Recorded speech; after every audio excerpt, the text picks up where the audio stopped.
George makes an error. Marcus Currup is through. No, it's a four-way battle. And Ben's on the inside. He's got him. I love RCTV News. Three. There's RC in the background. We're here. Hi, everybody. There he is. Totally secret, no one knows. And that's against the rules, so we're going to have a team manager meeting to figure out what to do. Have reopened the silly season portal.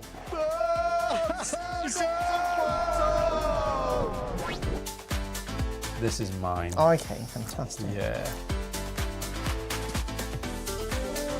The new Chonmagay racing format is taking the world by storm. You got any thoughts on it? No, don't have a clue what you're talking about.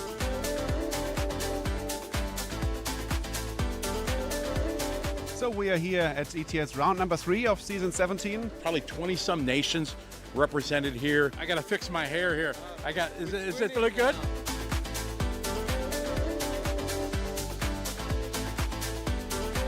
The reigning world champion, Davide Ongaro from Italy. Welcome to the RC Racing TV podcast. You can already see who's joining us today. Modify at the end is the same as you put an F1 engine instead of one Fiat Punto.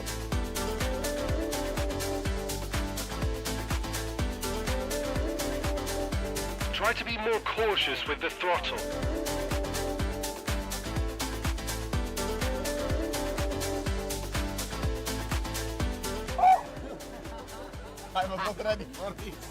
I'm Matt McCallum. And I'm Frank McKinney. And here are your headlines. I want to do it again. I told you it has nothing to do with reflex.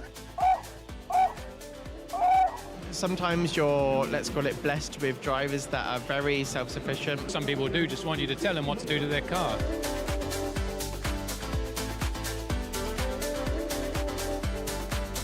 Oh, look at that. We matched yesterday and we match again today.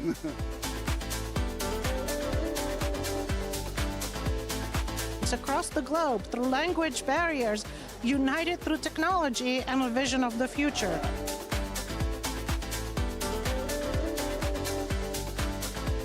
And we're just going to do a quick track walk with the fastest man of the moment. Hello and welcome to another EFRA track walk. Coming towards the end of the lap, you've got a bit of a sweep round to the left. Nope, he's still with WIRC. Fantastic stuff. Christ the Saviour is born, Horst.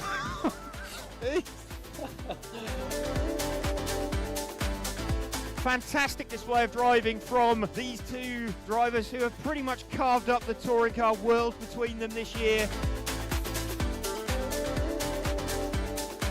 And that's going to try and send it, and he does! And he makes that pass as Daniel makes a mistake. Oh no, Daniel's on the glass! Something's wrong with Daniel! Oh no, he runs out of fuel too! He runs out of fuel too! Who's going to take the win? He's to take the most amazing European Championship. That is absolutely unbelievable. Michael Olowski then comes across the line to win the European Championship. The winner, your European champion, is one Carlos Canan. Mark Reinhard takes the European Championship. Davide Ongaro, associated European champion, and didn't he deserve it? Bruno Coelho is your champion. And crossing the finish line for the last time, Dario Balestre is our 2024 European champion. Today, mamma mia, super happy. It's like a real now. It's like a real.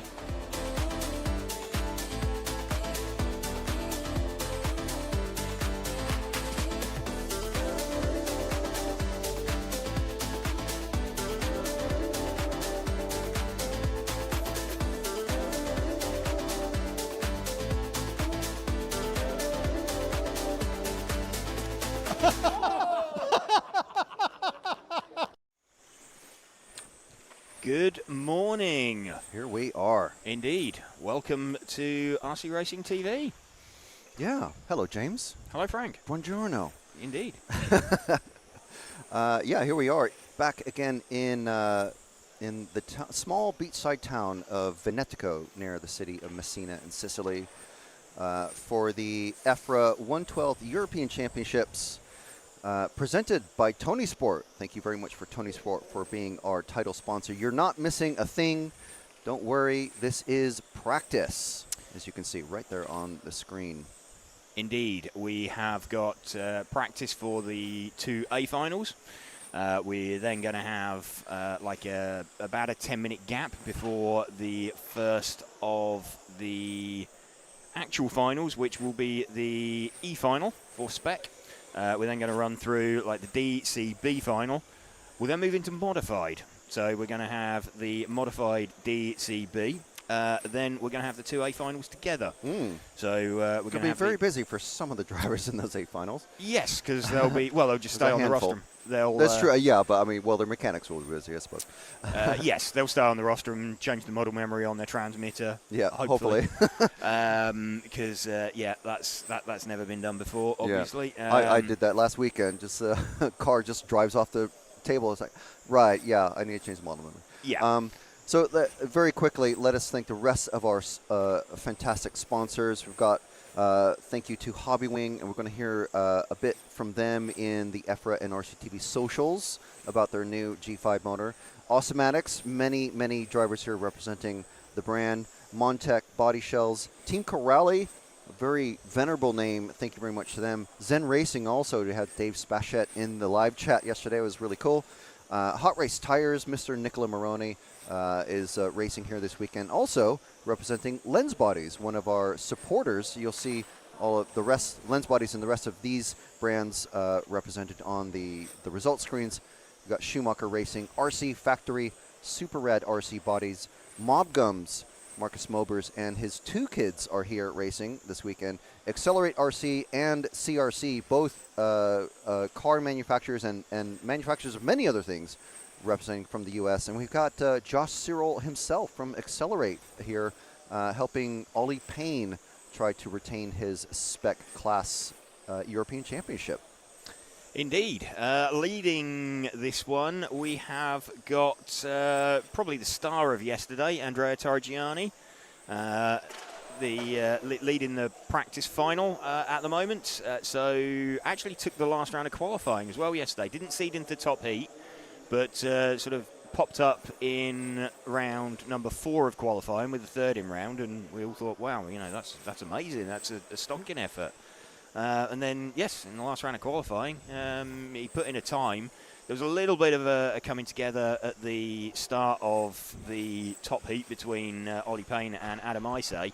But even so, that's still a well-deserved time. I mean, Ollie was saying yesterday he felt that probably cost him like 2-3 seconds, but he was still like 1.5 seconds behind Andrea. So it would have been a very close run thing anyway. And obviously, with that playing out at the start of the run, you don't know how the rest of the run would have developed for Ollie had that coming together not occurred. So still fantastic effort there from Andrea. Still leading this one by a couple of seconds from Adam Isay as well. So Andrea making his first Euros A final appearance from 3rd on the grid. So we're going to have Ollie Payne starting on pole. Using products supplied by a couple of our supporters, obviously the Accelerate RC chassis, also using the Super Rad body shells as well that we were chatting to him about. Yeah, and there's a TQ interviews you can catch on EFRA socials. Obviously, we're going to see Alex Hagberg in action in the next group of drivers out on track. But Ollie Payne obviously gave us a couple minutes of his time. And thank you very much to both of them. You can catch those on the EFRA Instagram and if you search on Facebook for RC Motorsport Europe. A little over 2 minutes left, sorry. And Andrea is still leading this one from Adam Isay. 2 of them both running pink cars that you can probably see on the screen. We will have moving cameras later on. Yeah, for the finals, we'll have moving cameras for sure. But this is, quote unquote, just practice. Yes. What is the benefit other than doing the whole cleaning up the track thing? What is the benefit of practice for those who are who are new to watching a 12 scale? Well, it gives you the opportunity to not win practice. That's the traditionally winning a practice final is seen as a harbinger of doom for a lot of drivers. So something to try and be avoided. Adam Isay, though, has taken up the mantle. He's got the lead from Andrea now, so Andrea even doing that one right and not seeking to win the practice final. But yeah, the benefit of it is it just it just sort of wakes up the senses of the drivers. It just cleans up the track very slightly. Are they pushing here? I mean, Adam, best time 10.2, 10.3s for Torgiani and Saarinen. They were down in the sort of 10.1s yesterday, but it gives them an idea of what the track conditions are going to be like.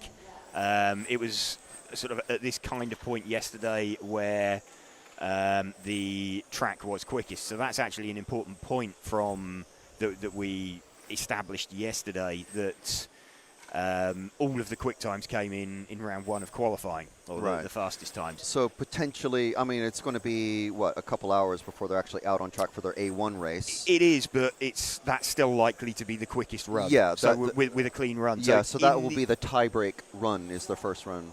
Yeah, right. in the That's event. what I was getting to. In the event that anything does come down to a tie-break, clearly you don't want it to. You want to get it done in the first two finals. But yeah. Well, I mean, even for people who are shooting for maybe a career best, if it's like Torgiani, who's his first A final, he doesn't want to finish 10th. Maybe he finishes 7th with a tiebreak. Is yes, what I mean. Or if you're going for podium or staying out of 4th place. Yeah. So it's likely. You can never say never in finals, but the track will be in the best condition to do a fast time in round number one. Is where we're at. Adam Isay takes that one then from Andrea Torgiani and Nico Saarinen. Max Mackler in 4th. Niels de Gruyter 5th. Morgan Williams, Ollie Payne, Andy Murray, Matthias Nedrebo, and Jan Rathajski. So we've got a few drivers staying on the rostrum. In fact, 2 drivers staying on the rostrum.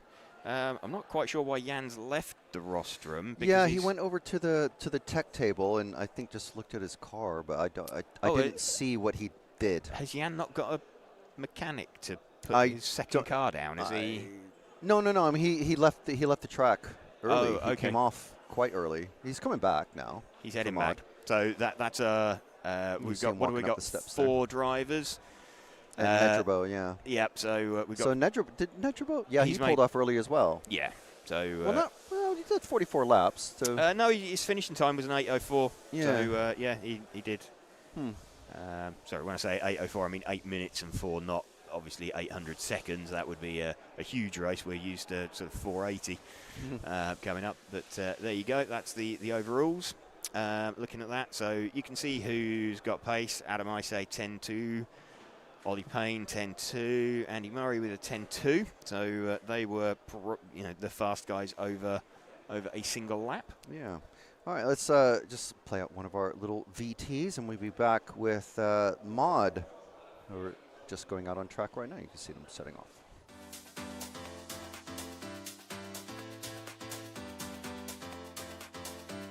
Makes an error. Marcus Currup is through. No, it's a four-way battle. Fence on the inside. He's got him. I love RCTV News. There's RC in the background. We're here. Hi, everybody. This is mine. Okay, fantastic. Yeah. So we are here at ETS round number 3 of season 17. Davide Ongaro, associated European champion, and didn't he deserve it? Bruno Coelho is your champion. Today, mamma mia, super happy. It's like a real now. It's like a real.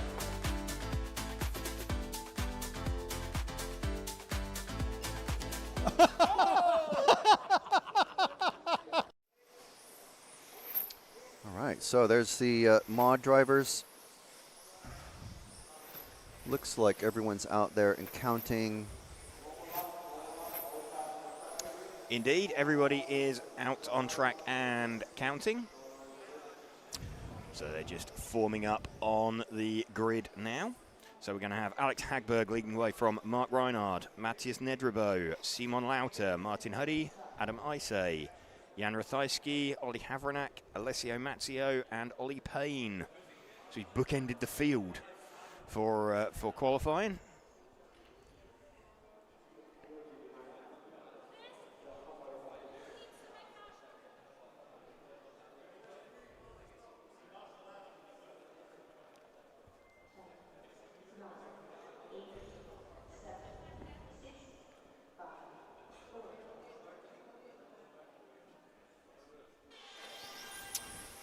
Alex Hagberg leading away from Mark Reinhard. Mark running the Hara Tribute body shell this weekend, very similar to his own, but black in the centre rather than his traditional blue. Again, welcome to you if you are just joining us here on this Sunday morning for finals day. This is the modified A final practice, so don't worry, you're not missing any real action at the moment, or any action to count.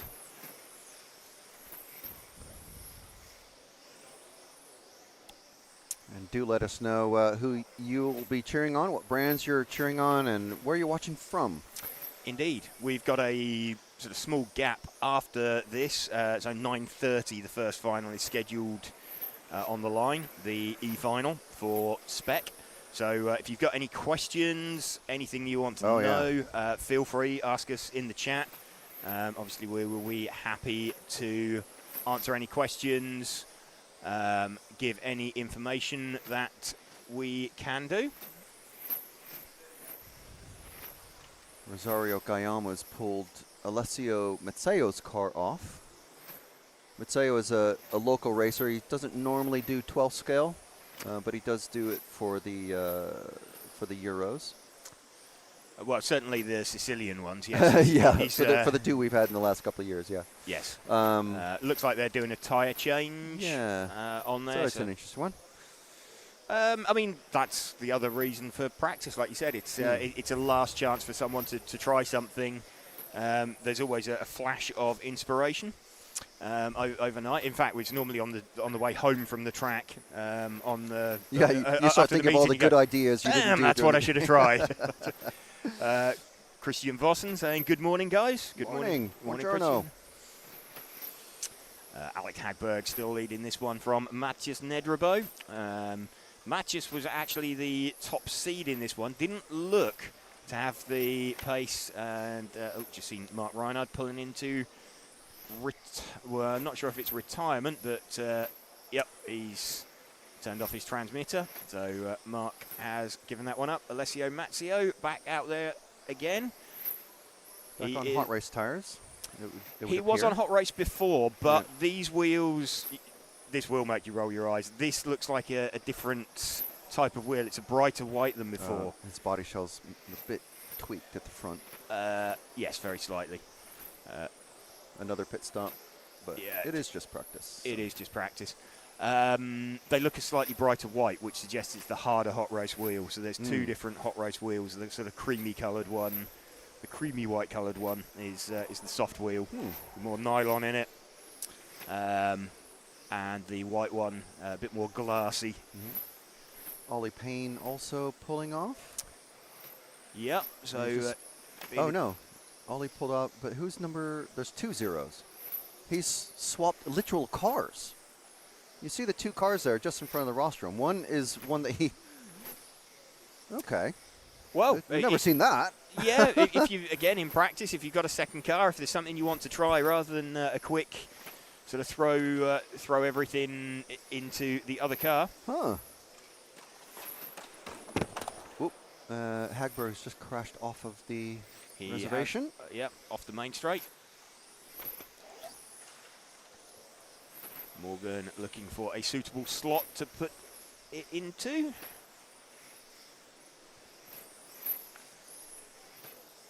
So Ollie's, well, his second car, which is what we're guessing, is counting. So both transponders must be put into the system for. Well, either that or you. Some transponders are you can have duplicates made. Yeah. So they have the same number in them. So they retain the same number and let you count. Oh, maybe he's not counting. I don't know. It doesn't seem to be now. Maybe it may have been Mazzeo or Haverneck, just above and below. Yeah.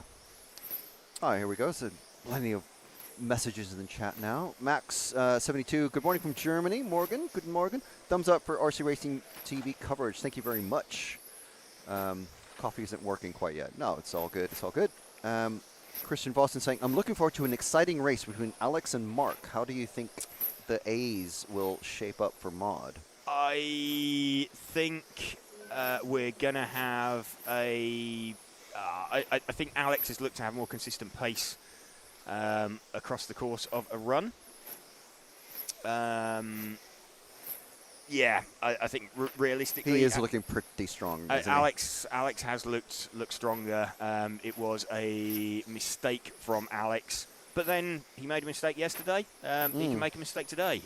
It's not about necessarily being the fastest in the finals. It's about getting to the end. And you always see with Mark, you can never write him off. He's a wily competitor. And in terms of racecraft and knowing what to do, he's probably, he's one of the best out there. So that's never write him off, but I would put it more in favour of Alex. Just put a poll in the live chat about Spec. We'll have another one in a bit for Mod. Who do you think will win? Is it going to be Ollie Payne? Is it going to be Adam Izzai? Is it going to be someone else? Because I think those are pretty much the two top contenders in Spec, right? Yes, I would say so. Andy Murray has been quick. He's had the pace, I would say, to run up with those guys. Obviously, Andrea has as well. He's got the pace, clearly. He won the last round yesterday. He third in another round, so that was no fluke. So obviously Andrea doesn't have the experience the other guys do, but again, it only needs a clean run from him, and one good score in there, and everybody else is on the back foot all of a sudden. Yeah. What have we got? Less than 1 minute to go. Matthias Nedrebo leading from Alex Hagberg from Adam Izzai.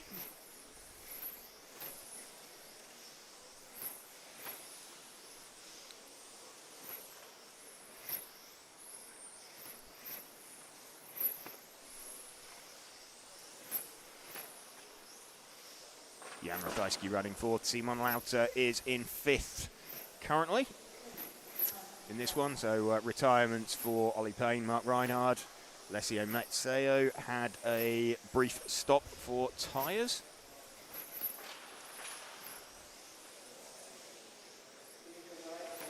I'm curious. I'm trying to track Ollie's eyes and see who he's watching.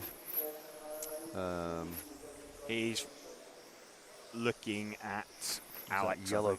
Yeah. I mean, he stood right next to Alex, literally elbow to elbow. But I think he's just he's looking at the overall scores, waiting for finishing to come up. So doing the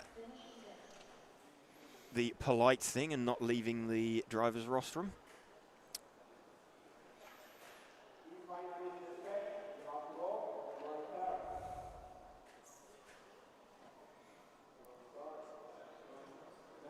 So there we go. That's a Mod A final practice. So we're about 10 minutes away now from the start of the E final for Spec. Yeah, don't pay too much close attention to those finishing positions, but we're looking at the best laps. Ollie Payne with a 9.0. Wow. Yeah, that's. I think that must be something to do with. I mean, he's not going to have found 6/10 over everybody else, or if he has, everybody else is in severe trouble. But yeah, that doesn't look accurate. I suspect that may have been during his car change. Possible. When he came in, if the second car was put down, then he crossed the loop with it. So he'll have triggered the loop one way with the old car, pulled in under the driver's rostrum. That's that'll be where that one's come from. Yeah. Okay, so we've got several minutes here, so we'll play out an advert, and we'll let you guys know about what you get for being an RCTV hero if you hit the join button on the YouTube channel. So do check that out. But here's, if you need some information, here you go. If you love what we do and want to support us, join the heroes. Yeah, you'll love the access to member-only content like RC Autopsy, 25 years of touring car, and exclusive champion podcast interviews, and more. You'll also get discounts on RCTV merchandise from rcracingtv.com and live broadcast benefits too. Join at hero level or above, and we'll give you exclusive RCTV hero stickers you can't get anywhere else. And there's a ton of great features and extras that only heroes get. So what are you waiting for? Join, watch, win. and win. All right, so as we said, the track is empty for about 10 minutes here. But you can see the next drivers who are going to be out on track for the first of today's triple finals. Everyone gets 3 finals, which is pretty nice. Plenty of track time. And a pretty, schedule-wise, it's a fairly relaxed schedule today. We even have a quite long lunch break. And then we'll still finish quite early. And there's no class. Last year we had GT12 as a category that made the days a little bit longer than they are this week for us. The year before, when we were here in Sicily, we had, I'm not sure what they're called now, mini touring car, but then there's, I guess they're like 1/14 scale touring cars, but with 10th scale wheels, and now mini touring car has become like even more advanced, so I don't even know what. Anyway, there's only 12 scale LMP cars on track this week. There is, and of course there were 11 heats yesterday because they weren't full sort of 10-car heats. They were doing sort of 7s and 8s. Yeah, that I just realized that's the first time we've seen 10 cars on the track. So it seemed like it was fine, but in qualifying, obviously they get really bunched up. They do, because you've seen there in modified they were sub 10 seconds for a lap. Yeah. So it would be really congested. So yeah, it just gives everybody the opportunity to put in a better time. What you're going to see today with 10-car finals, there's only 5 in this one, the lowest final. But there is 9 finals in total. So like we said, we're going to run through up to the B final in Spec. Then we're going to run through from the D final, C final, B final in modified. Then we're going to have the Spec A final, followed by the modified A final. And that we'll be doing that 3 times, basically.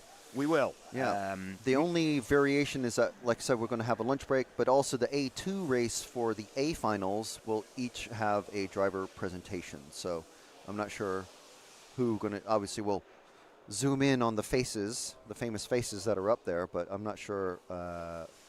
You might just have to say so-and-so's running this chassis. Yes.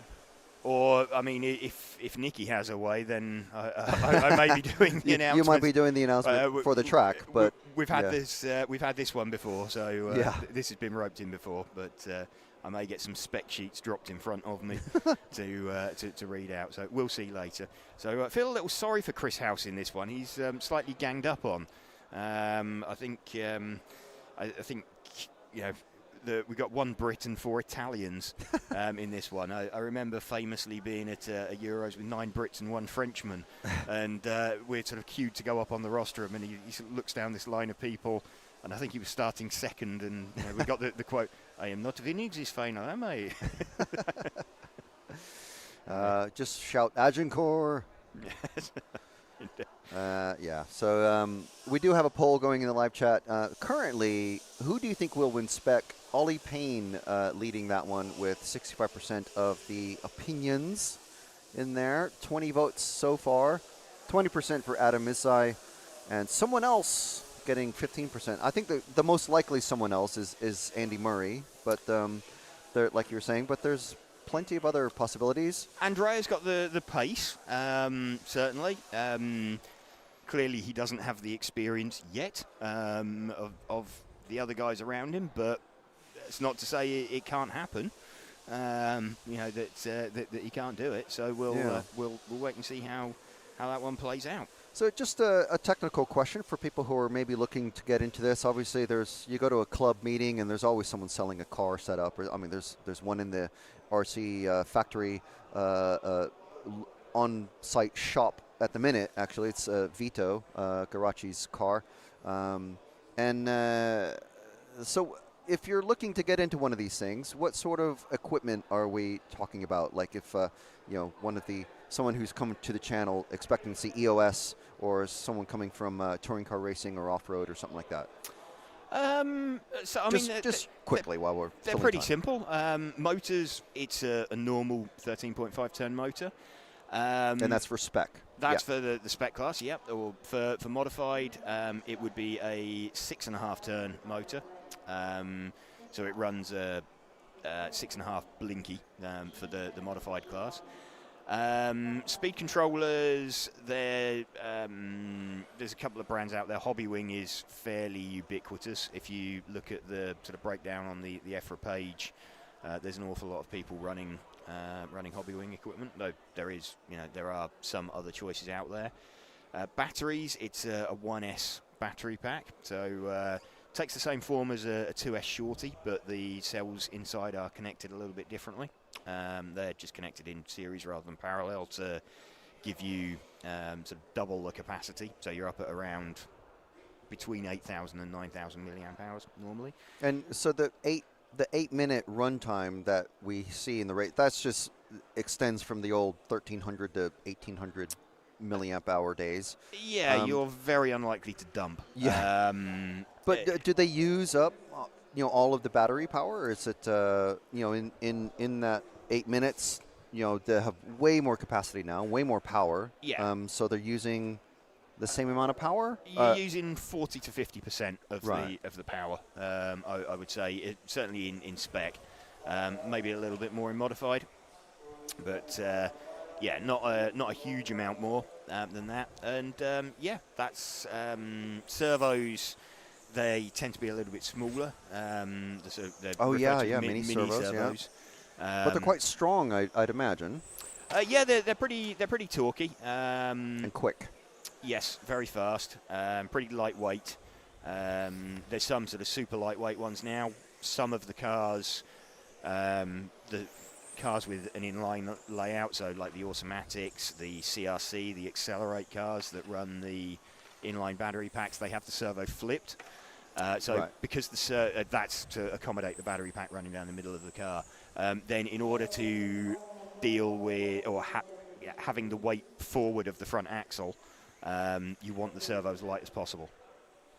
Of course. On that, so on these cars, everything is light as possible. So you can, if you have to put ballast on, it just goes where you actually want it instead of. So you're looking at a 730 gram weight limit. Wow. Pretty light. These, yes, absolutely.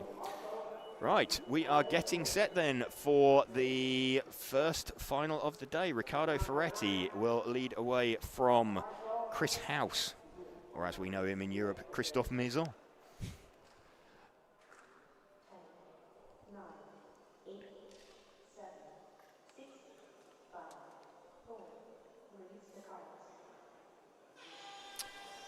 Riccardo Ferretti leads away then from Chris House. Chris dropping towards the tail of the field. Riccardo Ferretti leading away this yellow-coloured car on the front of stream. Let's see as we cross the line for the first time.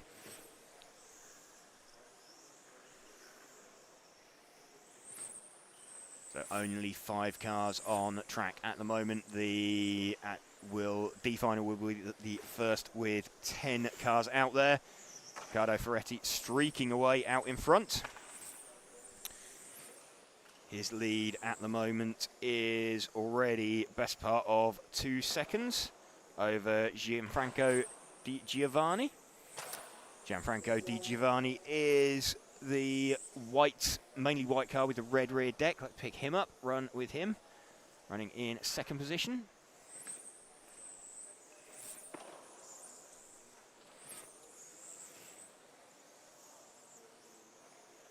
Chris House looking to have some struggles. You just see him being put down there by Ollie Payne. Ollie's just had a quick glance over the car. Can't see anything immediately wrong. This the 2nd place man at the moment we are running with. About the length of the main straight behind the leader. So Gianfranco Di Giovanni.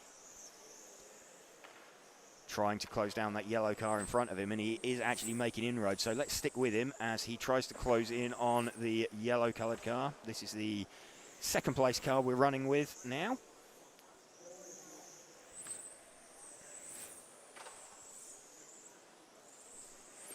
Gap down to 1.4 seconds between these two. Riccardo Ferretti starting to edge away as we approach the 2-minute mark. 1.7 seconds now, the gap between these front two.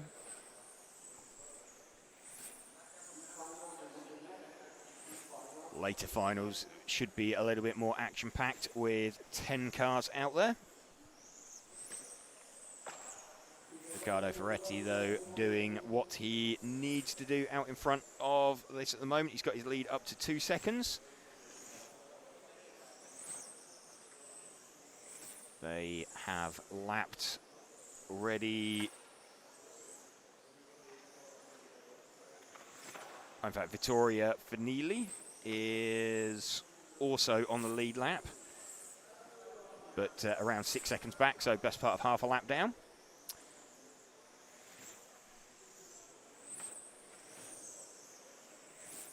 Let's see if we can find Vittoria. I think that's the yellow front, green rear car.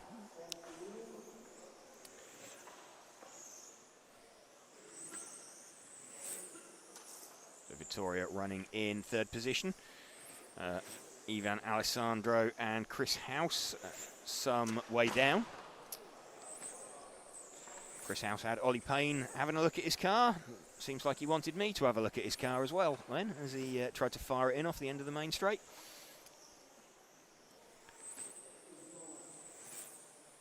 Running with third place car, Vittoria Finelli.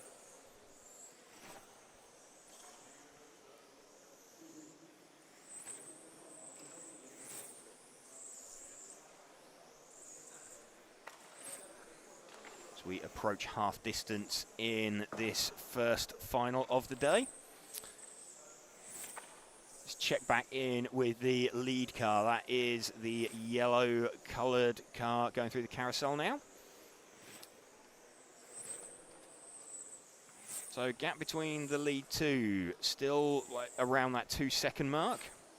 It's 1.9 seconds currently. So this our lead car of Riccardo Ferretti. Will be wanting to get the first leg. Yeah, getting a leg win, always good. These are 3-legged finals that we're watching today, so it will be the best two. But best two from 3 to count. So clearly, if you win the first 2 finals, that's it. That's job done. And just seen a mistake from second place car as well. So I think we're going to have a change for second off screen. I think Vittoria Finelli may well be, well, that's the lead car that we're running with, just lapped the previous second place car. So huge lead now of 8 seconds for Riccardo Ferretti. Ivo Gersdorf saying good morning. Good morning, Ivo. Good to see you. So previous second place runner peeling into retirement. So we've got 2 retirements from this final, 3 cars left running.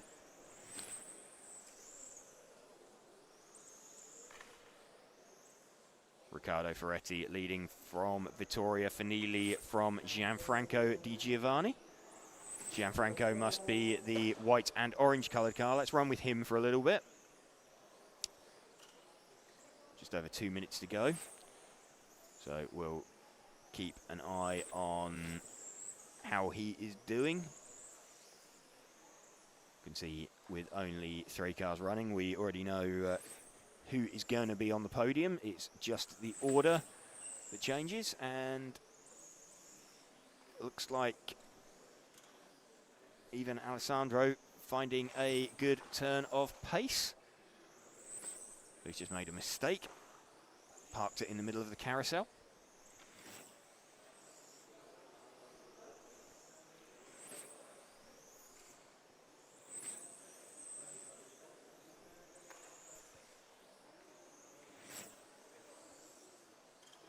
So 1.5 minutes left. Let's go back to the lead car, the yellow colour car off the end of the main straight now.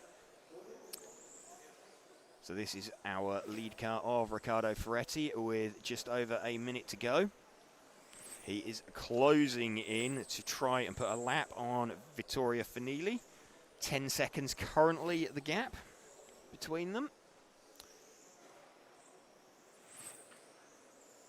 As we enter the final minute for these drivers.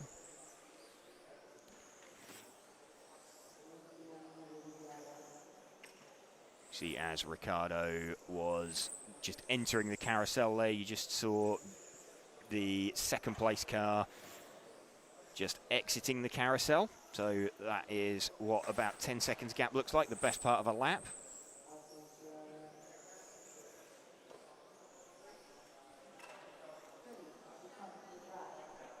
.30 seconds left now. So Vittorio Finelli won't want to be lapped. We'll see the lead car coming. Riccardo Ferretti doing everything he can. He's going to have one more lap after this one. Yep, they should be on their final lap now. So not quite going to get there for lapping everybody in that is still running. Riccardo Ferretti taking that one from Vittorio Finelli and Ivan Alessandro. So that was our Spec E final, leg number 1. Riccardo Ferretti taking that one from Vittorio Finelli. You can see quite consistently faster as well on a hot lap.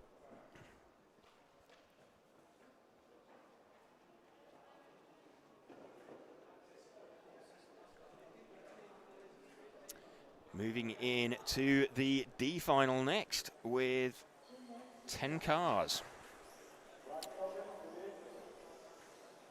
So we're going to have Alessandro Calarese, Tom Adams, Philip Huddy, Magnus Hellmark, Niels Meurs, Philippe Viala, Andy Thompson, Mark Payne, Giacomo Dell'Aquila and Tim Janssen.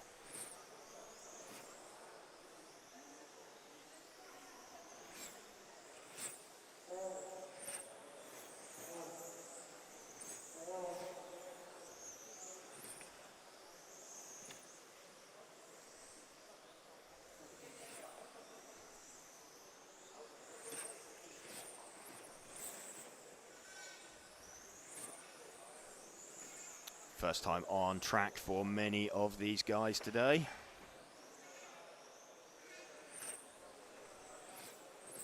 fact, first time on track for all of these guys today. Only the A finalists getting practice. So this is their opportunity to see what any changes to their cars have done. Cars being asked to form up on the grid.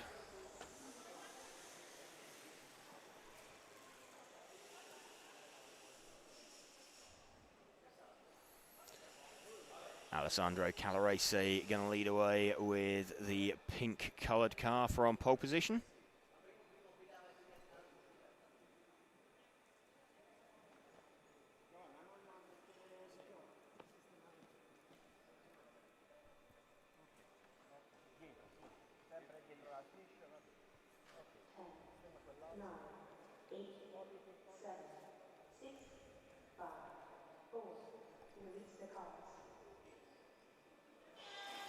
Alessandro Calarese leads away then from Tom Adams. Philip Huddy running in third position. We're running with the lead car at the moment. So big lead already for Alessandro Calarese. Lead in by best part of 2 seconds after the opening lap.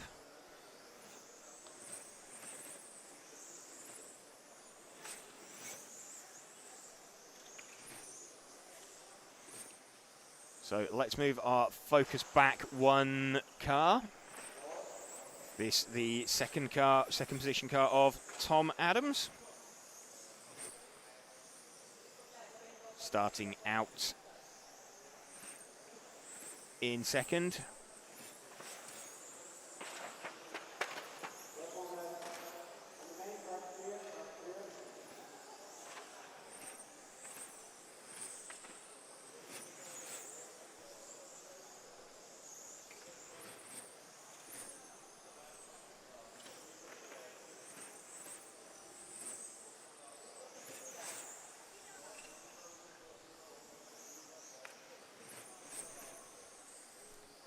So you can still see this car of Tom Adams we are running with, trying to close in on the lead car. Gap looks like it has come down a little bit. Let's just see as they cross the line. 1.3 seconds.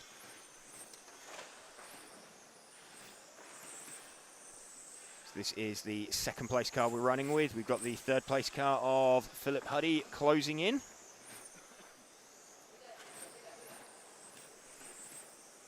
The pink car we're closing in is Tim Janssen, so he is a lap down. So this is second place we're running with. You can see just in the back of shot we've got third and fourth place closing in. So this compacting down. Let's move our focus back one car onto Philip Huddy. So multicoloured body shell there for Philip, very easily distinguishable. I'm going to take a wild guess that Philip is running an X-ray.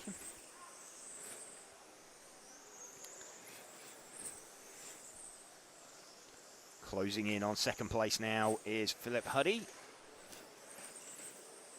He is half a second down as they cross the line. Still half a second down, and we have got the car of Magnus Hellmark in third position. So that's the car just out the back shot. This is the battle for third and fourth position that we are watching. No, it is second and third.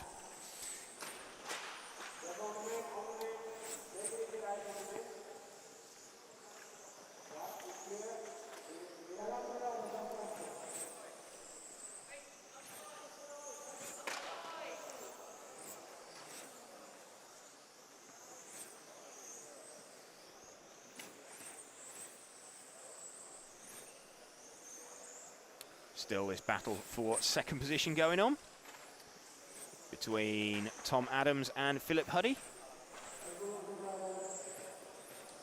Alessandro Calarese 2.5 seconds down the road from this battle. But this probably the closest action going on out on track.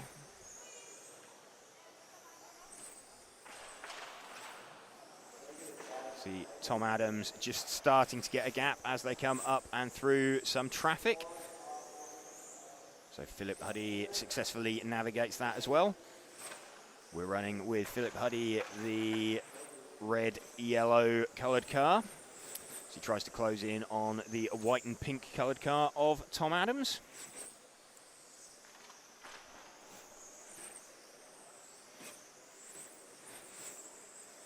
Round through these series of chicanes under the driver's rostrum, round the carousel, out onto the main straight once more. Philip Huddy closing in again on Tom Adams. Best lap time, a 10.893 from Tom Adams, 10.845 from Philip Huddy. So about half a tenth. And Philip Huddy now up into second after a mistake from Tom Adams. Tom Adams dropping to third. We'll see if Philip can make any impact on Alessandro Calarese. It doesn't look like it. He is 4.6 seconds down.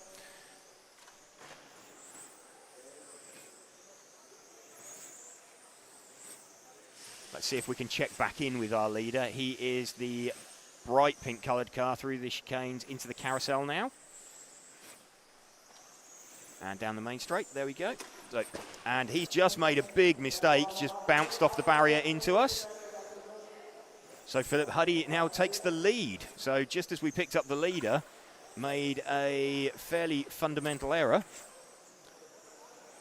and ended up launching the car straight into RCTV towers, basically. So that's where we are sat, right at the end of the main straight. And pulling into retirement. So let's see now where the battle's going on. It looks like Tom Adams and Magnus Hellmark are the closest ones together. That is the white and pink coloured car. There we go. That is the battle for second and third going on. Philip Huddy is about the length of the main straight away.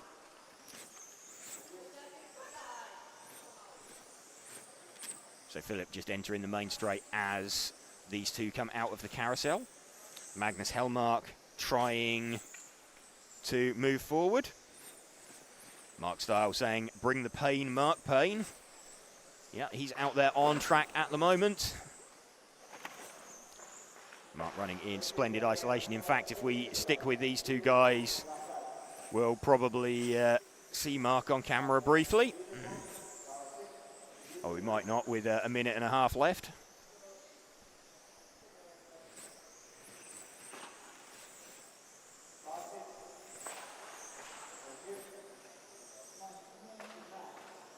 So into the final minute now. That gap seems to have stabilised for Tom Adams. So let's find Philip Huddy again. He is going through the carousel out onto the main straight. Philip Huddy leading this one. A mistake from Alessandro Calarese when in the lead by some 5 seconds. Gave Philip Huddy the lead, and he has run with it. Final 20 seconds for him now. Oof. Little bobble into the chicane section there. Gets away with it. Lead 2.9 seconds. So great drive, great showing from a load of these junior drivers here this weekend. Time has expired, so Philip Huddy is going to come through, cross the line to take the win. There we go, Philip Huddy on the end of the rostrum. Big smile from him. Round of applause.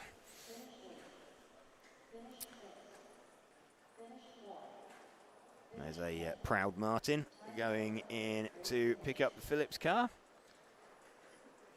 Handshake as well for everybody on the rostrum. Philip Huddy taking that one then from Tom Adams. Magnus Hellmark. Mark Payne making his way up to 5th from 8th on the grid. So Mark Payne taking the first blood in his battle with Andy Thompson. Who have we got next? We have got the C final coming up. So we're going to go up to the B final in Spec. We're then going to switch to modified. We're then going to have the A finals both at the end of round. Arnaud Solniak going to lead away from this one, or this one from Alfie Hart, Alex Seiter, Stefan Huys, Jean-Michel Varenard, Tim Pansters, Thomas Gavel, Riccardo Fanili, Mika Mobers, and Michele Giangreco. So a multinational field in this final.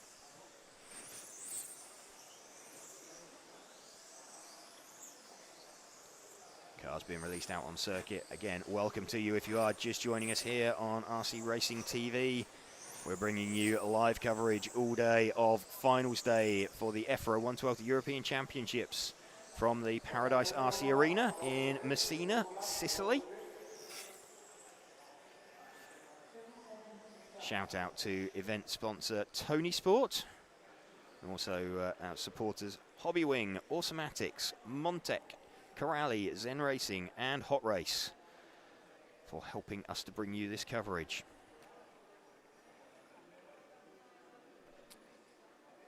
Arnaud Solniak going to lead away the minty green coloured car at the head of the field.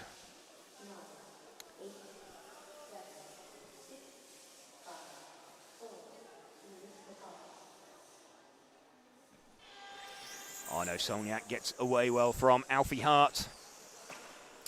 Top 3 managed to make a little bit of a break for it already. So top three running at the moment: Arnaud Solniak, Alfie Hart, Alex Zeiter.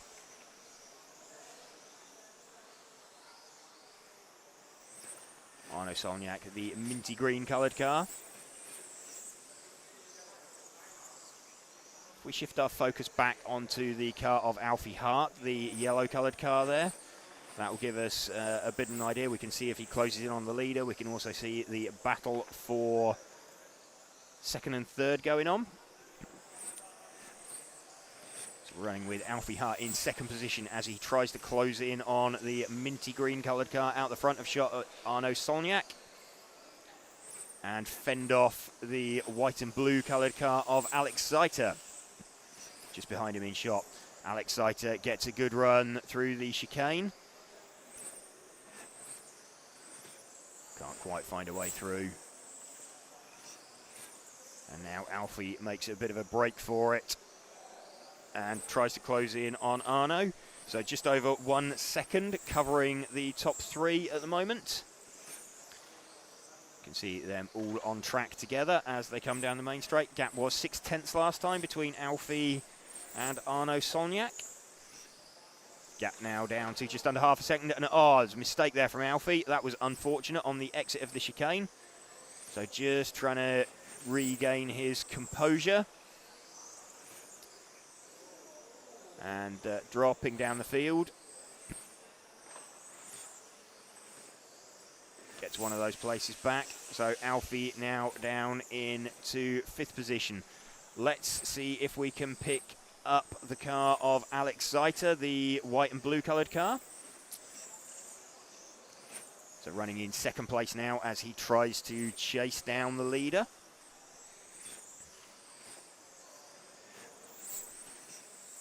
Alex 1.1 seconds behind the lead car on the last time through. Looks very slightly less. It is. It's down to just under 1 second.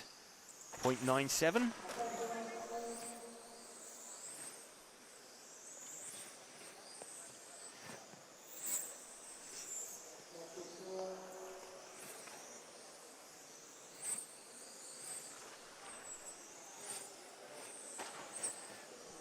Gap now remaining fairly constant at 1 second. So we're running with 2nd place man Alex Zeiter. You can see a minty green coloured car just occasionally flashing out the front of shot. That is the leader. Alex trying to chase him down.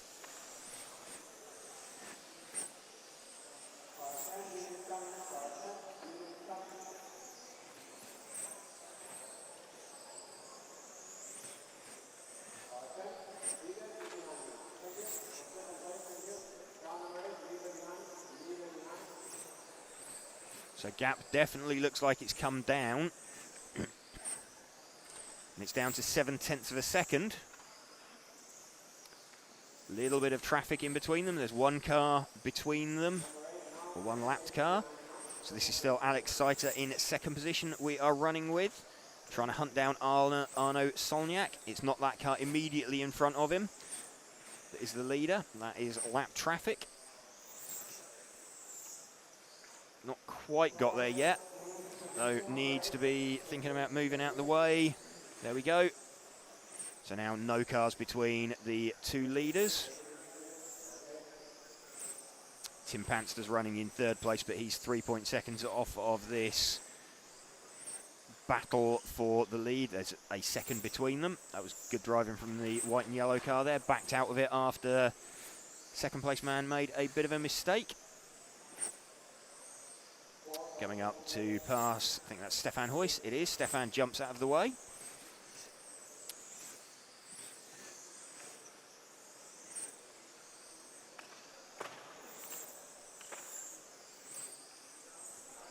So about the length of the main straight now between the two lead cars. Arnaud Solniak leading this one with just over 3 minutes left. Alex Zeiter we are running in 2nd position. No other particularly close battles going on out there. So we'll stick with this one. This is kind of the closest battle, although it's only 1.5 seconds. Let's see if we can move our focus forward onto the leader. There we go, that minty green coloured car there. that we picked up going through the carousel. A couple of minty green cars out there, but this is the lead one of Arnaud Solniak. We're going to see if Alex Seiter could close him down, but Arnaud seems to have got a nice consistent gap.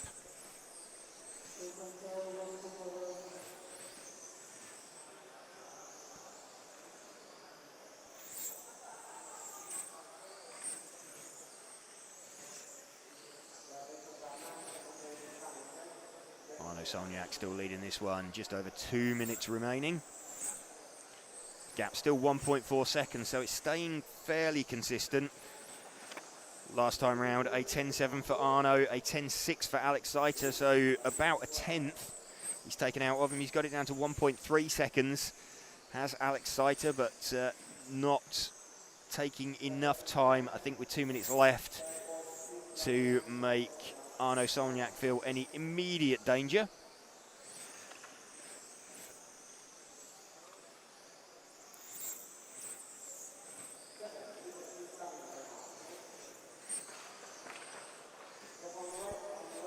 Gap now down to 1 second. Arnaud Solniak be wanting a clean run through the traffic. He won't be wanting Alex Seiter to get much closer. You see Alfie Hart has recovered it up to 3rd position after his earlier mistake. I say that, he's just made a mistake and dropped himself back down the field again.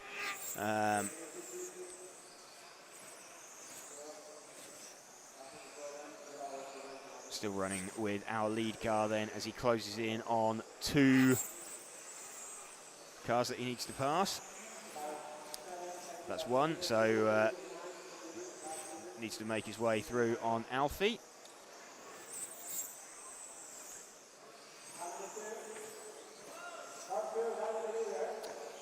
So lead car needing to find his way through on Alfie for a lap. Alfie running in 5th. 35 seconds left. Alex Seiter some 3 seconds back now.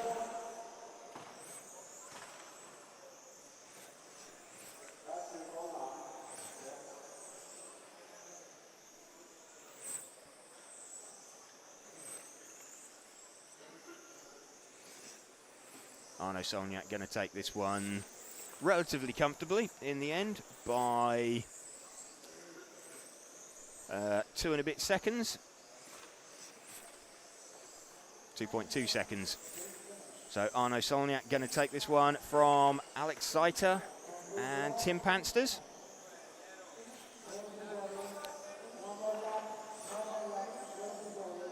Arnaud Solniak takes that one.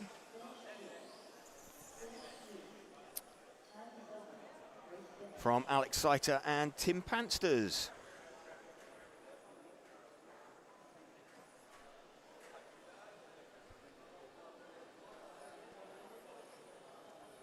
Introducing Team Corrali's Synchro 4, an all-new 4-wheel drive bash buggy for the popular 8th scale category.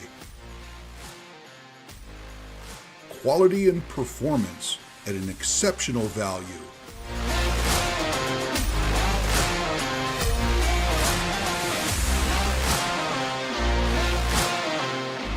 Synchro 4, your ultimate off-road companion.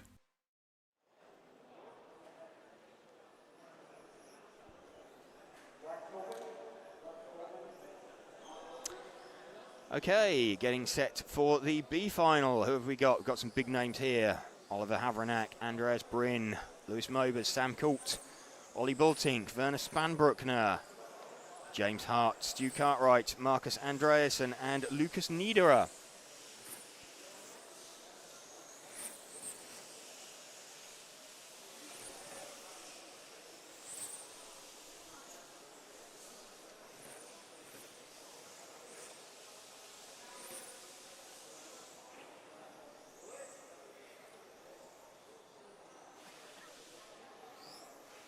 Cars just doing a few warm-up laps, then going to form up on the grid.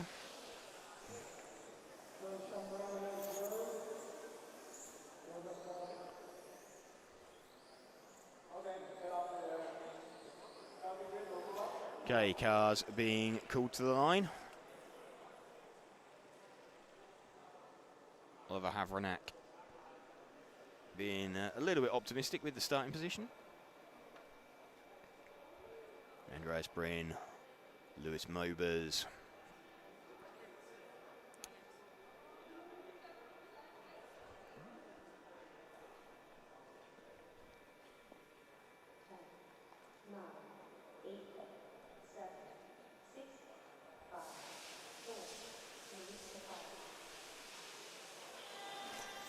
Oliver Havranek leads away the all-orange coloured car from Andreas Bryn. And in fact, great move there from Lewis Mobers up into second position.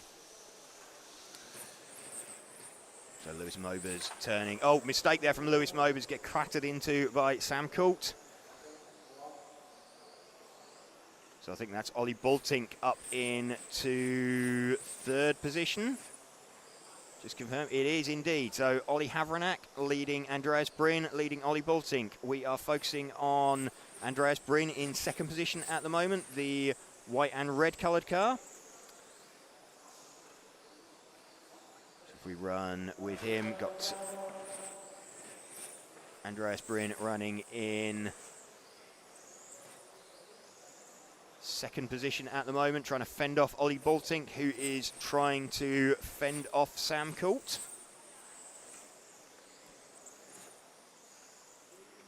Ollie now using all of his experience. Ollie, obviously a former European champion in Spec touring car. So very well experienced. This the battle for second and third and fourth place that we are watching. Oliver Havranek just out of the front of shot. Small mistake there from Andreas Bryn, the red and white coloured car. The orange coloured car crawling over the back of him is Ollie Baltink. The white and orange coloured car behind him is Sam Coult. So battle for second, third, fourth down the main straight, and in fact Andreas Bryn is closing in slightly on Ollie Havranek, I think.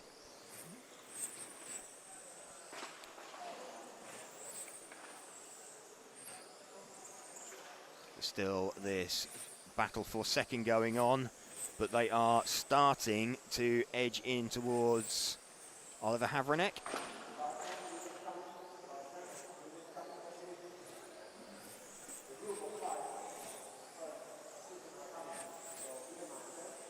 And they're all closing in for a lap on Lucas Niederer. So top four cars covered by about half the length of the main straight. Yeah, less than 1 second covering the top four cars. So you can see this, the battle for the lead. Andreas Bryn there having a bit of a nose stuck up the inside of Oliver Havranek. Ollie Baltink with a watching brief on this one.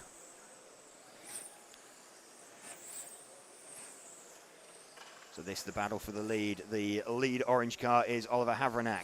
The white and red car is Andreas Bryn. The second of the two orange coloured cars is Ollie Baltink. The white and orange coloured car is Sam Coult. This is your lead battle. We've got Lucas Niederer getting out of the way of them. Starting to get out of the way. Yeah, he's got out of the way of all four of them. So still just over 1 second covering that top three, and a mistake there from Andreas Bryn. That drops him down into fourth place. So let's pick up that second orange coloured car now. This is Ollie Baltink running in second position now, trying to chase down Ollie Havranek in front of him. Oliver Havranek leading from Ollie Baltink. Sam Coult up into third position now.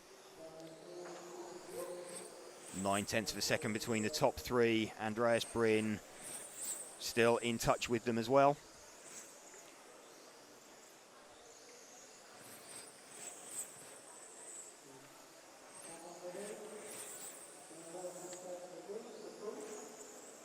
So Ollie Baltink trying to apply the pressure to Oliver Havranek. Just over half distance, so still 3 minutes 45 seconds left for Oliver Havranek to resist the attentions of Ollie Boltink. Small mistake there from Ollie Boltink. Drops him back into the clutches of Sam Coult.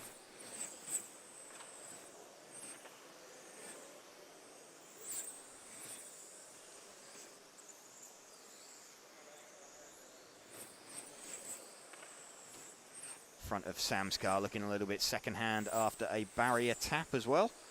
Body shell folded up slightly. Ollie Boltink, though, now winding the pressure back on to Ollie Havranek. 3 minutes remaining. It's going to feel like a long 3 minutes for, well, all of these top four. There is now, what was there, 7 tenths between the top four. So this is the battle going on out in the front of the field for the top positions. So all of these guys will be disappointed to be in the B final, but will be hoping to win it. At least. That will make the journey home very slightly sweeter. Still running with Ollie Boltink, the second of the two all orange coloured cars. Oliver Havranek. Oh, mistake there from Ollie Boltink. And checks up. He's got some kind of problem, some kind of breakage. Tumbles down the field. Okay, let's pick up Sam Coult then, the white and orange coloured car, as he now tries to chase down the car of Oliver Havranek.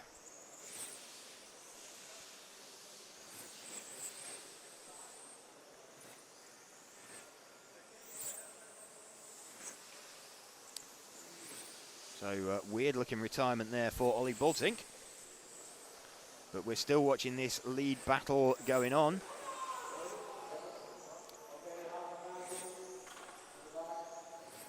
So this now down to two of them. Seen a mistake from Andreas Bryn.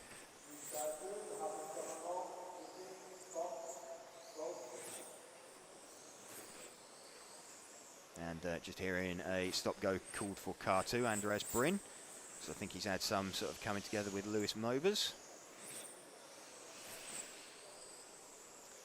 Lewis Mobers now up into third position. Sam Coult, though, now trying to find his way through on Oliver Havranek.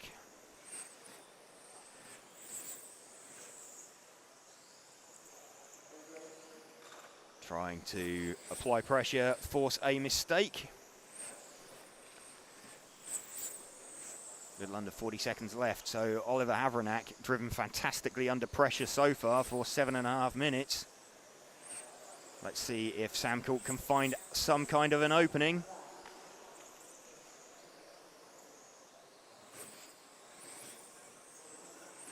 .20 seconds left to go now. A little over 2 tenths between them as they crossed the line last time, but you can see how close these two are on track. This, the lead battle going on as they enter the, what should be the final lap. No, they might just make one extra lap, these two. Let's just have a look. They have just made the split. No, they haven't. Ollie Havranek makes it. Sam Coult doesn't. So Ollie Havranek takes that one. Not sure that Sam Coult realises. Makes a dive for it, but he had already finished, just missing the split. So Ollie Havranek takes that with a great drive under pressure. So awesome effort there from Oliver Havranek. Really good run.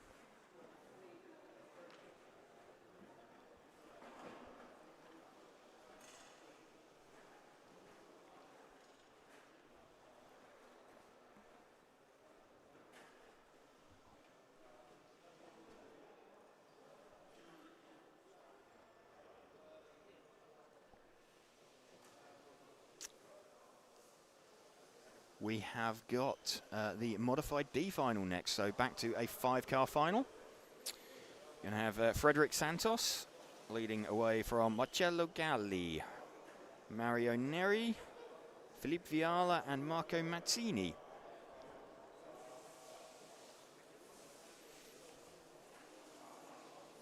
Brian Lee saying game over, yep.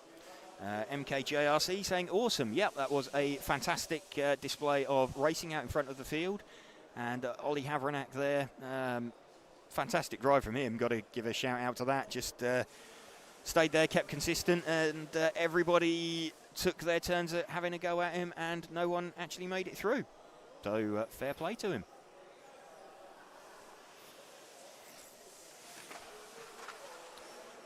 There we go, Frederic Santos, Marcello Galli, Mario Neri, Philippe Viala and Marco Mazzini. So these cars are going to look quite considerably faster. These are the cars powered by 6.5 turn motors. They'll be faster down the straight anyway than the cars we've just seen. Alessandro Lonardi saying buongiorno a tutti. Buongiorno to you, Alessandro.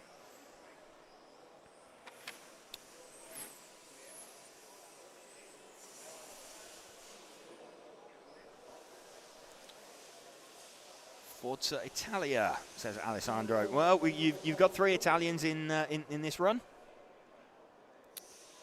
But going to be led away by a Portuguese driver, Frederic Santos. So Frederic, very distinctive looking body shell, yellow and red. Again, shout out to our title sponsor for this coverage, Tonisport. And also say thank you to Hobbywing, Automatics, Montec, Corrali, Zen Racing and Hot Race. So Santos leads away with the yellow front, red rear car. Marcello Galli running in second with the white coloured car. So let's put the focus on the white coloured car and see if he can close in on the leader. Only 5 cars in this final, so a little bit less congested. UTSRC saying he really should be working, but this is too good to miss. Well, don't want to distract you too much or get you into trouble, but yeah, this should be fantastic, and we're going to have some really good finals action coming up later on. So this is the battle for second going on at the moment. Marcello Galli, the white coloured car, and Philippe Viala running in third position. He is the white and sort of purpley coloured car behind him. These guys circulating just over 1 second off the lead.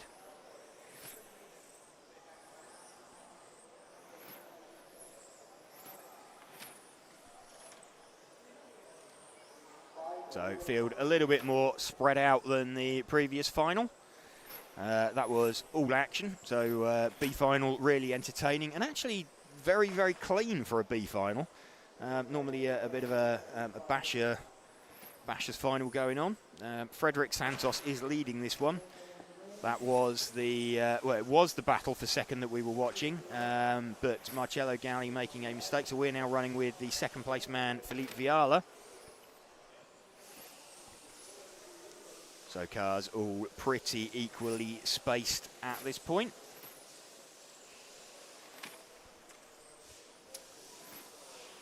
Philippe Viala now leading this one. So mistake from Frederic Santos. So we're now running with the leader.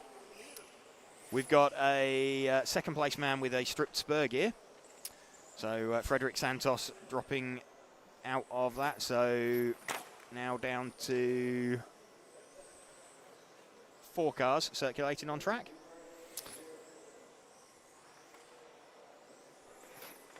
And we've got Mario Neri running in second place. Mario Neri is 1 car in front of the car we are with, the leader.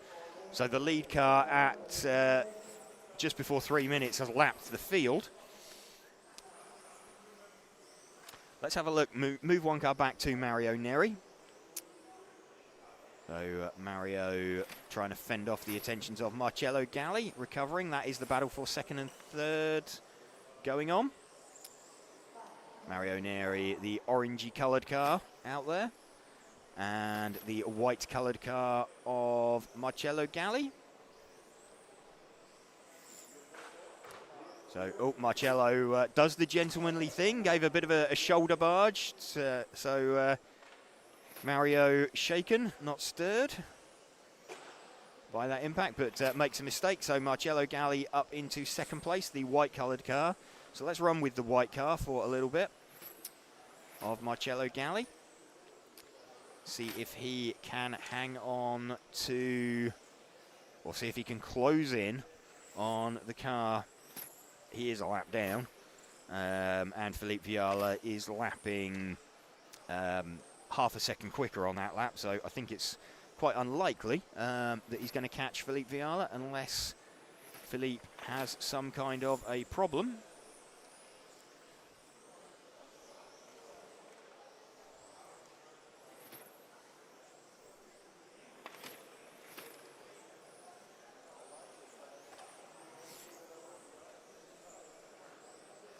Just over half distance in this final. Brian Lee saying great coverage, RCTV. Thank you very much, Brian. Hope you all enjoy watching. You can see the results of the poll there. Who do you think will win Spec? Ollie Payne, overwhelming. Almost 2/3 of people think Ollie will win Spec. Second is someone else. And third is Adam Isay. I mean, technically Adam Isay is also someone else. But looking like Ollie Payne is the viewing public's overwhelming favourite.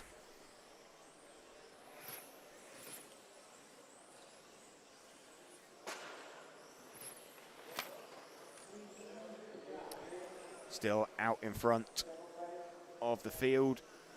Philippe Viala putting another lap. Let's pick him up to run with him. Philippe Viala, that is him on stream. So it's still 4 cars circulating out on track.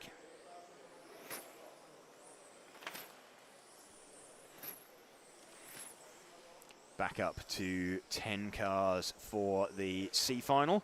Coming next, that's going to be slightly chaotic, I'd imagine. 10 cars with 6.5 turn motors and potentially a bit of a spread of ability.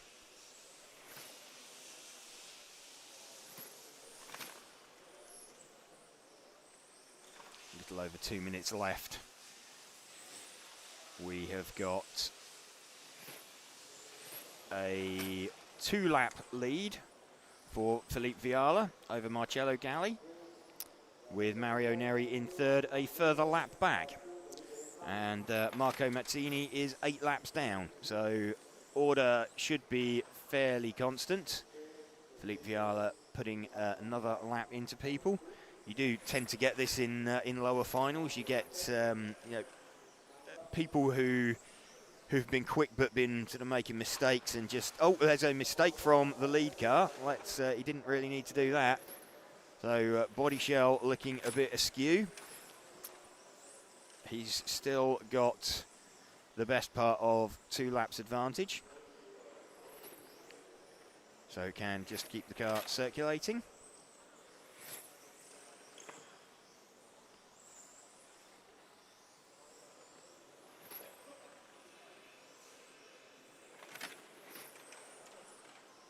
Just coming up to the final minute. Still 4 cars running, but pretty large gaps in between them. You can see a slightly hobbled car of Philippe Viala. Not lapping very quickly now, but still leading. He really does just need to roll this one home. He did all of the work earlier on in this modified D final.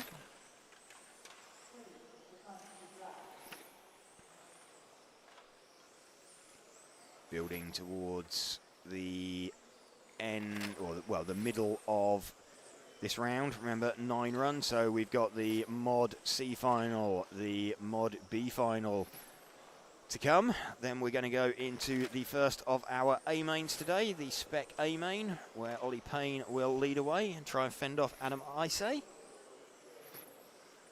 Following that, we have got Alex Hagberg starting from pole position, looking to fend off defending champion Mark Reinhard.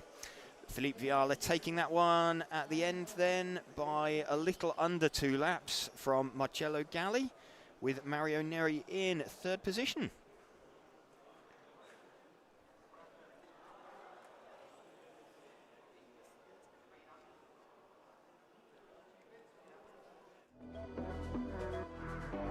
Welcome back to RC Autopsy. It's factory, that, mate. That is proper factory.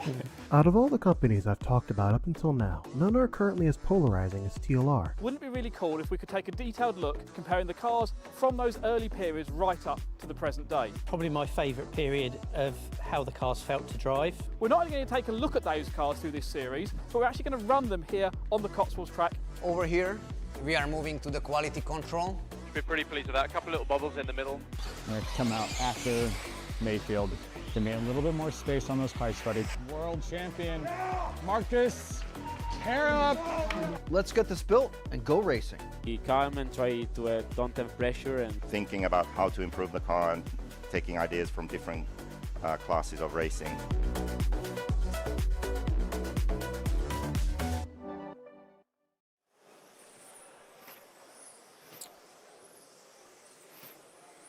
All set then for the modified C final here at this EFRA Euros for 1/12 scale. We're at the Paradise RC Arena in Messina, Sicily. I'd like to thank Tonisport for being title sponsor of the event. Also shout out to Hobbywing, Automatics, Montec, Corrali, Zen Racing and Hot Race for helping us to bring you this coverage. We're going to have Mark Valent leading us away. He is the pink coloured car. From Jose Pereira, Marcus Andreasen, Lucas Niederer, Orlando Fanili. Stu Cartwright starts 6th, Rene Doctor, Norbert Omalanchuk, Oyvind Stustal and Alessandro Bianchi. Looks like the Doctor is not in the house. So Rene not starting. Mark Valent gets a decent start, leads away from Jose Pereira. Mark Valent, the pink-coloured car. Jose Pereira, the white front, purple rear car. Marcus Andreasen got a decent start from 3rd as well. So flow round the carousel for the 2nd time. Off down the main straight. You can hear the speed of these cars as they open up down the main straight as the chain comes past.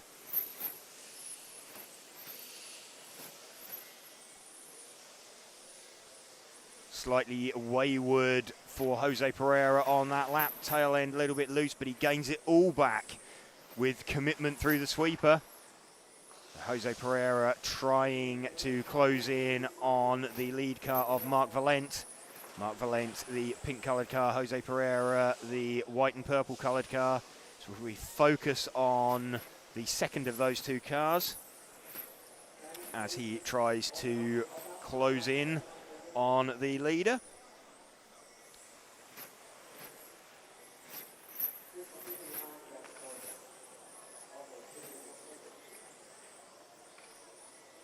Mark Valent starting to edge away.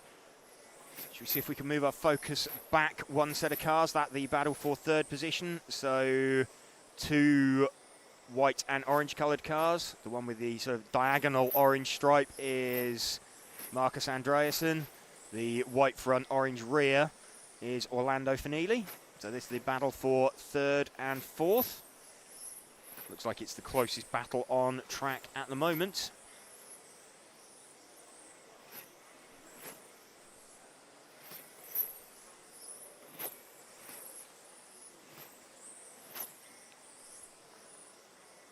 Gap between these two, some 0.4 of a second. I have seen actually there's only half a second between the lead 2, so let's pick them up again. The pink car off the end of the main straight and the white and purple coloured car. Jose Pereira running in second position, the white and purple coloured car, trying to close in on the pink coloured car of Marc Valent in front of him.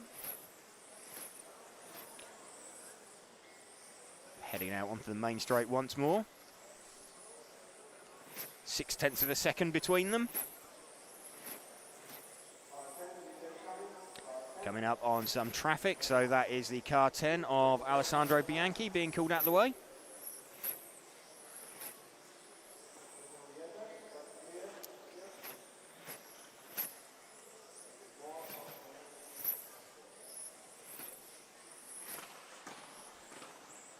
And that was a little bobble from the leader there, maintains the lead.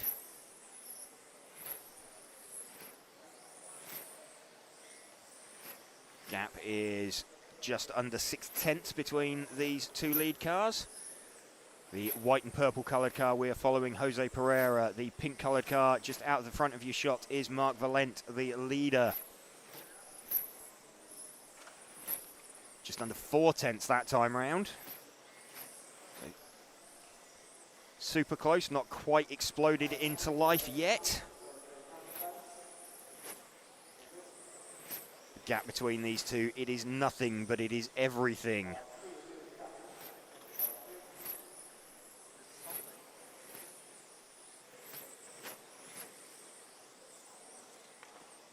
Starting to close in on some traffic. Marcus Andreasen really gentlemanly parks it up and lets the pair of them go.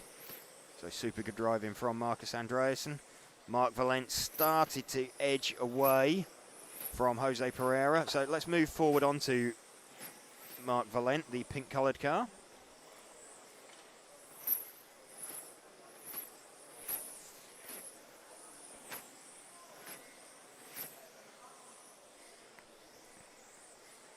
MKJRC saying can't wait for the Mod A finals, thinks we'll see some really good action there. Indeed we will, and in Spec as well, I suspect. We'll of course be bringing you all of that action all day today.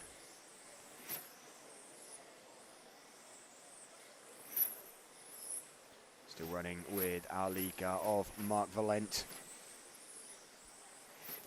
Fairly big gaps all through the field now. This is the closest gap between first and second, and that is about 0.9.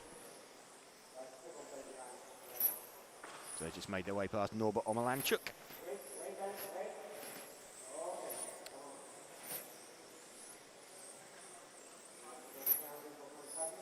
Still running with Marc Valent, the pink-coloured car, out in the lead of this one from Jose Pereira. Jose Pereira just under 1 second back.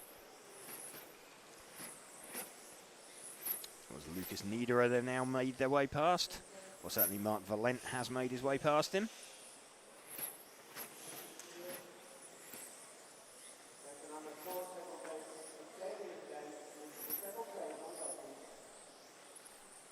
Lead gap now just 0.9 of a second.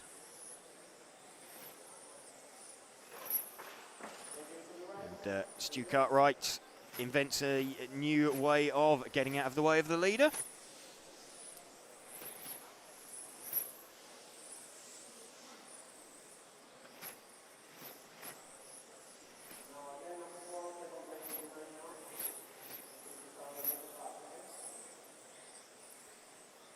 Marc Valent still out in front, under 2 minutes to go from Jose Pereira. Gap between them now is 1.1 seconds.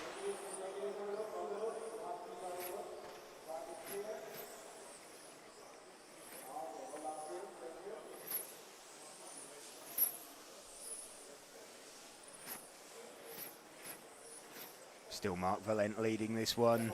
Jose Pereira still running in second. 1.3 seconds now.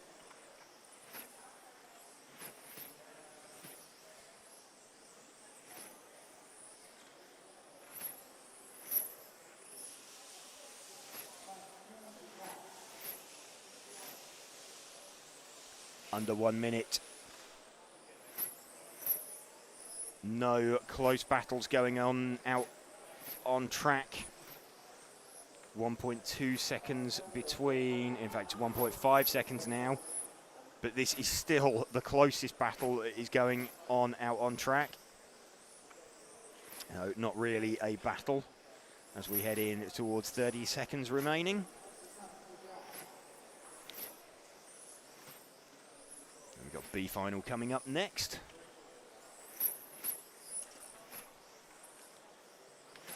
That was a close call for the leader. He would have been fairly fully clenched there. I think that was Alessandro Bianchi as he went past.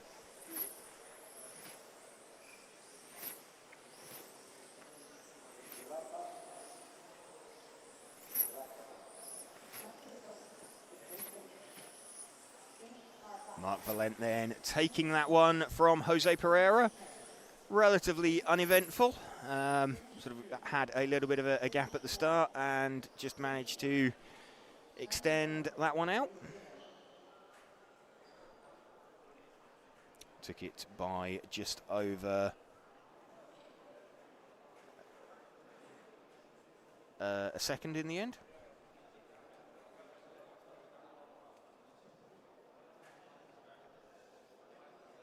This is special.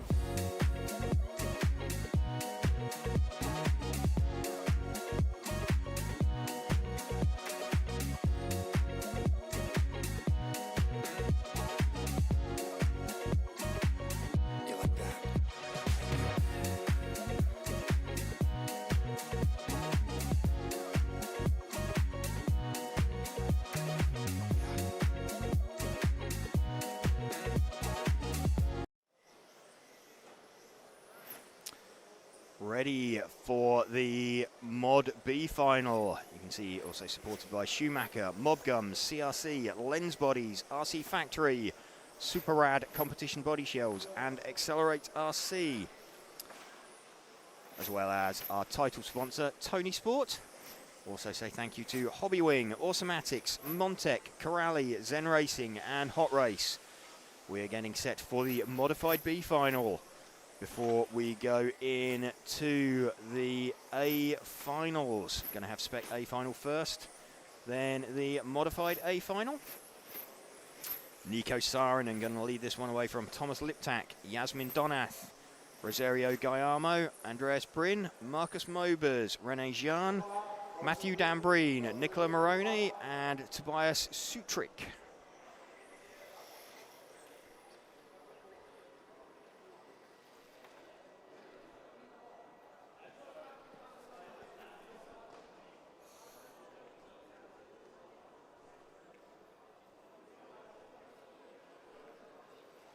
Thomas Liptak looking like he's running a Chase Mackman tribute body shell.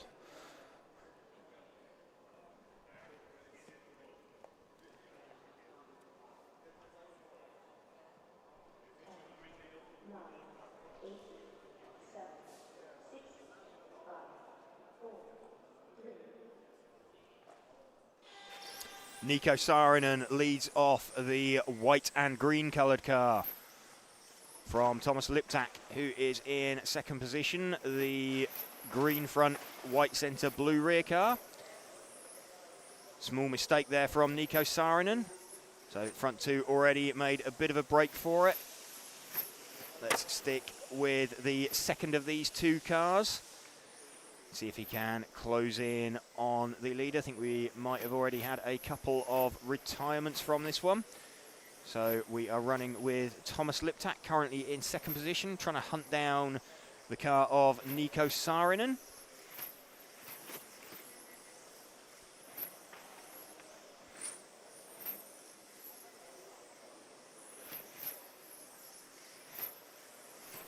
Gap between them at the moment, just under 0.4 of a second in this modified B final. A final action coming next for Spec. Be sure to stay tuned in. Small mistake there from Nico Saarinen. Let's Thomas Liptak close back in.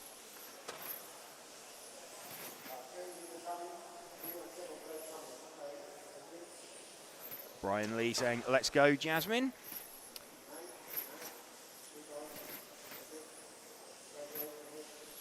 Jasmine running in third position at the moment.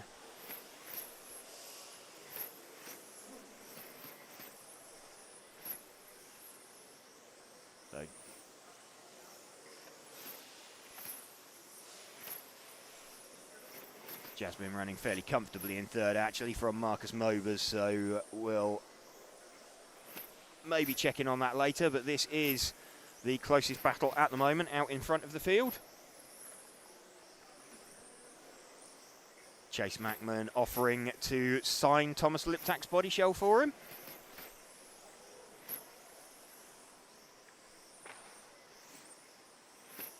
Running with Thomas Liptak at the moment. Running in second position. That is the green front, white centre, blue rear car. He's trying to close down the car in front of him of Nico Saarinen, the white front, green rear. So gap between them around half a second.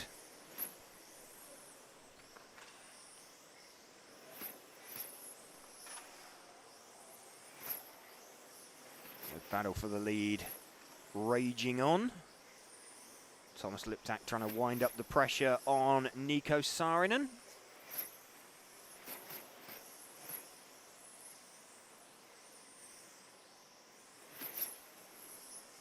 Right with Nico Saarinen now, it's Thomas Liptak. So looking like he's got much stronger pace at this point in the run.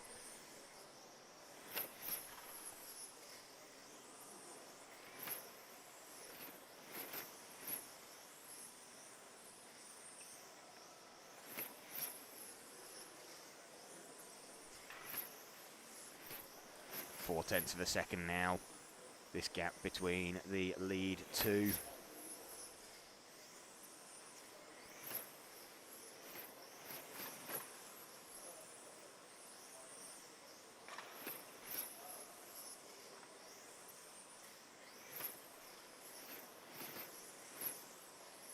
Still going on out in the front of the field.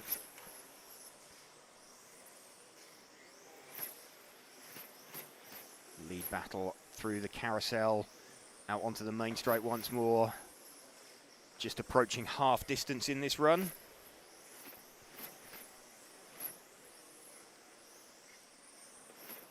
Nico Saarinen, the white and green coloured car. Thomas Liptak, the green, white and blue coloured car on stream at the moment. Down the main straight once more.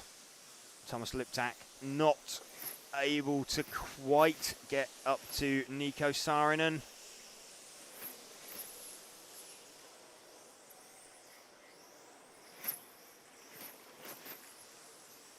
Nico having a small bobble earlier on and allowing Tomasz on to him. Starting to stretch away now. Jasmine Donath running fairly comfortably in third. She is about 5 seconds back from this battle. Thomas Liptak now starting to close in again on Nico Saarinen. There's 3 minutes remaining.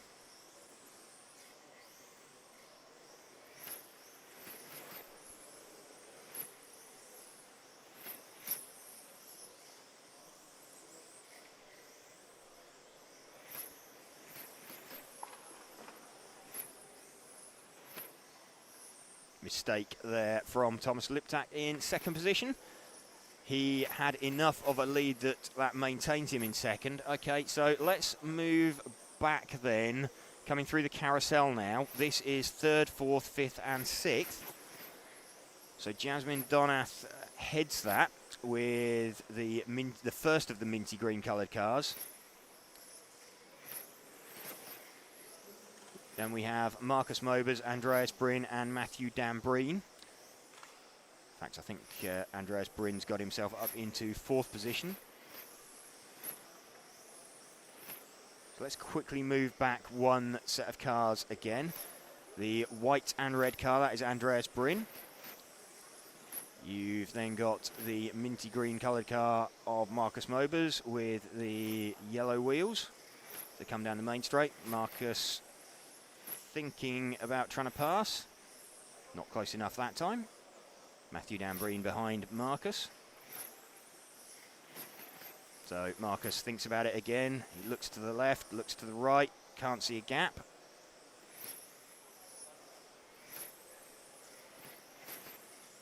Slightly further behind now for Marcus Mobers.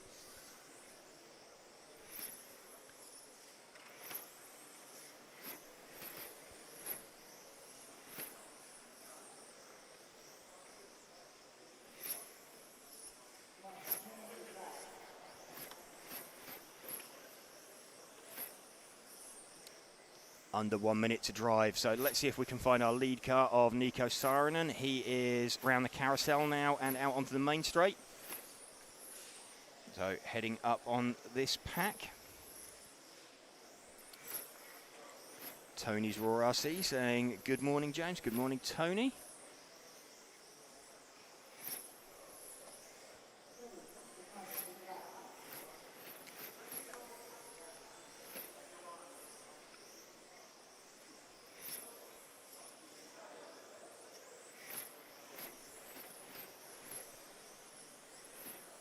Nico Saarinen then with a 3.3 second lead over Thomas Liptak. So Thomas retaining his second position after that earlier mistake.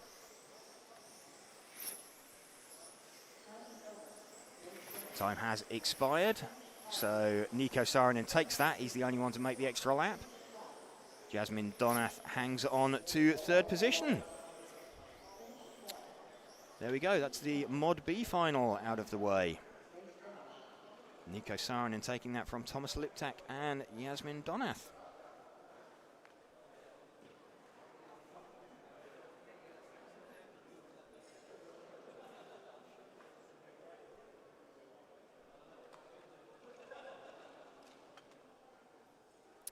First A final coming next.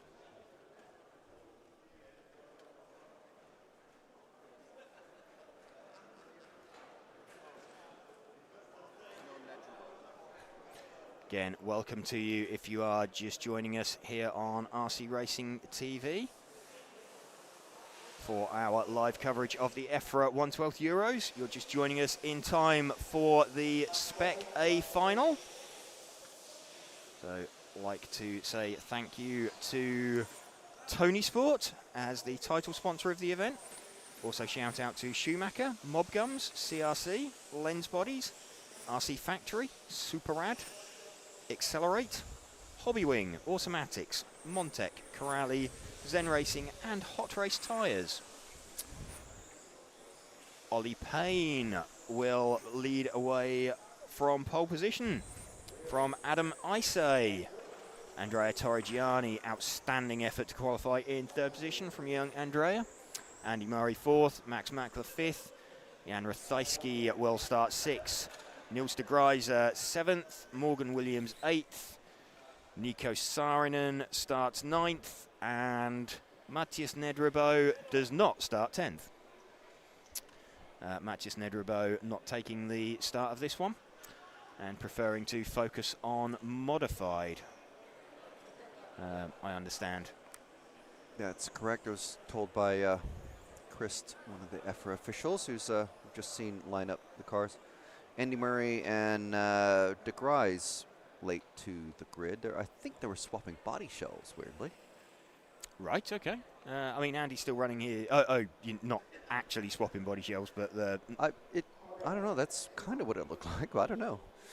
Anyway, they're all set to go. They are. Ollie Payne going to lead away with the white, black and red body shell. So Ollie Payne gets away from Adam Isay, manages to get it right under the driver's rostrum this time. So bobble there from Ollie Payne, so change for the lead. Adam Isay now out in front. This would change the narrative. Adam Isay leading this one. Andrea Torrigiani making a bit of an error and dropping down the field. So Andy Murray up into third position. So we now have Adam Isay leading the pink-coloured car out there. We have got the white, black and red car of Ollie Payne. We've got the carroty orange coloured car of Andy Murray running in third position.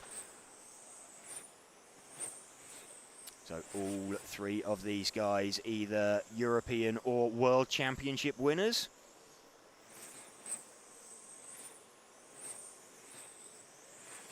Ollie crawling all over the back of Adam.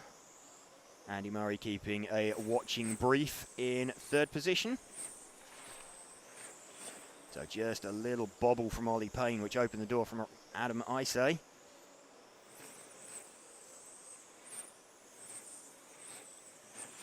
Ollie, obviously the defending champion. Won it last year at the MRCZ facility. Running the CRC chassis, switched to Accelerate at the start of the season. Showing regardless of what he is running, he is right up there as a competitor. Adam Isay running the X-Ray chassis. Andy Murray running the Schumacher. Gap between the top three around half a second. So it's threatening to explode into life, but hasn't yet. Ollie trying to find his way through on Adam. Super close, but hasn't found his way through yet. So gonna look to try and make a clean pass. If there's any opportunity, but actually look like he's dropped slightly back, so the top three equidistant from one another.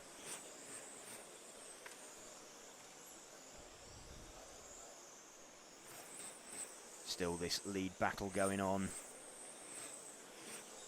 Adam Isay leading from Ollie Payne, leading from Andy Murray.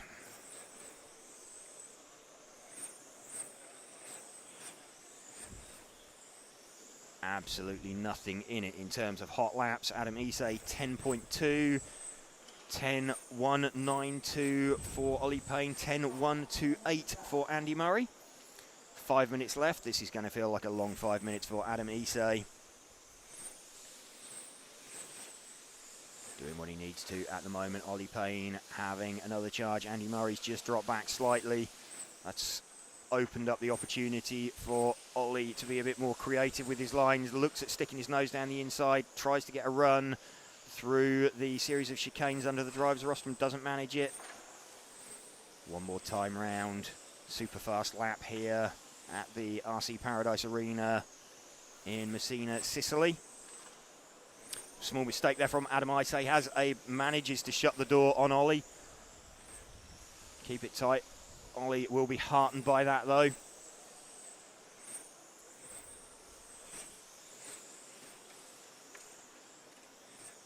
Ollie looking everywhere, trying to find a gap. Adam keeping it tight, keeping it clean. 4 minutes now.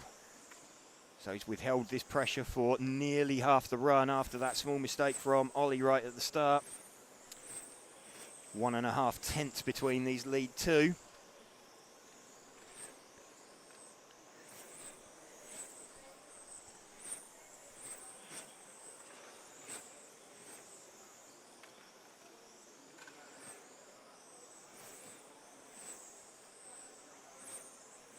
Still super close. Adam Isay, the pink coloured car. Ollie Payne, the white, black and red coloured car. Battling for the lead of this A final. Ollie Payne was TQ. Adam Isay second on the grid. Ollie trying to find his way through. Super close as they come out onto the main straight. Ollie looking for an opening. Andy Murray keeping a watching brief. Really is just those three. Jan Rathajski is running in fourth position, but he is a little way back. Andy Murray just standing off these two, hoping to hoover up the pieces. So Ollie knows if he's going to pass Adam, it needs to be clean, otherwise that opens the door for Andy Murray.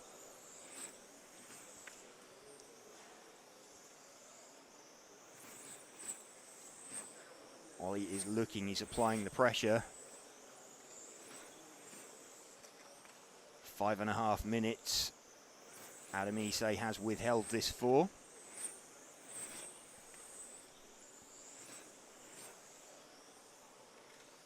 Ollie keeps dropping back and then just charging back up to the back of Adam again. I don't know if he's doing that deliberately, just trying to shift his focus.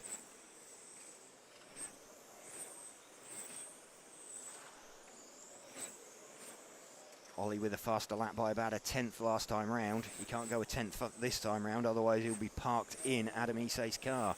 Under 2 minutes to run now. I've got a feeling Ollie's hoping that these two will make it. Oh, little dive there from Ollie, and gets told to give that back. So call from the ref.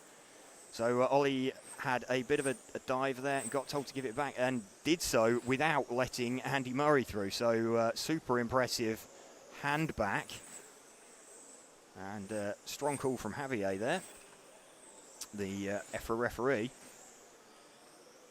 That puts Adam further out in front. Be interesting to see afterwards if there's any sort of conversation between Ollie and Javier. Quite close to each other on the driver's rostrum. Under 1 minute now. Adam Isay leading by about 6/10.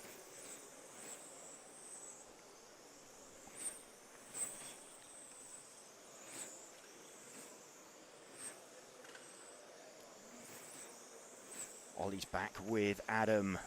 Less than 30 seconds to go. So Adam now knows where Ollie's going to want to attack. Ollie on the inside. Can't make it through there. Adam keeps it tight. He knows where to defend now. 20 seconds left. Ollie right back with Adam. Having a look. Trying to get him crossed up all the way through. They're gonna have one more lap. And Ollie Payne checks up. So top three make it onto the final lap. Adam Isay down the main straight one last time. I think Adam Isay has done enough. Crosses the line. Adam Isay takes leg number one from Ollie Payne. And shake of hands between them. Congratulations between them. So that's good to see. Ollie recognising a job well done. And of course staying on the driver's rostrum. That was some pressure. That was some pressure there on Adam. And wow. Yeah, Adam. Oh, obviously Adam's staying up there as well. So yeah, that's good. MKJRC saying, as a touring car racer, 8-minute finals feel like torture to drive and defend. Well, it is if you haven't got a faster car, then you've got a bit of a job.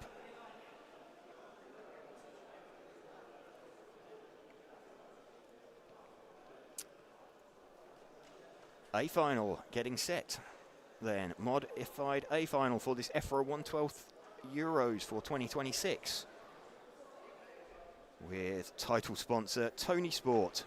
Also say thank you to Hobbywing, Automatics, Montec, Corrali, Zen Racing and Hot Race Tyres. So Alex Hagberg going to lead away from pole position. Mark Reinhard in second. Matthias Nedrebo in third. Simon Lauter starts fourth. Martin Huddy starts fifth. Adam Isay, Jan Rathajski, Ollie Havranek, Alessio Mazzio and Ollie Payne.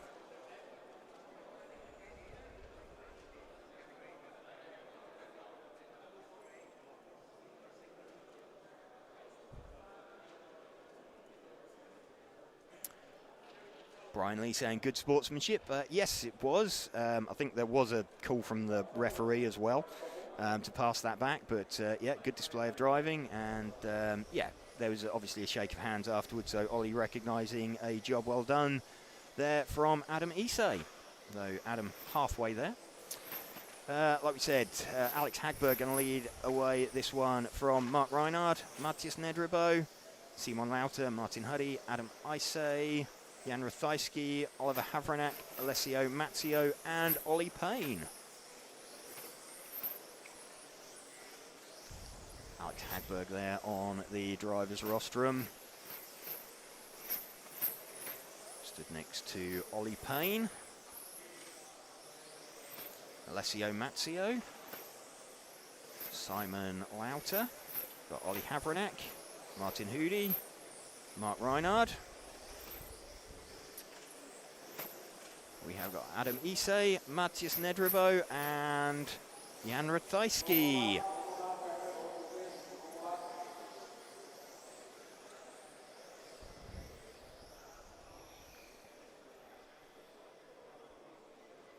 Alex Hagberg running race paint.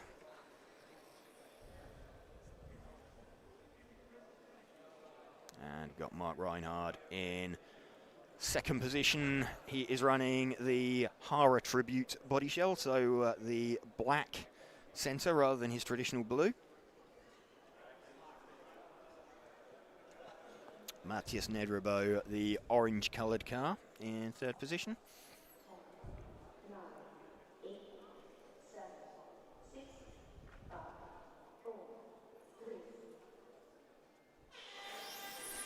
Alex Hagberg gets the jump then from Mark Reinhard from Matthias Nedrebo. Simon Lauter away in fourth position. Running with Alex Hagberg, our leader. He's kind of threatened to run away with this one if given the opportunity. Already starting to stretch his legs at the front of the field. So closest battle is the one for second place. Let's move back onto that. So we've got Mark Reinhard running in second position there. The white, pink and black body shell. Pick up the orange car of Matthias Nedrebo as they come down the main straight. He is running in third position, trying to fend off Simon Lauter. Adam Isay's made his way up into fifth position. So Adam looking forward to trying to drive, looking forwards rather than behind him for this next run. Adam obviously taking that leg of Spec.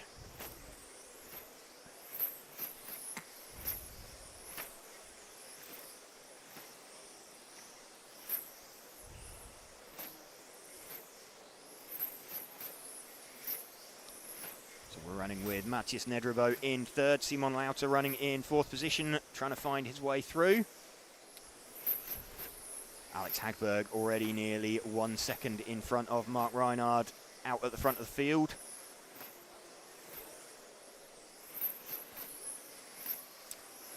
In fact, Mark seems to be going after Alex. He's got that down to 9/10. Let's pick up Mark Reinhard again as he comes down the main straight.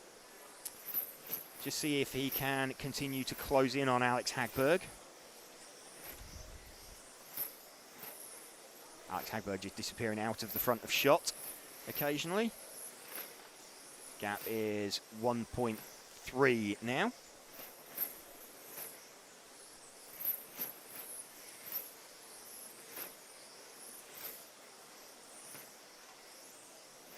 So Alex just starting to stretch the gap on Mark very slightly.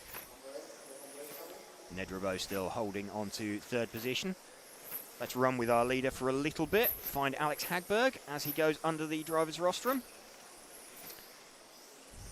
Otherwise we're in danger of not really seeing any of this dominant performance. We will keep an eye on anything going on further down the field, but nothing to see at the moment. Matthias Nedrebo has managed to start stretching his way away from Simon Lauter. So everybody fairly evenly spaced at the minute. We're watching Alex Hagberg at the moment as he closes in on, I believe that's going to be Alessio Mazzio. Yes, it is. So Alex Hagberg makes his way past Alessio Mazzeo, heading in towards half distance.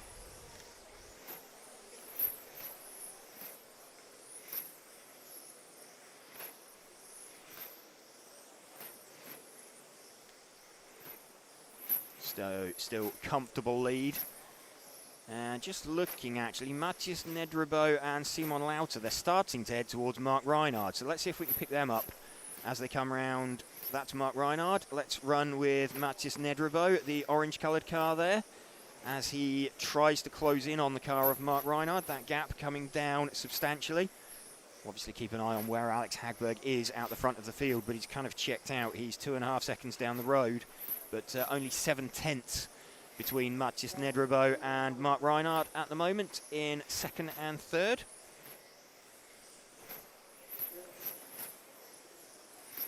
So Matthias starting to wind on the pressure and close in. Simon Lauter running in 4th position, Adam Issei running in 5th. So they're all kind of in shot at the moment.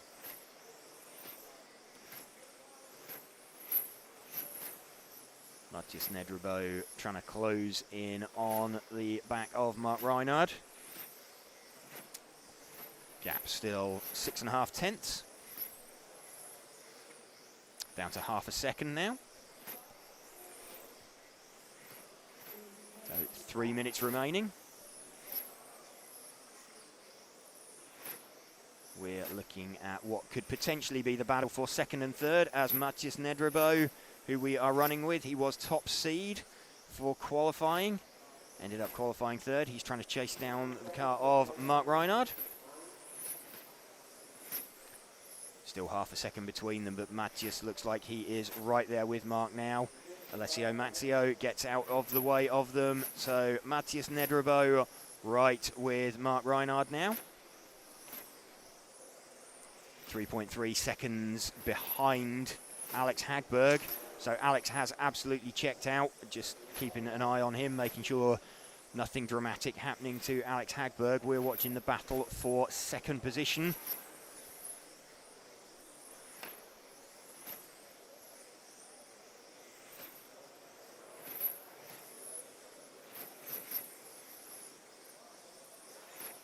Matthias Nedrebo trying to find his way past Mark Reinhardt. Alex Hagberg absolutely checked out now. Alex's lead 3.8 seconds. Alex looking to win a 9th title, and this will be a very, very strong step towards it, winning the first leg.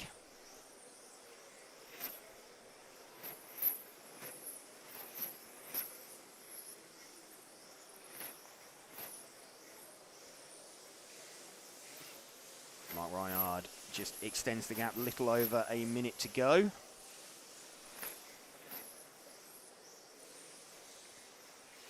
Heading in towards the back of Ollie Payne, running in, where's Ollie running? 8th at the moment. So closing in to put a lap on him. 1 minute remaining. Matthias Nedrebo closing in again on Mark Reinhardt, having another charge.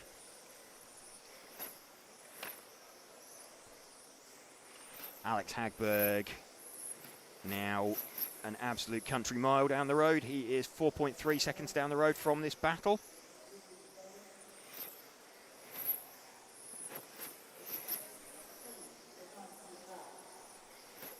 So we will, with 25 seconds to go, I think we should pick up Alex Hagberg, our lead car. Mark still managing to defend from Matthias Nedrebo out of the corner of my eye, but with 15 seconds left, we are running with our lead car. Alex Hagberg, led from flag to flag.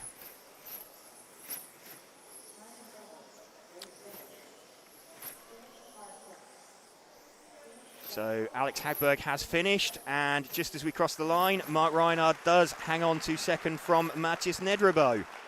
Alex Hagberg, though, taking the leg one win from Mark Reinhardt and Matthias Nedrebo. So really strong defensive drive there from Mark Reinhardt to hold off Matthias Nedrebo. And congratulations there to Alex Hagberg from Jan Rathajski.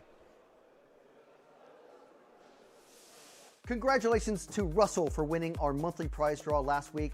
He chose the S-Works buggy, and now that is gone and on his way to him right now, replaced by this awesome car provided by Team Associated and CML. And we also have these awesome prizes from Meshler. So that's our pal Max. Don't forget, supporters get 1 entry every month. Heroes get 5 entries per month, and superheroes get an amazing 10 entries per month. So make sure and hit that join button down below.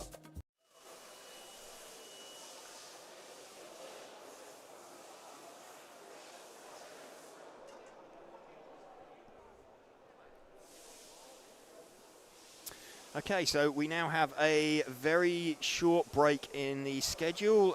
We're looking to come back at 11:15, so just around 10 minutes time. I'm going to take that as an opportunity for a quick comfort break so that we can bring you the second round of finals. And yeah, we'll be back with you very shortly.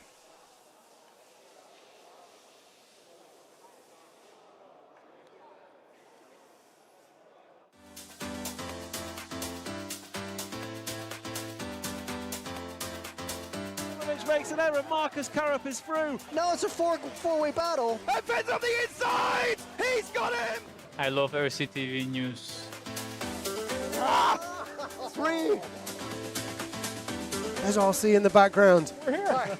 Hi, everybody. There he is. Totally secret, no one knows. And that's against the rules, so we're going to have a team manager meeting to figure out what to do. Have reopened the silly season portal.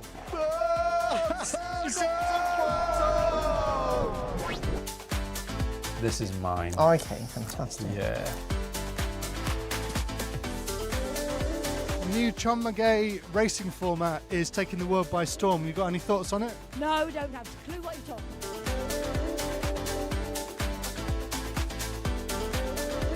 So we are here at ETS round number 3 of season 17. Probably 20-some nations represented here. I gotta fix my hair here. Is it look good?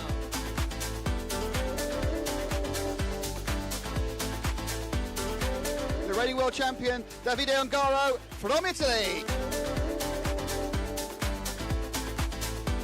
Welcome to the RC Racing TV podcast. You can already see who's joining us today. Modify at the end is the same as you put an F1 engine instead of one Fiat Punto.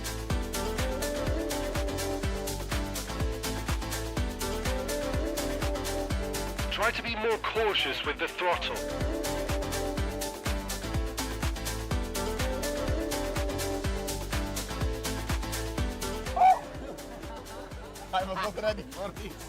I'm Matt McCallum. And I'm Frank McKinney. And here are your headlines. I want to do it again. I told you it has nothing to do with reflex. Sometimes you're, let's call it, blessed with drivers that are very self-sufficient. Some people do just want you to tell them what to do to their car.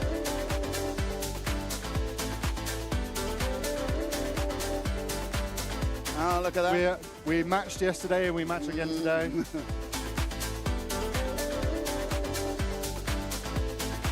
Across the globe through language barriers, united through technology and a vision of the future.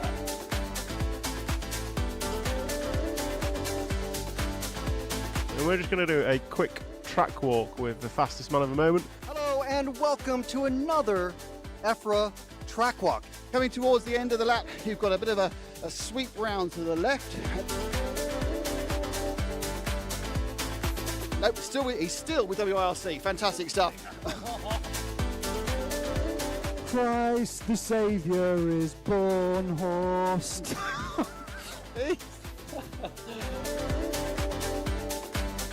Fantastic display of driving from these two drivers who have pretty much carved up the touring car world between them this year. And that's going to try and send it, and he does! And he makes that pass as Daniel makes a mistake. Oh no, Daniel's on the glass! Something's wrong with Daniel! Oh no, he runs out of fuel too! He runs out of fuel too! Who's going to take the win? He's to take the most amazing European Championship. That is absolutely unbelievable. Michael Olowski then comes across the line to win the European Championship. The winner, your European champion, is one Carlos Canan. Mark Reinhard takes the European Championship. Davide Ongaro, associated European champion, and didn't he deserve it? Bruno Coelho is your champion. And crossing the finish line for the last time, Dario Balestre is our 2024 European champion. Today, mamma mia, super happy. It's like a real now. It's like a real.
Ready to take your bashing to the next level? Get behind the wheel of the brand new Kagama 4 and feel the power, precision, and quality that only Team Corrali can deliver.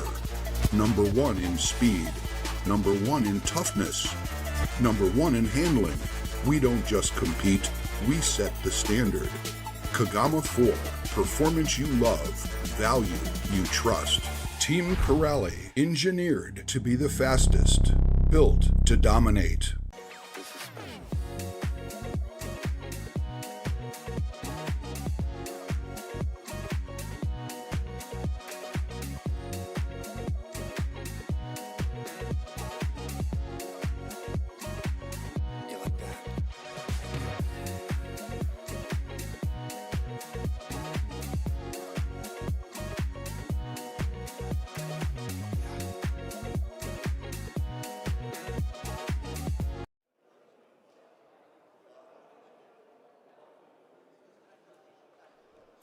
Okay, we're back for this Spec E final, leg number 2.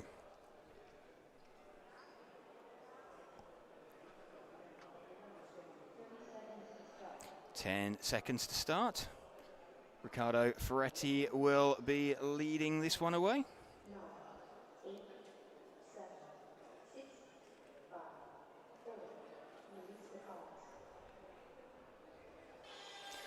Riccardo Ferretti leading away, then the yellow coloured car out in the front of the field from Chris House in second position.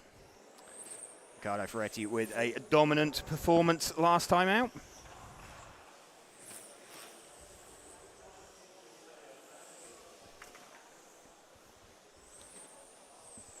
We're running with Chris House at the moment, then the orange front, white rear car. Chris House running in second position from Vittorio Finelli. So this is the closest battle going on out on track at the minute. Running with Chris House in second position. Chris having had a character building weekend.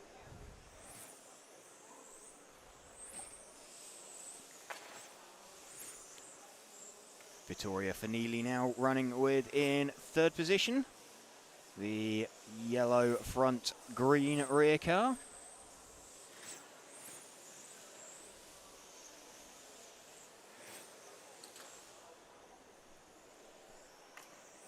So this is the third place car we're running with of Vittorio Finelli. Again, welcome to you if you are just joining us here on RC Racing TV on this Sunday. We are bringing you live coverage of the EFRA 1/12 European Championships for 2026. Bringing you coverage all day today of the finals with our title sponsor, Tonisport. And also like to thank Hobbywing, Automatics, Montec, Corrali, Zen Racing and Hot Race for helping us to bring you this coverage. Remember to give us a mention in the live chat. If you want any questions, anything you want to know, please ask away. We will try our best to answer them for you. See what is going on out there on track. But, Riccardo Ferretti leading this one fairly comfortably at the minute. He also won the first leg of these finals. So yeah, Riccardo Ferretti taking the first leg, so this one would seal the deal for him. We're running with Chris House on track at the moment. Chris running in second position, so having a stronger run than the first leg, where he finished in last position.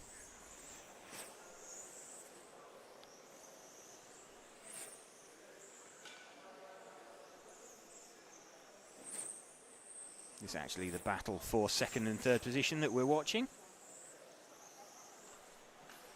This is Chris House, the orange and white coloured car, and Ivan Alessandro, the white and orange coloured car.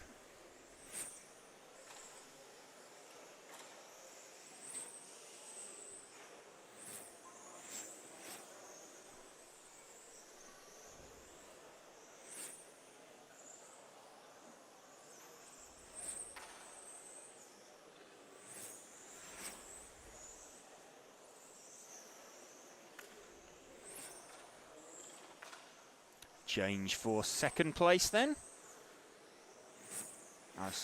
Even Alessandro has moved back into second place over Chris House. These two still the closest out on track. Riccardo Ferretti leading. So coming together there between second and third position. Chris House back up into second with the orange front, white rear car. So we're running with Chris in second position, and in fact that's a change again. So Ivan Alessandro up into second position.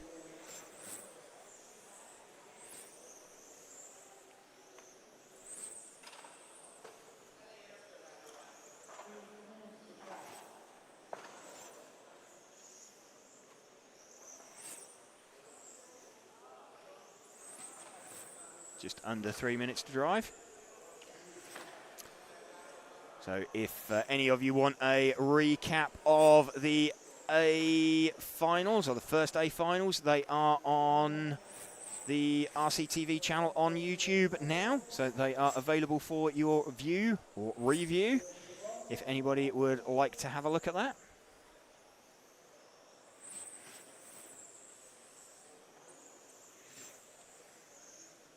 Riccardo Ferretti leading this one, not that comfortably actually. This is the battle for the lead. So Riccardo Ferretti and Ivan Alessandro, sorry, doing battle for the lead, and Ivan making a little bit of a dive. Riccardo holding on to it, and that was even more of a dive there from Ivan Alessandro.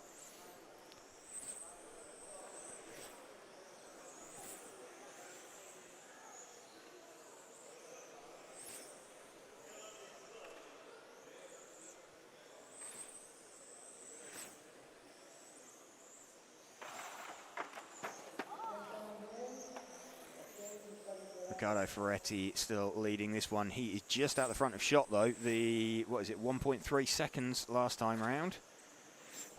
1.1 seconds this time.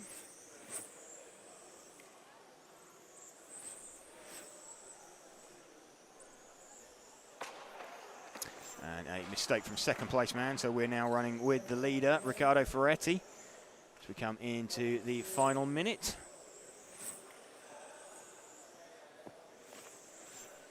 Riccardo Ferretti leading Ivan Alessandro, leading Chris House.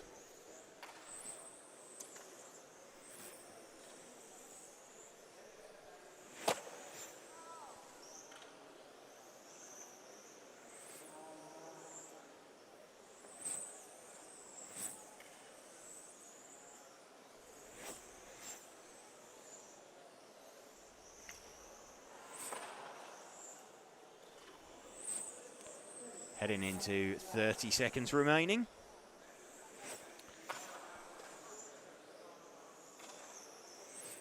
Lead gap now 4.8 seconds.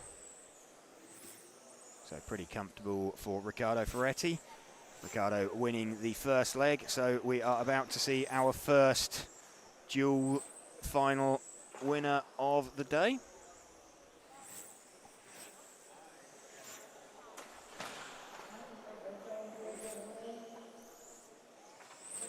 There we go, time has expired.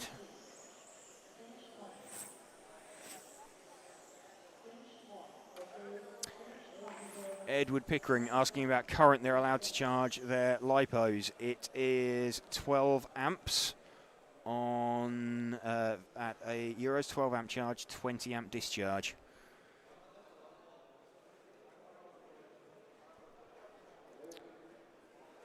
So we're going to have a poll on the live chat as well. Who do you think is going to win Spec A2? That will be coming up very shortly.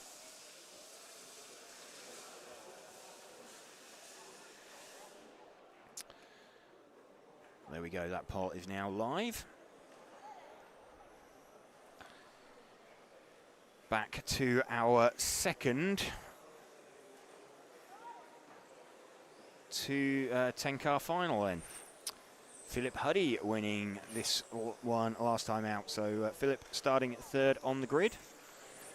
If he manages to win this one, he wins the C final overall.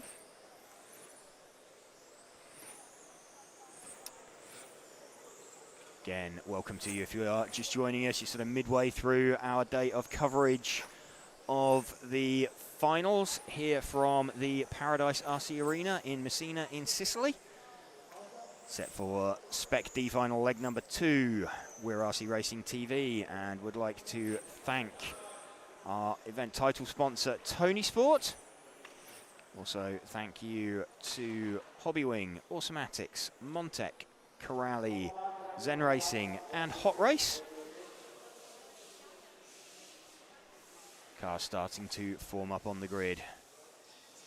See the car of Philip Huddy there on third position. The red and fluoro yellow coloured car. Tom Adams in second, the white and purple car. Out in front, Alessandro Calarese, the pink coloured car.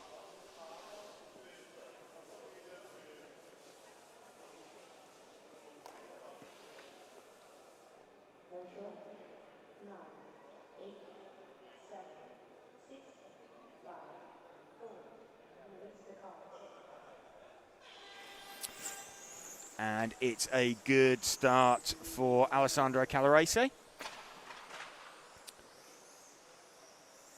Tom Adams, Philippe Huddy running away in second and third position.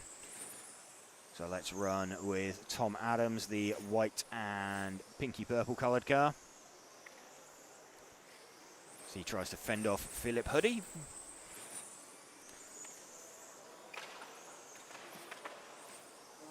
Managed to shake off Philip. So Tom Adams we're running with now as he tries to chase down Alessandro Calarese, the leader.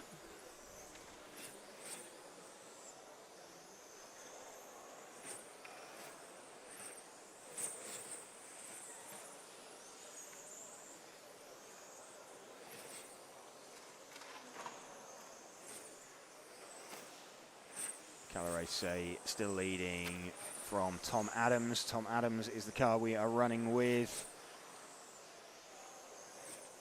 Belgian driver running in second position.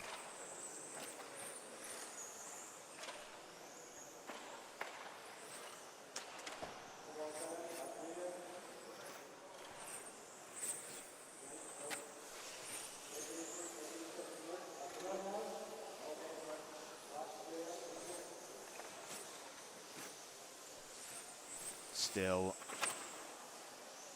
the car of Tom Adams we're running with.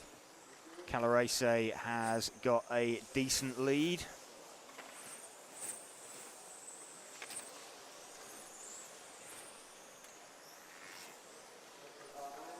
So no super close gaps on there. In fact, closest gap looks like it is between Philip Huddy and Magnus Hellmark. Let's see if we can find Philip Huddy.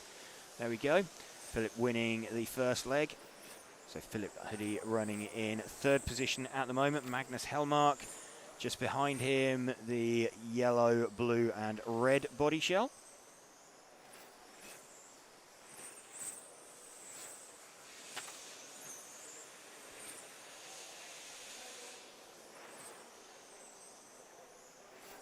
Philip Huddy, well, they're both yellow, blue and red looking at it, but Philip Huddy, the lead of those two, the much brighter fluoro yellow, rather than the sort of flat school bus yellow of Magnus Hellmark.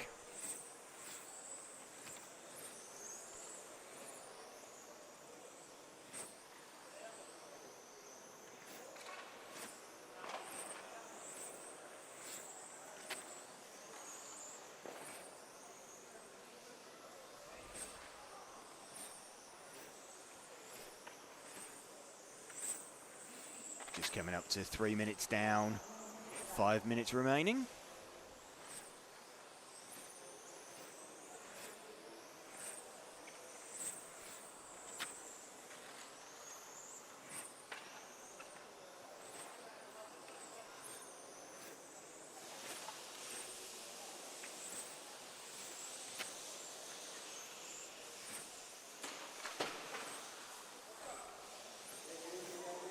Calarese still leading this one pretty comfortably by a couple of seconds out in front from Tom Adams.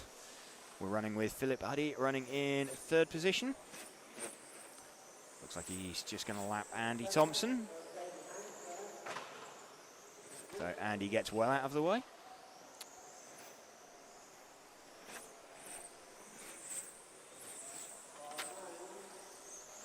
There's no super close battles going on out on track. Let's see if we can find our lead car. He's the pink coloured car through the carousel now.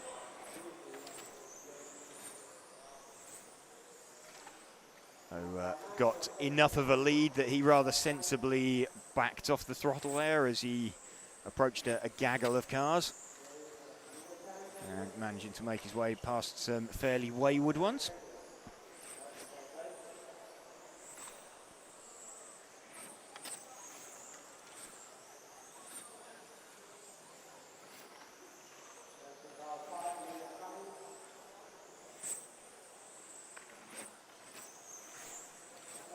Alessandro Calarese leading this one from Tom Adams by about 3 seconds. They're a further 2 seconds down the road from Philip Huddy, who is 2 seconds down the road from Magnus Hellmark. Everybody pretty evenly spaced. No close racing going on in this final. And that's exactly as Alessandro Calarese will like it. He's made a break at the start and just going to drive away from everybody. Just going to navigate Andy Thompson again, and he keeps out of his way.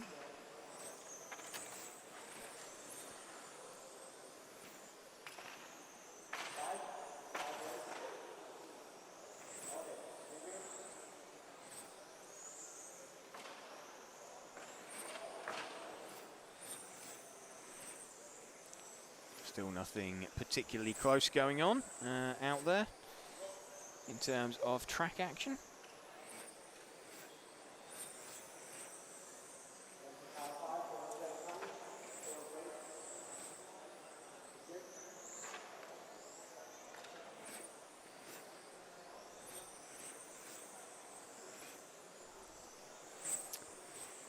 Alessandro Calarese still leading.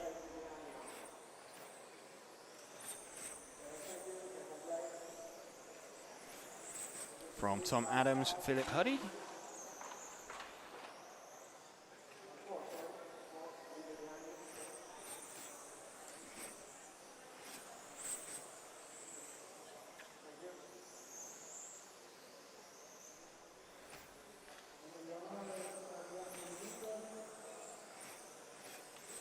So, yeah, aware that we seem to have lost the live timing at the moment.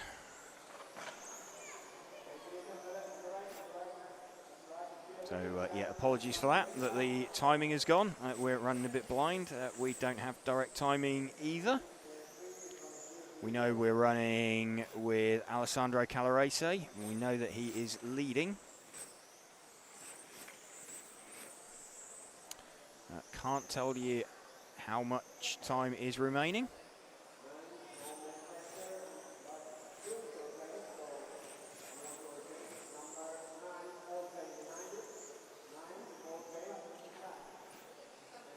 Still running out in front with Alessandro Calarese. Running a little bit blind at the moment with a lack of timing, but we are doing our best to get that one re-established. But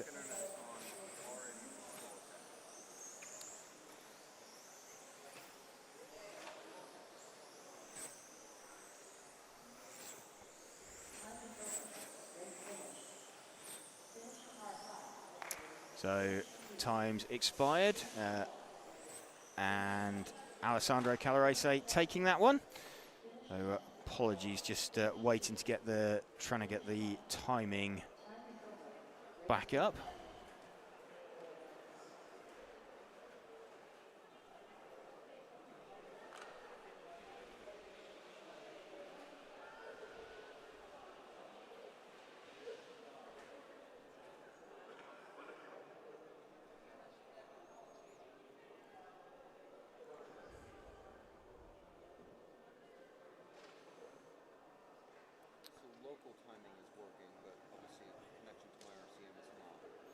Yeah, so we should still be streaming. I'm pretty sure we're still streaming. we are aware that the feed out to RCM for the timing is not running at the moment. We're just trying to get that established, find out what's going on. So we know that the stream is still running. So the stream is still running, but we have no timing data at the moment. The timing data you can see on the screen is incorrect. I don't have any timing data in front of me in the pits to see anything. Let me see what I can do. So apologies, might be flying a little blind at the start of this one.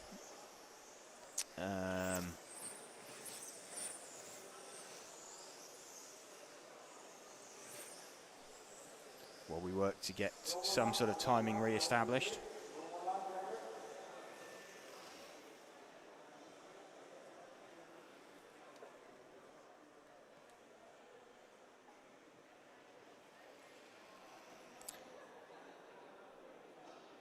So yeah, even on it's transmitted data from RCM that is missing on there. So I just managed to check the data via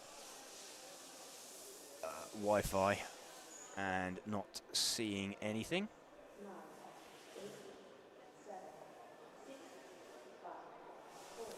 So I think we're going to have Arnaud Solniak leading this one away. We'll run with him, the minty green coloured car.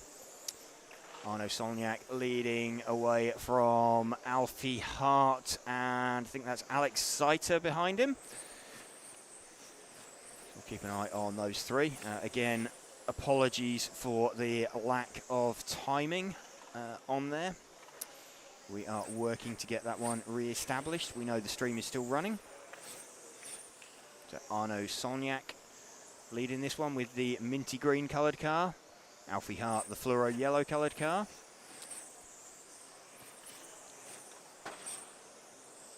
So no timing data available to us, so can't bring you any gaps, unfortunately.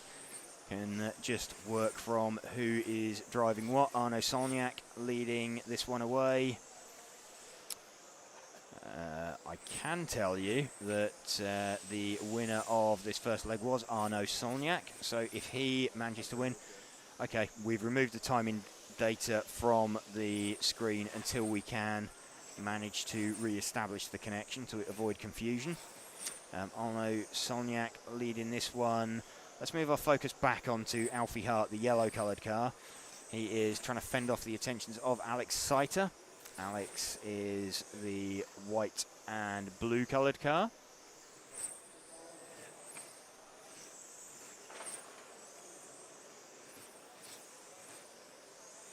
We're running with Alfie Hart as he tries to chase down Arno Solniak.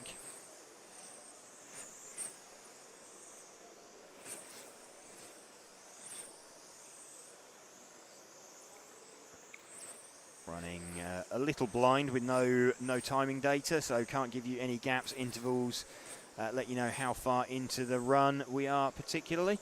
But trying, or the track are trying their best to get that one re-established for us.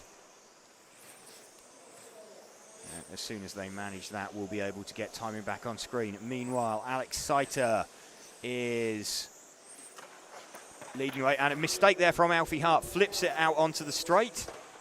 So that has cost him quite dramatically. He is returned to the track.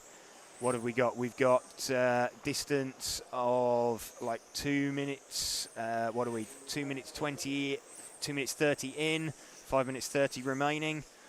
Of this one, we are running with Arno Solniak, the minty green coloured car, in the lead of this one. Alex Seiter running in second position. Stefan Huyss is now up into third by the looks of things.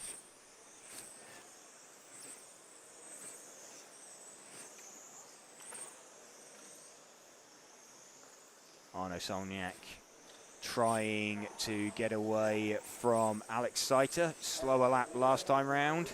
We've just ticked past the 3-minute mark, so 5 minutes remaining.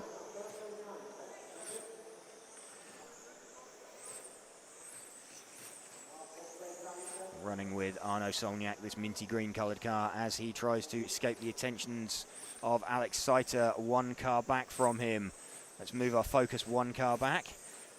That is the car of Alex Seiter. I think 1 car back from him is Stefan Huyss, the green front, white rear car.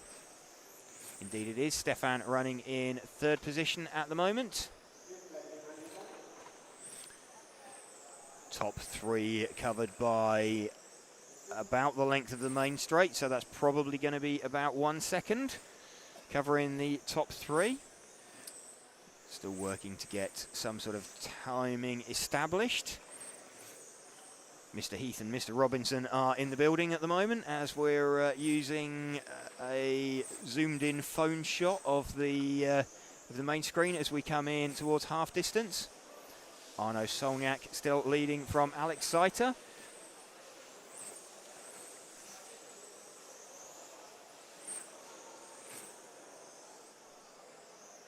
We're running with Alex Seiter in second position. Small mistake there from Alex as we have Stefan Huyss closing in on him. So actually Alex was looking out to the front of the field, looking for the leader, and is now dropping back into the clutches of Stefan Huyss. Still around the length of the main straight between the top 3. No cars between them. 3 minutes of this remaining. So 5 minutes down. Running with Alex Seiter as he tries to close down Arno Solniak, and he is a lot closer.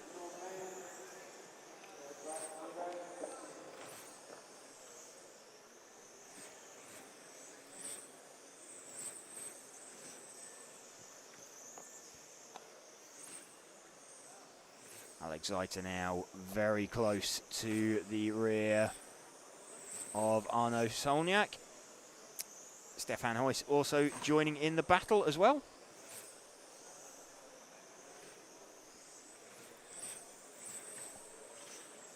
This is the lead battle going on as we come in towards the 6-minute mark. Arno Solniak leading from Alex Seiter.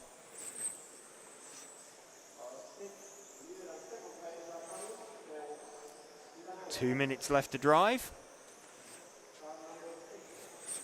Alex Seiter now trying to line up Arno Solniak.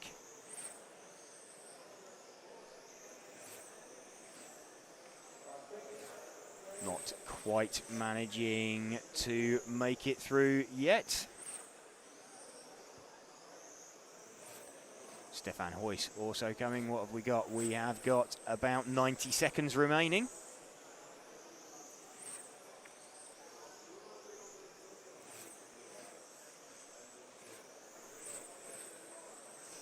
So heading in towards the final minute now. Arno Solniak still leading this one. He won the first leg.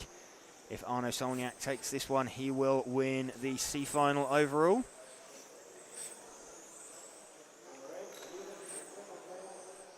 Heading in towards the final minute now. Alex Seiter now has traffic in between him and Arno Solniak.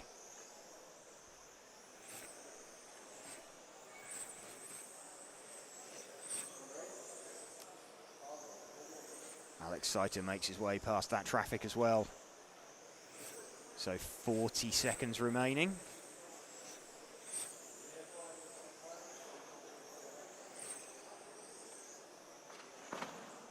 And a mistake there from Alex Seiter right at the end of that one.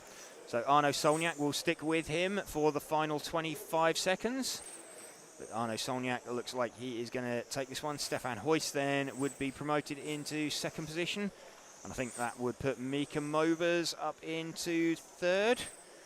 Again, struggling with no timing at the moment.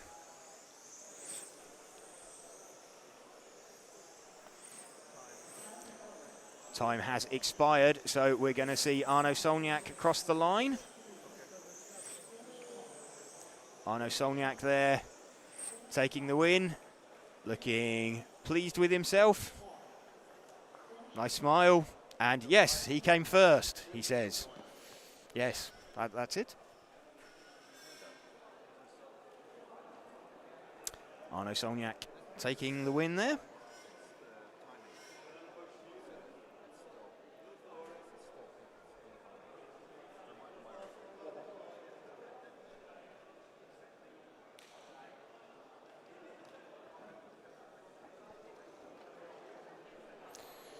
So wanting to, we're working with the track to try and get timing re-established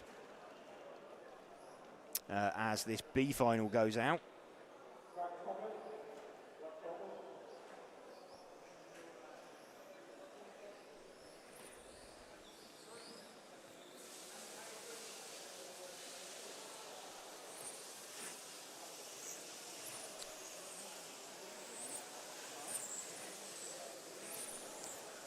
So we, hang on. I think we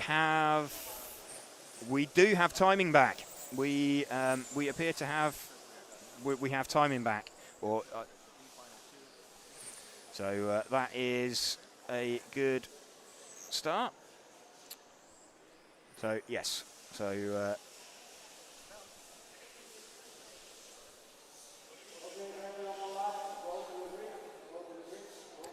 So don't forget the finals. The order of the finals don't change. So we're not going to have the A final immediately after this B final. We're not going to have the A final immediately after this B final.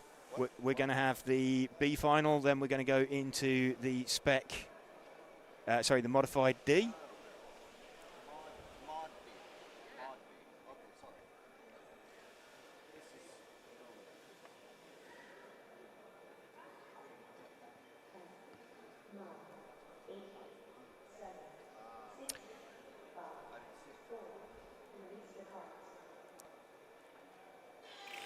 Ollie Havranak leads away. Someone Spurgear does not sound good. Ollie Havranak leading away from Andreas Bryn, Lewis Mobers, Sam Coult, Ollie Boltink.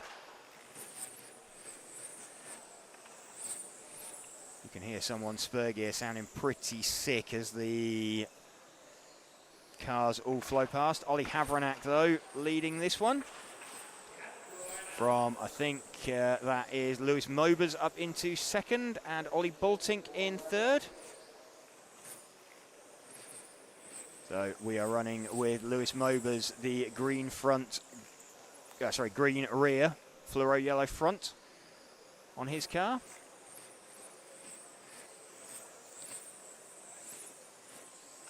third, we have got Ollie Baltink.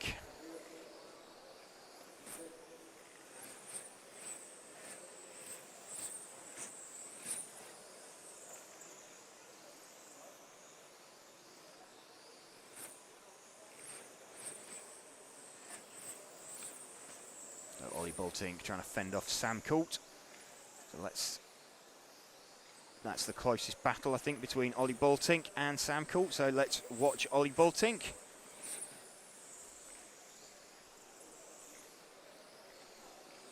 Running with the orange coloured car of Ollie Baltink at the moment in third position, up from fifth on the grid. Managed to get the jump on Sam Coult. Andreas Bryn is the car that's dropped down the field. Running with third place man Ollie Baltink at the moment. Oliver Havranak has got away out the front. He resisted quite a lot of pressure last time out. So Havranak still leading this one. In fact, Lewis Mobers is getting quite close to him. So let's pick that one up. Let's pick up Lewis Mobers as he sweeps around the carousel. That's it, the yellow front, green rear car, just in the centre of shot.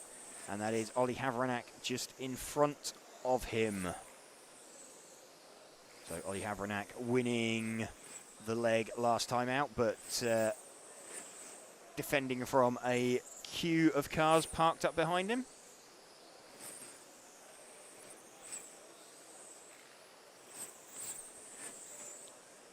Lewis Mobers running in second position at the minute. Ollie Baltink hanging on to third. So looking, Lewis Mobers trying to find his way past Ollie Havranak.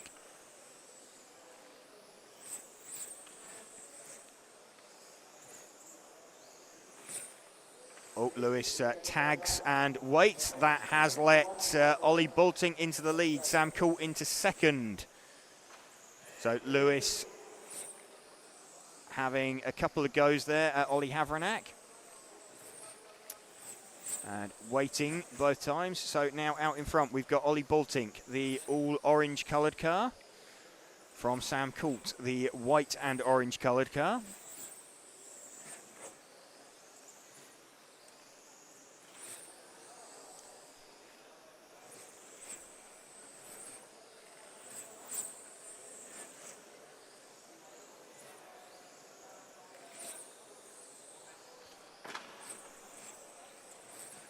Ollie Baltink still leading this one from Sam Coult as we approach half distance. Ollie's best lap, a 10.360, 10.386 for Sam Coult.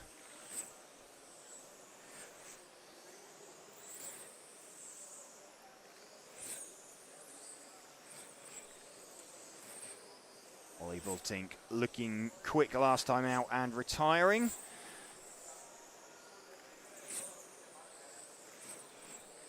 So it was Oliver Havranak taking the overall, or taking it last time out. So as things stand, if Ollie Baltink wins this one, then it goes into leg number 3. Or if anybody other than Ollie Havranak wins it, it goes into leg number 3. Sam Coult, though, starting to wind on the pressure to Ollie Baltink.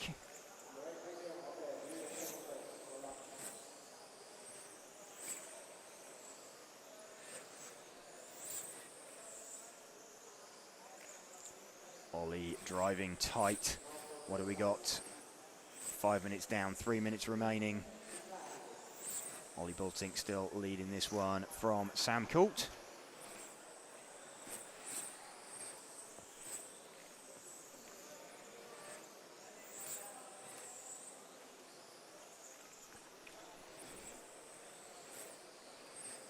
Still this battle going on out in front between Ollie Baltink and Sam Coult.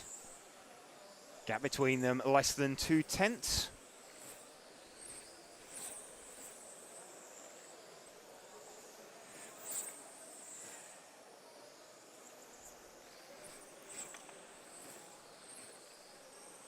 Ollie Baltink from Sam Coult, Oliver Havranak, Lewis Mobers. Oliver Havranek was leading this one. Lewis Mobers made an attempt at a pass. That let Ollie Baltink through into the lead, which he has defended from Sam Coult for a few minutes now.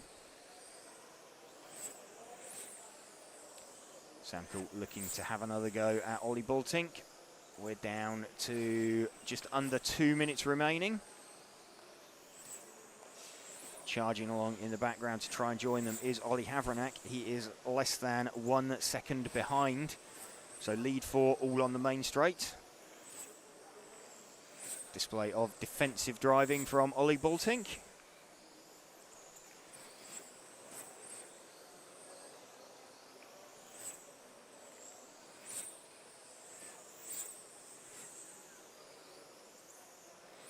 Ollie still defending hard from Sam.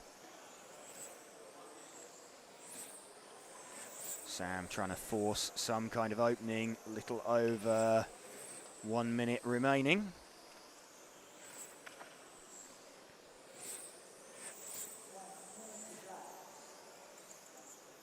Really closing up now. You can see in the back of shot, Oliver Havranek closed right up. Ollie Baltink still leading this one from Sam Coult. Oliver Havranek and Lewis Mobers joining in the battle, so top 4 all together. Little over 30 seconds left. Ollie Baltink defending hard.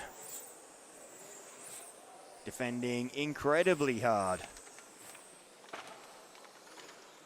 20 seconds left now. Sam Coult nearly has a run. Doesn't quite get there. Bobble from Sam Coult. That's Lewis Mobers then up into second position.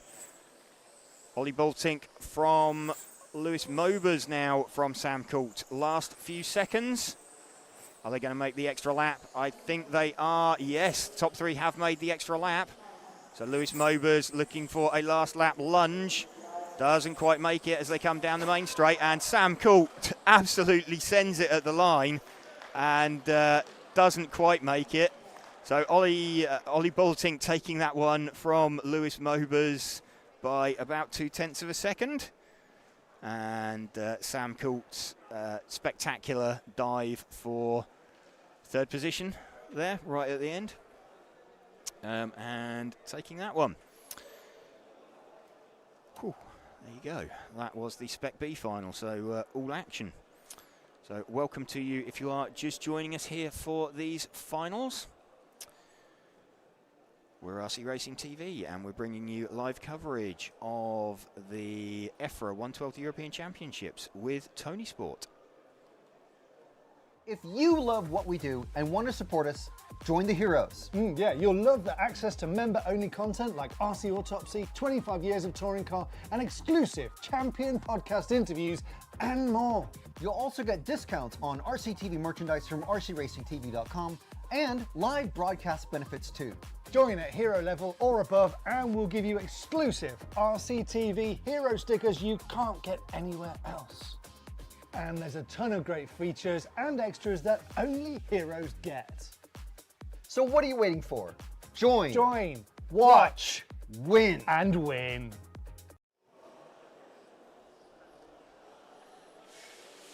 I mean, he did definitely send it over the line, but he did literally go over the line. He did, yeah. He still crossed the line. He still even crossed the line. Down. Upside down mid-air. I'm not sure if that counts. Is it under his own power if you're sliding on your roof? Well, I mean, he had nothing. He was in third. They were the only drivers that had made the extra lap anyway. Yeah. So he was the last of those 3 drivers. I mean, that's Atari physics at work, isn't it? Yes, absolutely. So he was the last one. Or he had nothing to lose in that sense. So if he'd have crossed the line in second, then he would have looked a hero. So yeah. Would it have been allowed though? You think? I don't. There's nothing here that's specified against that. It's just the positioning of the loop. It's.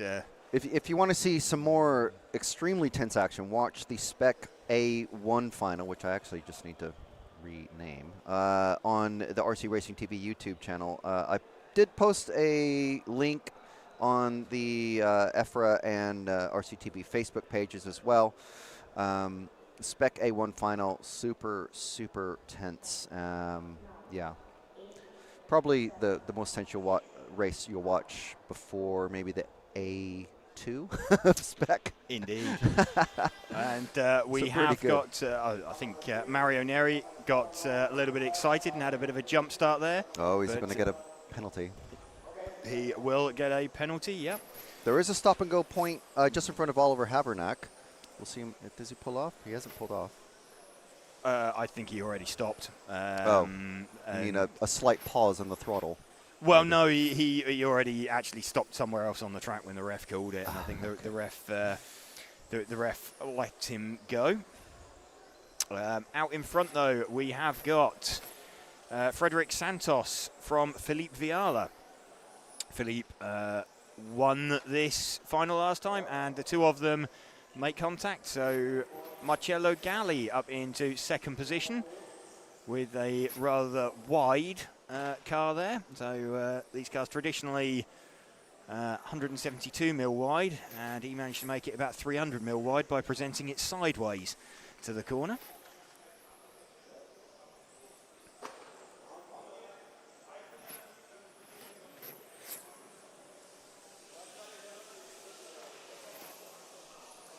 Still Frederic Santos leading this one.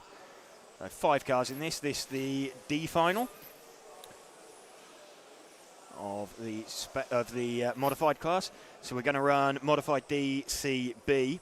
We're then going to have the drivers' presentations before the Spec A final, and then we're going to have the Spec A final. Then the driver's presentation again before the Mod A final. The Mod A final itself, then we go into a lunch break.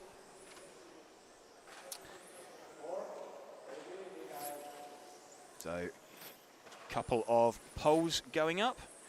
So we have who's going to win Spec A2. Ollie Payne is the overwhelming favourite. 63% of people think he is going to win leg number 2. We've got 22% of people think Adam Isay is going to win leg number 2. And 15% of people think someone else is going to win the leg. So obviously Adam Isay having won the first leg.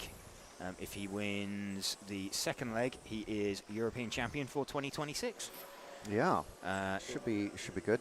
There's a new poll up. I don't know if you saw that one. Yes, just seen that one pop up.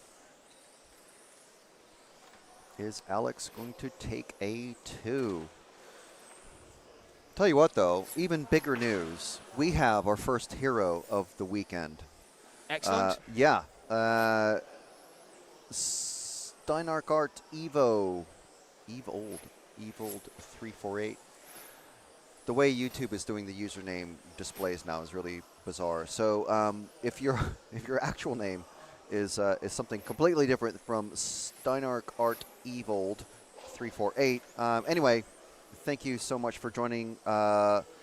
We haven't had many. We're in the finals now, so we don't do the follow requests, but we haven't had very many follow requests. But you do get the next time you're watching, you'll get priority follow requests. You get discounts on merch. You get the big one now is entries into our monthly prize draw, which we've been playing some little promos for. So thank you very much for joining us. And it doesn't cost all that much a month. Oh, and stickers if you join at the hero level as well. So very nice Mao graphic stickers. So they're not cheap. They're very, very nice stickers. Mao kindly providing us some transmitter skins and name stickers for myself and Matt this weekend. So very, very good stickers. But yeah, do check them out. Just hit the join button, basically, for all the details. For all of you, well, nearly 300 people watching at the minute, which is awesome. Absolutely. So Philippe Viala leading this one. We're running with him at the moment. He is, let's have a look how far he is. He's 8.3 seconds in front of Frederic Santos. Philippe did, I believe, let me just double check on with an update on the ranking lists for modified.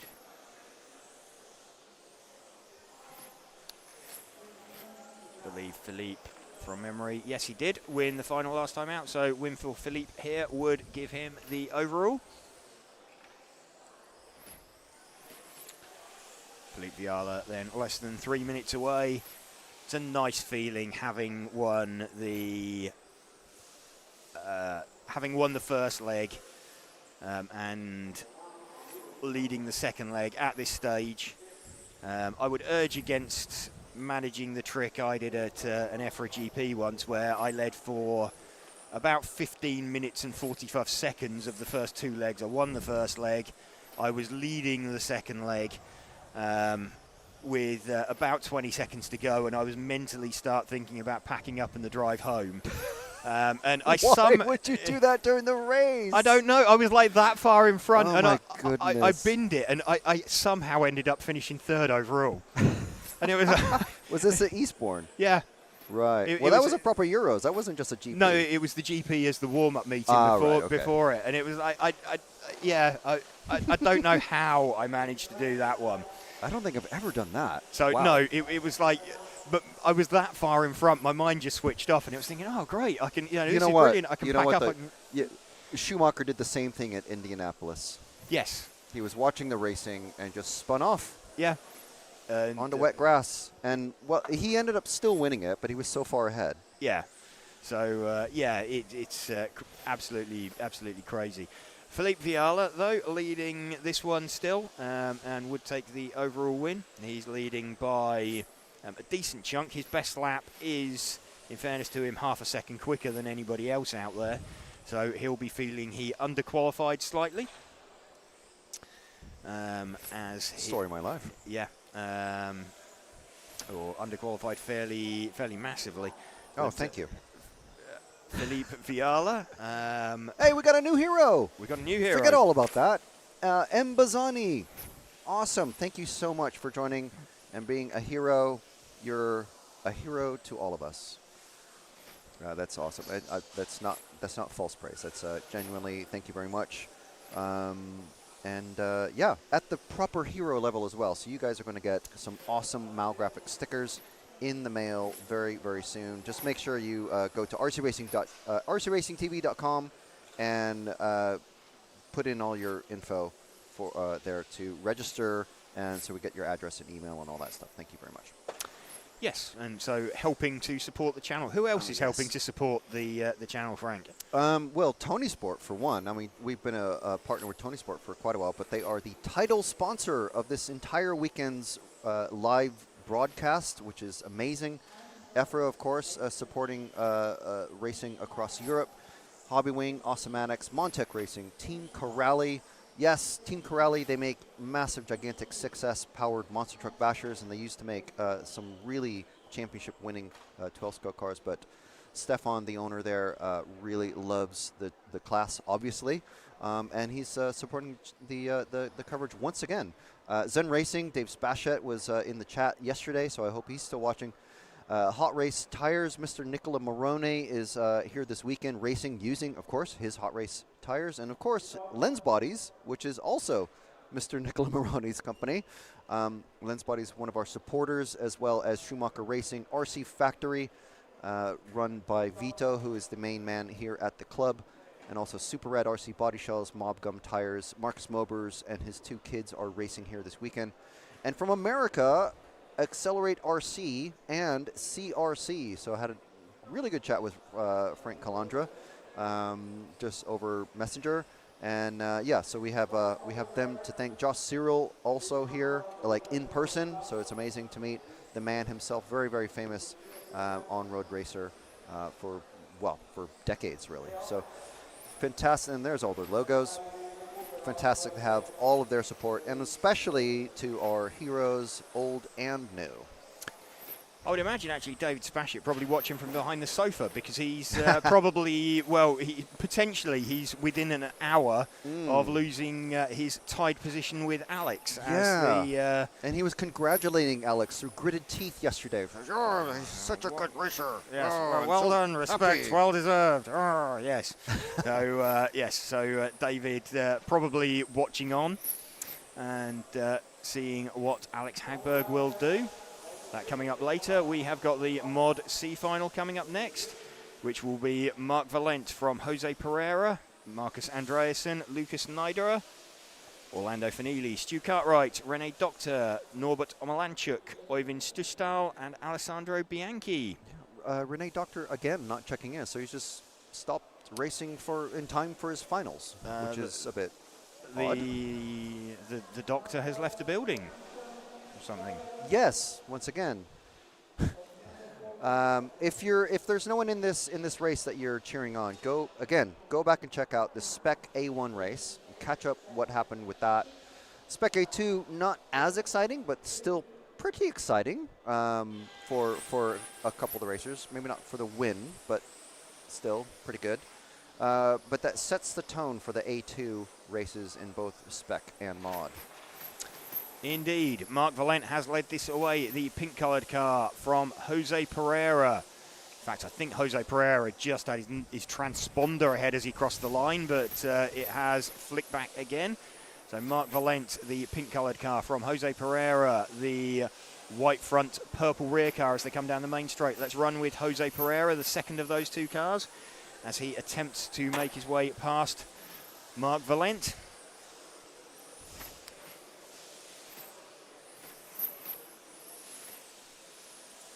Can hear these cars much higher pitched than the 13.5 powered cars as they scream down the main straight.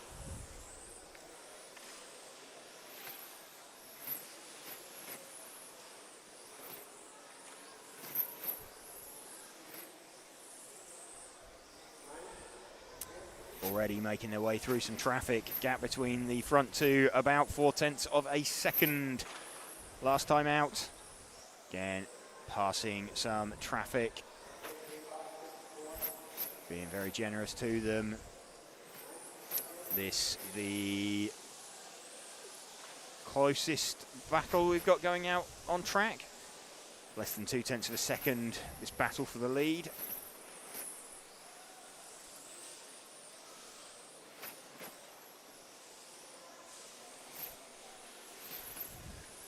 Still going on, Mark Valent, the pink-coloured car from Jose Pereira, the white front, purple rear car. Back round under the driver's rostrum one more time. Through that series of chicanes, out a slight loose rear there for Jose Pereira.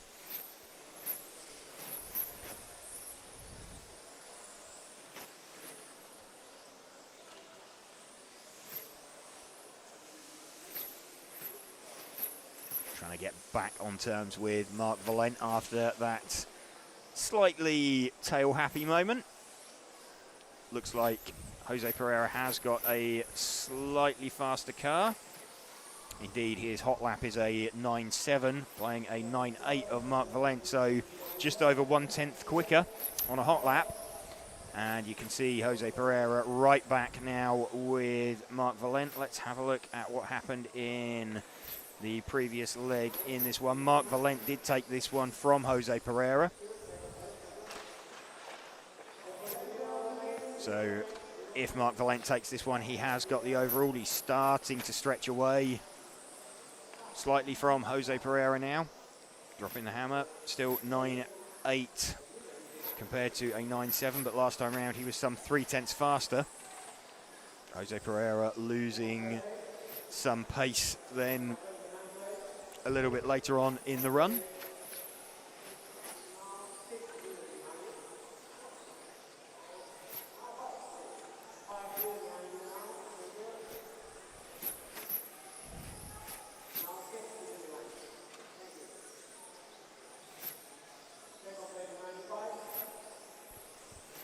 Still running with second place man Jose Pereira.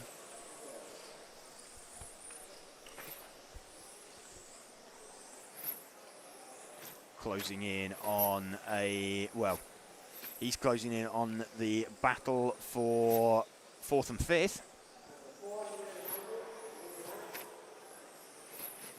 So next car he has to pass is Stu Cartwright.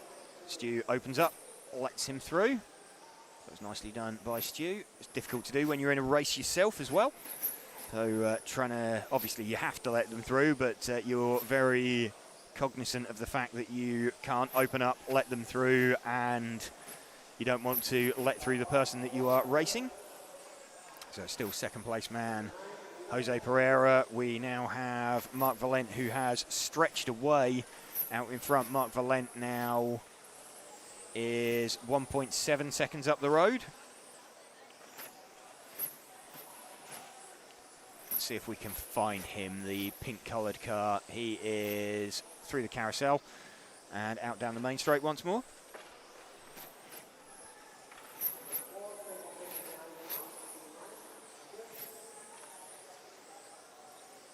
So Mod C final, leg number 2.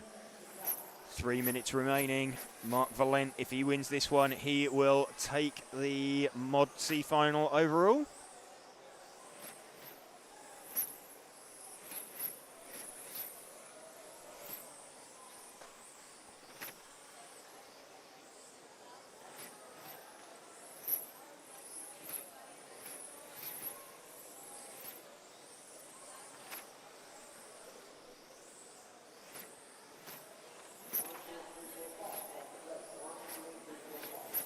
Just over 2 minutes remaining, 2 minutes 20 left of this. Mark Valent leading Jose Pereira. Marcus Andreasen having a fairly lonely run in 3rd position. We're running with the leader as he is carving his way through. In fact, that is the 3rd place man. There we go. So he's lapped up to 3rd place. Mark Valent, so again, he'll be another one thinking he underqualified. It's always a thing in round-by-round qualifying. You need to put the times in. Less so with 2 from 5 to count. You've got plenty of opportunities, but if you have unfortunate runs, breakdowns, etc., then you sometimes end up in a position where you're not getting exactly what you want or what you need out of the times.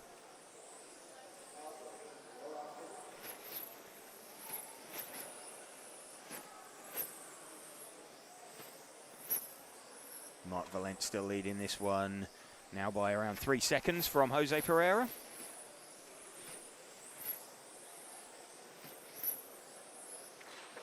Small mistake there, actually, from Mark Valent. Manages to hang on to it. That will have caught his attention, though, with just over a minute left. Really don't want to throw it away from here.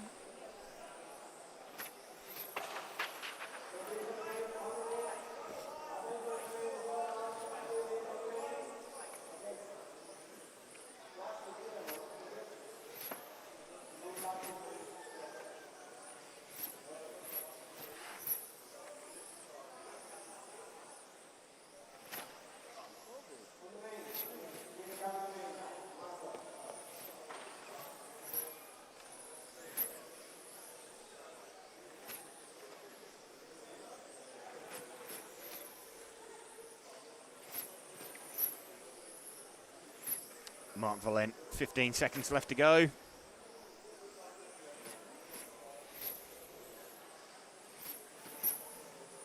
Final few seconds now for Mark Valent. Mark Valent going to take the overall on this one.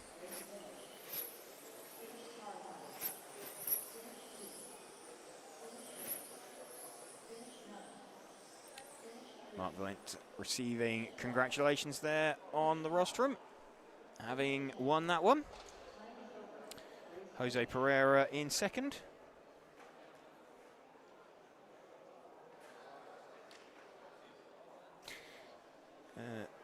MKGARC saying back in the day we had antenna sticks on the cars, so it would always land on tyres. They don't always spring the car back over, that's the problem. They would roll over and lay on the roof. Introducing Team Corrales Synchro 4, an all-new four-wheel drive bash buggy for the popular 8th scale category. Quality and performance at an exceptional value.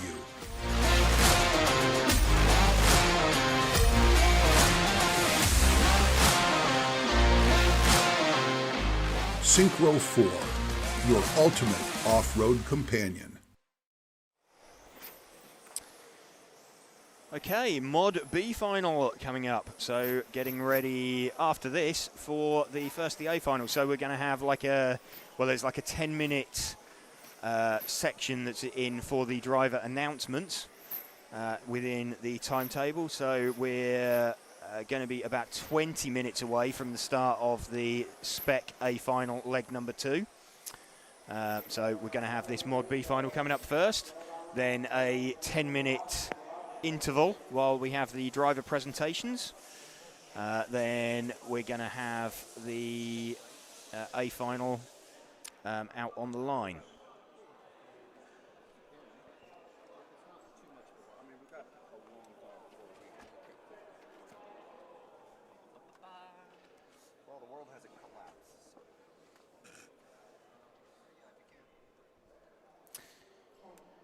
Nico Saarinen is going to lead away in this one. Nico Saarinen blasts off from the start, the white and green coloured car, so we'll run with him. Thomas Liptak running in second position. So these front two trying to make a bit of a break for it. Last time out we had Nico Saarinen taking the win from Thomas Liptak. So this is the battle for the overall B main, and already straight away we've got a big mistake there. So Thomas Liptak dropping down the field. Nico Saarinen then has got the door open, wide open for him. Got Yasmin Donath fairly comfortable in second. Matthew Dambreen all the way up to third from P8. Let's see if we can find Matthew Dambreen. He is white front, red rear. He's through the chicanes under the rostrum into the carousel now. There we go. That is Matthew Dambreen in the middle of our shot. He is running in third position. So awesome start there from Matthew. All the way up from P8 on the grid, up into P3.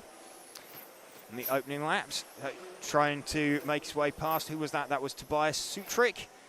But he just had a bit of a coming together with. So Guillermo Rosario now up into third position. Yasmin Donath is moving quite quickly in second place. She is a minty green coloured car. She's through the carousel now out onto the main straight. Let's see if we can pick her up running in second. We have her on stream. She is going to try and chase down the lead car of Nico Saarinen. She was sub 10 seconds last time out. Gap is just over 1 second, so we'll stay with Yasmin as she tries to close down. Pretty much matched. She took about half a tenth out of Nico Saarinen last time out. So we're running with Yasmin, car looking a little bit wayward there as she picked up the throttle. Trying to hunt down Nico Saarinen. Just occasionally see Nico disappearing out of the front of shot.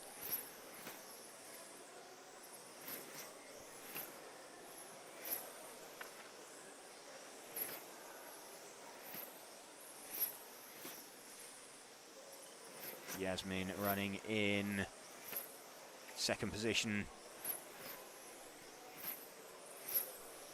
Gap now 1.4 seconds. So starting to edge away is Nico Saarinen out in front.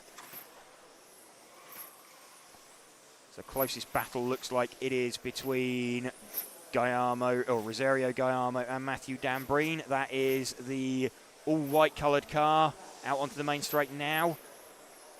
There we go, that is the battle for third position going on.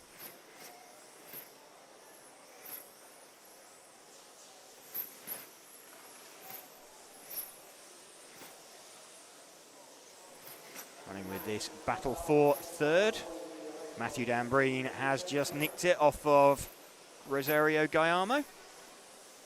Matthew Dambreen back up into third position.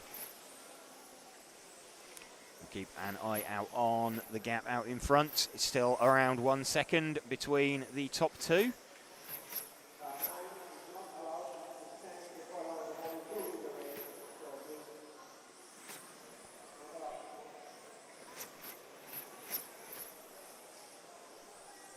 Still running with Matthew Dambreen in third position, Rosario Gallardo in fourth position.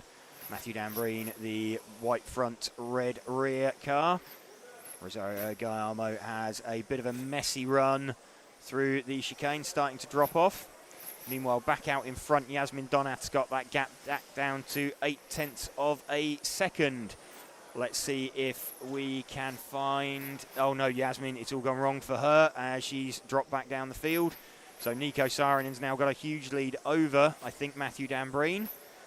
Let's see if we can pick up Matthew Dambreen again. The white front, red rear car, lead car off the end of the main straight. That is just coming round. There we go, under the driver's rostrum. Yeah, there's two cars out there, white front, red rear. It's a little bit confusing.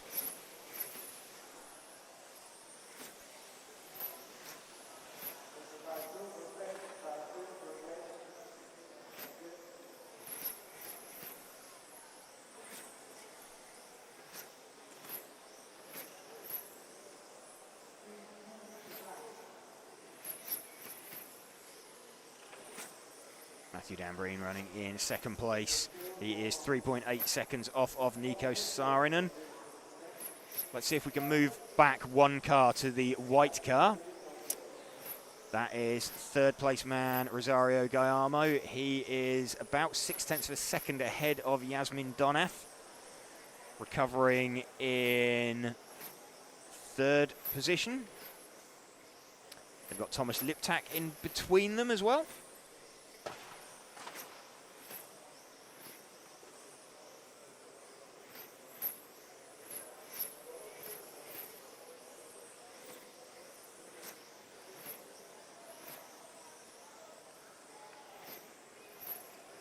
Still running with third place man Rosario Gallardo.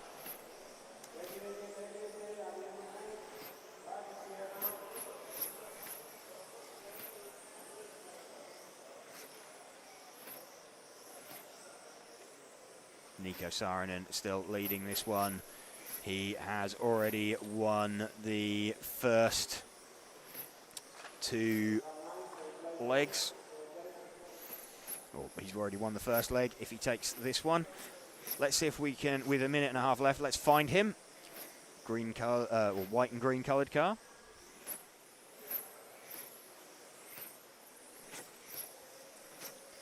So we're running with our lead car now of Nico Saarinen. He is, let's see his lead. It is 2.5 seconds over Matthew Dambreen. Marcel Herzog. Welcome as a hero. We are running with Nico Saarinen, already having won the first leg. So would have been hoping to make the A final with Nico, but this will make it slightly sweeter if he can steal the B final. He is less than 1 minute away from it now.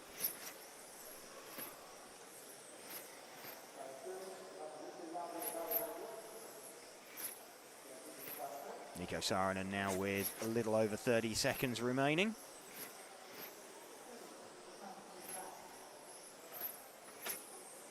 Heads around the carousel once more, off down the main straight. 1.7 seconds now, so Matthew Dambreen is charging hard behind, but with 15 seconds left, it's a management job, I think, for Nico Saarinen. Oh, small mistake there from Nico Saarinen. That has let Matthew Dambreen right on him. I think he's going to get away with it. He does get away with it. So Nico Saarinen, a small mistake there at the end, but just about gets away with it. And Nico Saarinen breathes a sigh of relief on the driver's rostrum. There we go, Nico Saarinen taking that from Matthew Dambreen. Rosario Guayamo in third position. So great drive from P8 on the grid for Matthew Dambreen. Up into second position. Right, set for Spec A final leg number 2. So we have got a 10-minute gap in the schedule for driver announcements. For this one.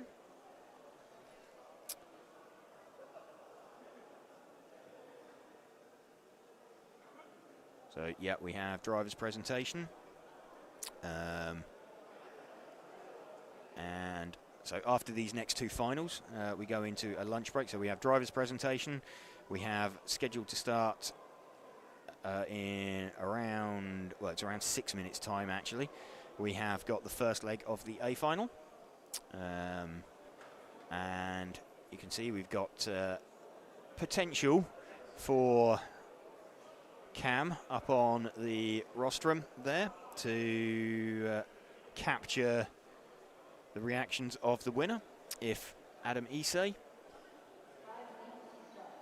wins this one. We got Nikki from Automatics up there as well, taking some photos. So they'll be published on the EFRA site as well. So we're going to have drivers called for this A main leg number 2.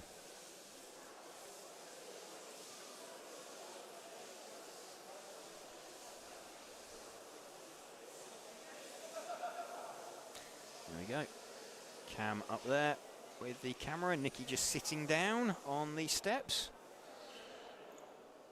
as we wait for the driver announcements to start, as they are called up. Max clearly needing a bit of a wake-up before he heads up on the driver's rostrum. Ollie having a discussion with Chris Hardesty.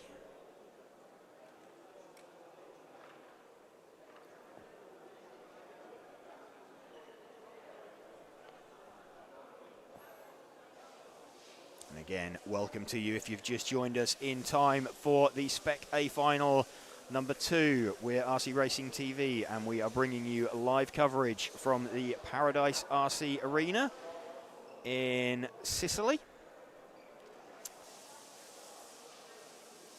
Bringing you this coverage in association with Tonisport as our title sponsor.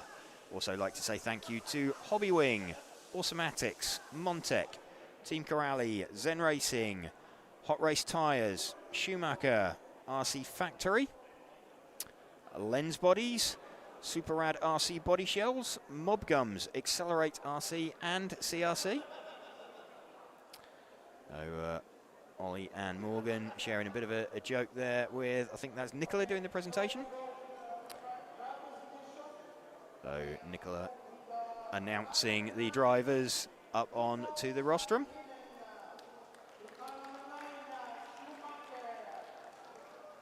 So we're having Matthias Nedrebo not taking the start of this final. So Matthias Nedrebo qualifying in 10th position but not taking the start because he's going to focus on modified.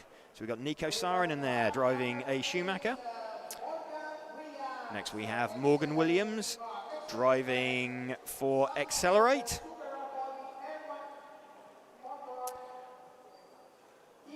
So Morgan taking his place on the driver's rostrum.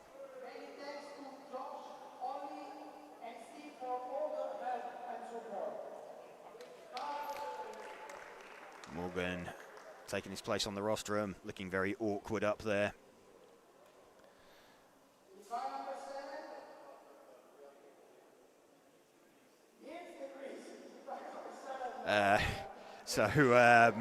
Niels de Greiser up next, driving for Schumacher.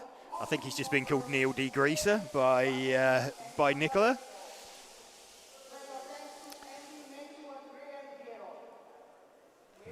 So Niels taking place. He will be starting from P7. Jan Rathajski, gone through some efforts to get here, driving an X-ray chassis. Alan Bolt, good to have you joining us, saying thanks for the coverage. It's our pleasure, Alan. I hope you're enjoying it. Alan, father of Michael Bolt. Next up, we've got Max Mackler, driving, rather obviously, an automatic chassis, taking his place on the rostrum. Andy Murray up next. Andy, again, employee of Schumacher, one of the design team there.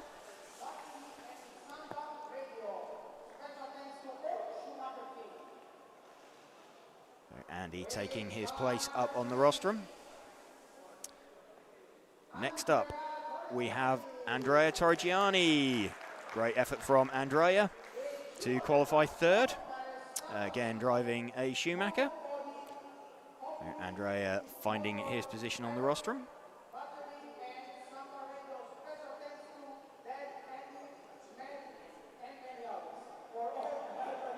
So next up we have the top two. We have got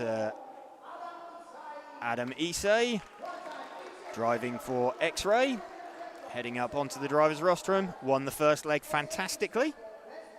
So he could take the European Championship, so if he wins this leg.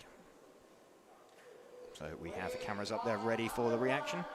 And our TQ man, Ollie Payne, defending champion, running for Accelerate. So heading up onto the driver's rostrum.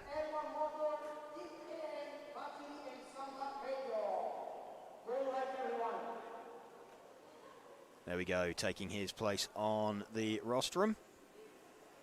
Just noticed we've got all four Brits at one end of the rostrum as well.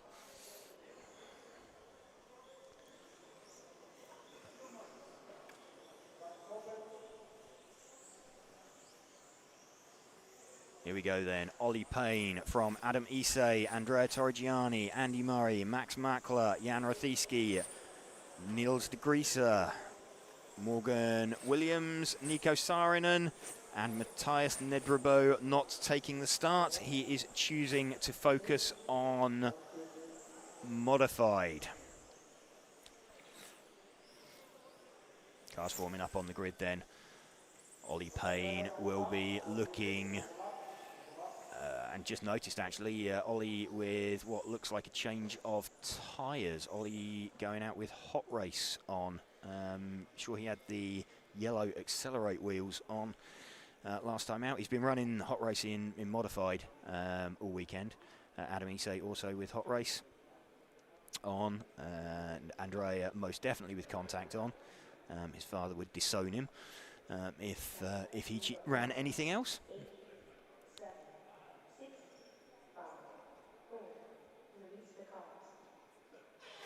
Ollie Payne leads away from Adam Issei then. This going to be the battle we are looking at. Adam looking quick at the start. Andrea also getting away with a much better start this time.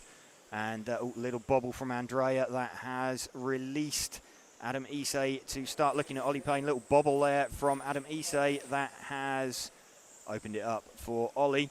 So Ollie looking like he had strong pace later on than Adam Issei.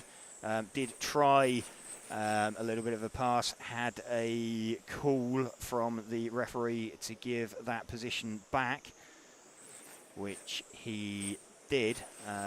Was having a bit of a discussion, and they're all coming together there. So Andrea now leads this one. Andrea Torrigiani leading this one. Andrea Torrigiani now leading this final. The pink-coloured car, so it's still a pink-coloured car out in front of Andrea Torrigiani. We've got Ollie Payne in second. I think we've got Max Mackler up in third. Adam Issei down into fourth position. Remember, Adam Issei winning the first leg. He is the only driver who can take the title in this leg. But at the moment, we've got Andrea Torrigiani leading this one from Ollie Payne. And Andrea, at the moment, hanging on. 1.5 minutes down, we're watching the battle for the lead. Andrea Torrigiani, the pink-coloured car. We've got the white, black and red car of Ollie Payne running in second position.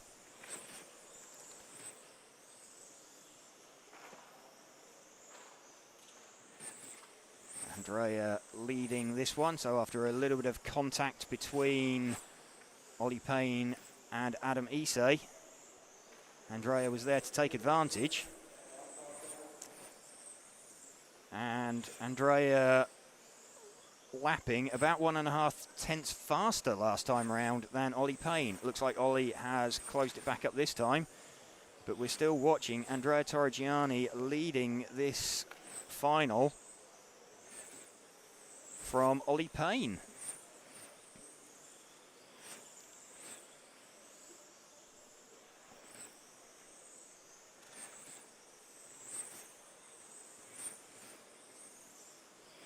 Still, these two, Max Mackler holding on to third position from Adam Issei at the moment.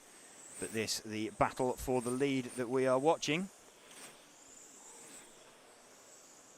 Andrea with genuine pace. He's had the quickest lap, a 10.163.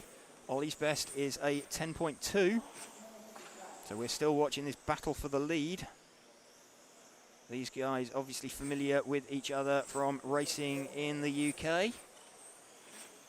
Andrea having had a bit of a breakthrough season, making his first UK National A finals, which anybody that follows the BRCA series knows that's an effort in itself to make an A final, but I don't think anybody expected this coming into this weekend. But Andrea looking comfortable. He's looking very composed out in the front of the field at the moment. And small mistake there from Ollie. So Ollie clearly trying pretty hard.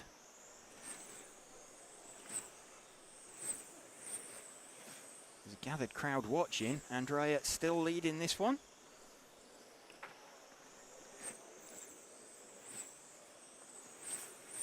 And small bobble from Ollie.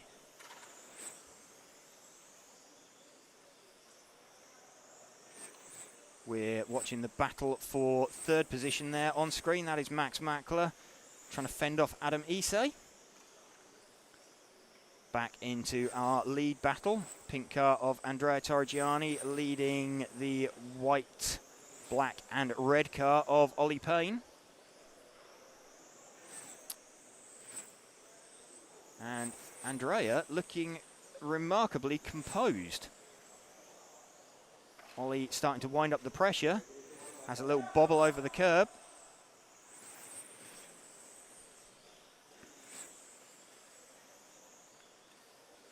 So they've already passed Andy Murray for a lap. But superb performance here from Andrea. Ollie winding on the pressure, gets a little bit of a run at him down the main straight. Can't quite get back. So Andrea showing massive composure under huge pressure. A pair of them stood next to each other on the driver's rostrum. Ollie still not finding a way past that. Super close. Ollie had a look. Oh, Ollie just made contact there. And what is that? Don't think. Oh, there's another contact between them. That has. Oh, mistake there from Ollie Payne. So Ollie throws it off there. So that's put Andrea back into the lead from Adam Issei. So now we have a lead battle there. So Ollie steps back on the rostrum and retires. So a little bit of a coming together between Andrea and Ollie. Ollie ends up sort of coming off the track at the end of the main straight. So we now have Andrea leading this one from Adam Issei. This is not going well, this title defence for Ollie. So if Adam Issei can get this, Adam Issei takes the European title. Adam running in second place at the moment to Andrea Torrigiani. So more pressure Andrea got rid of one European champion following him. And, little tap there. So Andrea retains the lead from Niels de Gruyter. Nico Saarinen now up into second place. So Adam Issei out of this one. Andrea Torrigiani, then, where is he? He is a little over 1 minute away from winning this leg of the final. Showing the rest of them, really, how to do it. Andrea, fantastic drive. As others around him have started collecting each other. Andrea Torrigiani, this pink-coloured car, into the final minute. We've got Nico Saarinen, the white front, green rear car, all the way up from P9 on the grid, up into second. Niels de Gruyter running in third position, all the way up from P7. That shows you how scrappy and scruffy this one has been. Andrea, though, with 30 seconds left, leading this pink-coloured car. Well, we're running with Nico Saarinen and Niels de Gruyter at the moment as they try and close in. But Andrea Torrigiani, the pink-coloured car just out the front of the shot. There we go. Let's pick him up with 10 seconds to go. Andrea's run for home.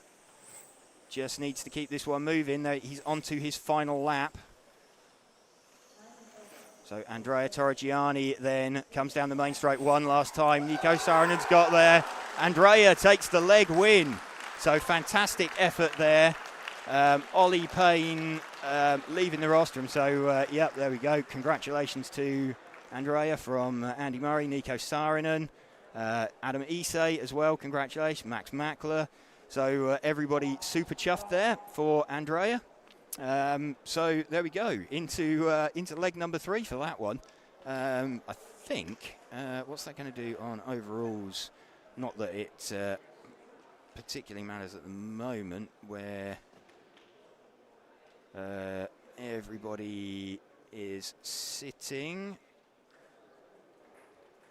Well, Andrea was 9th in leg 1, so he's currently sort of miles out. But yeah, Adam Issei with a drop.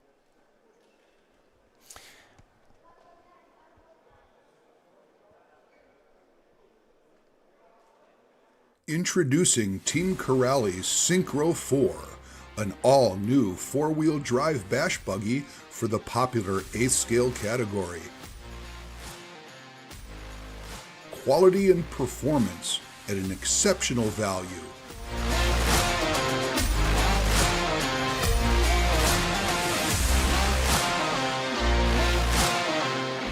Synchro 4, your ultimate off-road companion.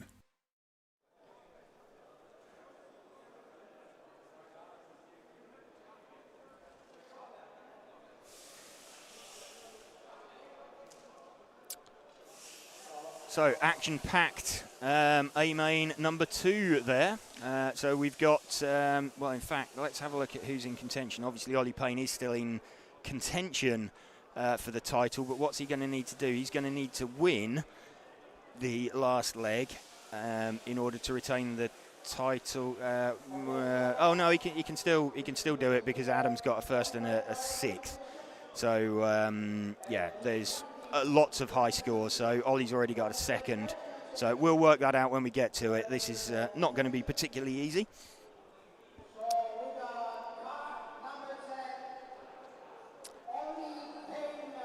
So drivers for the modified A final, Ollie Payne back up on the drivers rostrum. Ollie not looking too impressed as he heads up to the rostrum. Ollie driving the Accelerate chassis.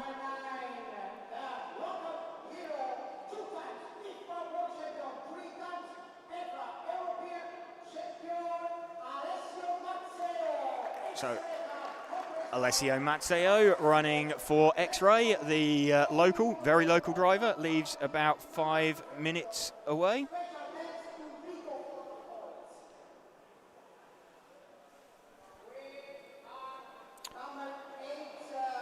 Next will be Oliver Havranek Driving for X-Ray.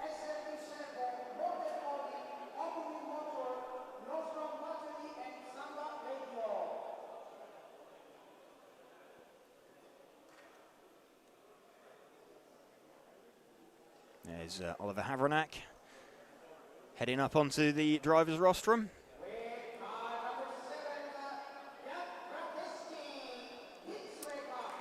Next up, Jan Rathajski.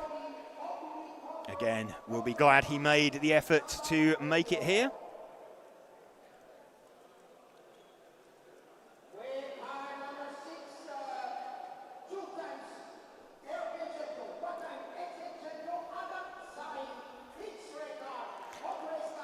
Adam Isay up next, running an X-Ray chassis.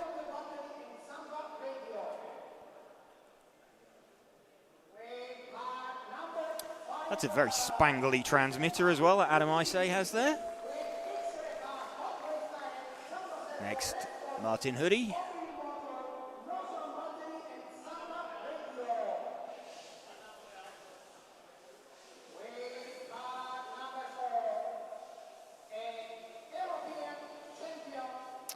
Next up, we're going to have Simon Lauter. Simon Lauter running the automatic chassis, wearing a hoodie that is suspiciously clean for someone racing 12th scale.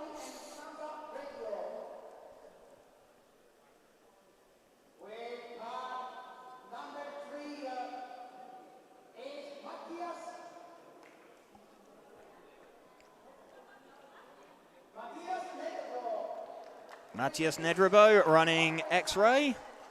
He was top seed in qualifying.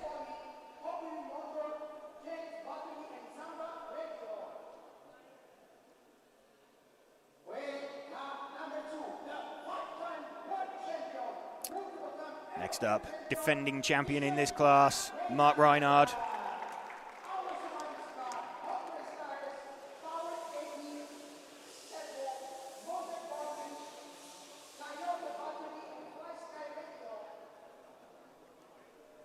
Mark Reinhard running the automatic chassis, taking his place on the rostrum. And finally, heading up there, Alex Hagberg.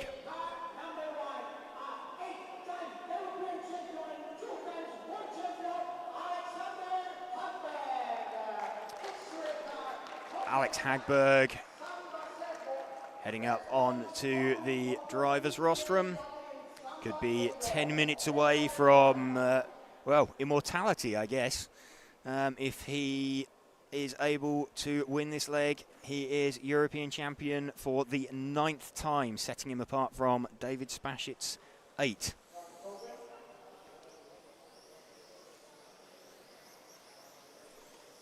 So cars released out onto the circuit.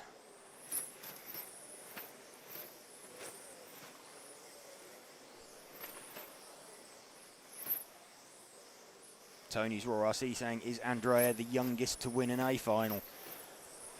Could well be.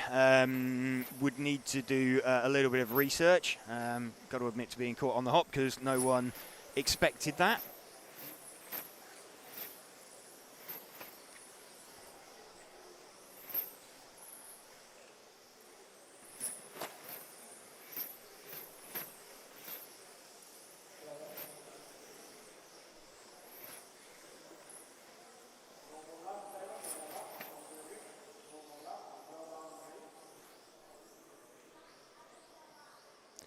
Cars about to form up on the grid then for this modified A final, leg number 2. Alex Hagberg going to lead this one away from Mark Reinhard.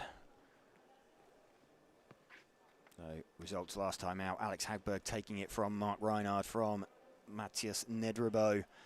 Remember, if Alex Hagberg wins, he is European champion for the 9th time.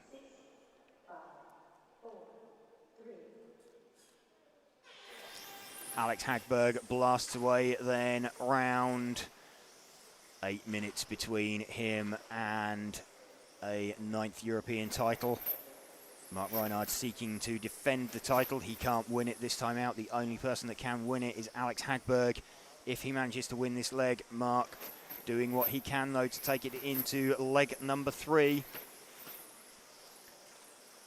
Mark qualifying second by dint of a round 3 win yesterday when Alex binned it off. Mark, though, looking racy. Mark running a Tsuchihara tribute body shell this weekend. The white, black and pink rather than the white, blue and pink he normally runs. So Alex now starting to get into a groove.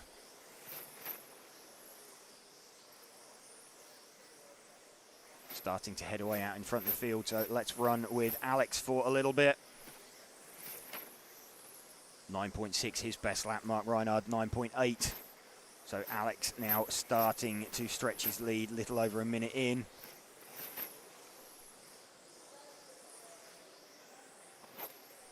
Leading by nearly a second now from Mark Reinhard, so Alex wants to get this job done and sorted.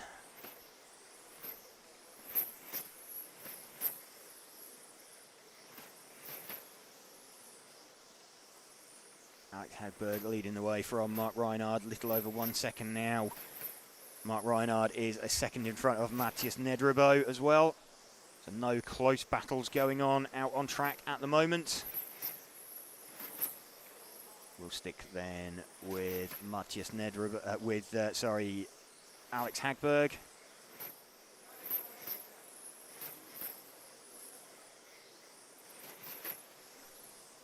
Gap up to 1.5 seconds now.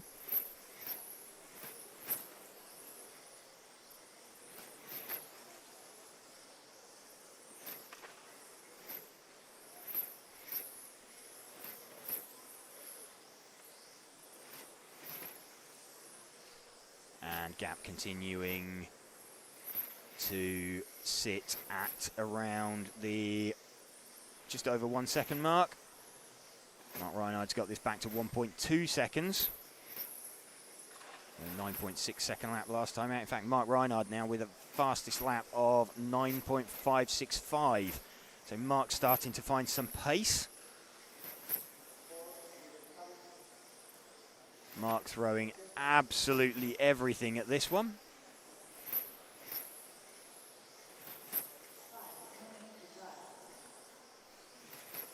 Three minutes in, 5 minutes remaining, running with Mark Reinhard in second position at the moment. He is now 1.6 seconds back.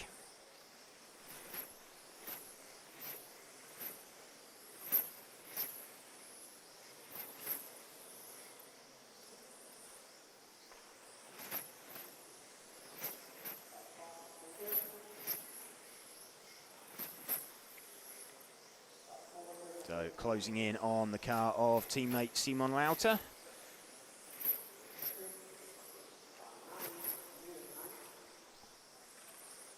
.3 seconds now, the gap between Mark and Alex, though he has got 2 cars between them.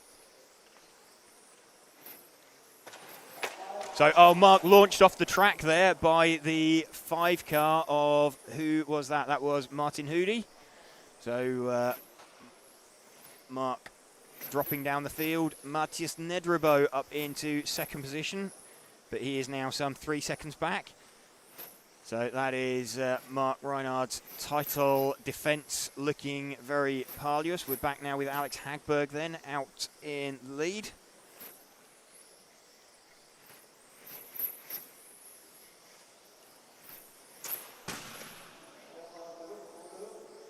Adam Issei launching it, so Mark Reinhard pulling it into retirement. Mark's title defence then looking pretty well done. We have got a little over 3 minutes left. Alex Hagberg leading this one from Matthias Nedrebo. It's actually quite close between Matthias Nedrebo and Jan Rathajski. Let's see if we can find them. There we go. That is the orange-coloured car and the yellow-coloured car. The orange car, Matthias Nedrebo. The yellow-coloured car, Jan Rathajski.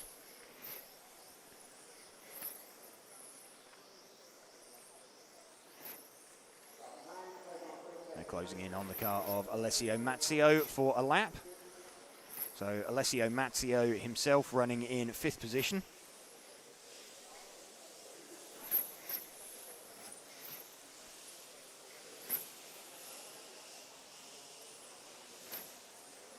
This is the battle for second we are watching between Matthias Nedrebo, the orange-coloured car, Jan Ratajski, the yellow-coloured car. Alex Hagberg has absolutely checked out. He is 3 seconds down the road. A little over 2 minutes to go.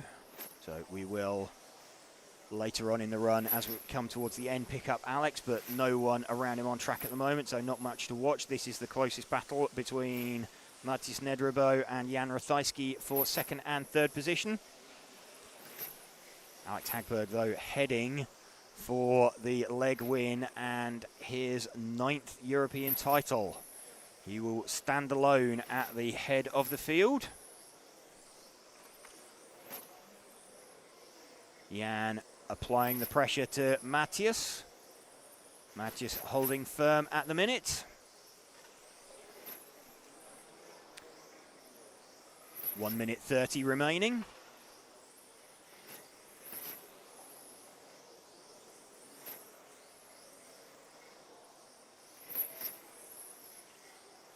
Matthias just starting to pull a gap. What do we got? 1 minute 10. Left to go, a little over a minute. Here we go then, Alex Hagberg as we enter the final minute. 1 minute to drive for Alex Hagberg.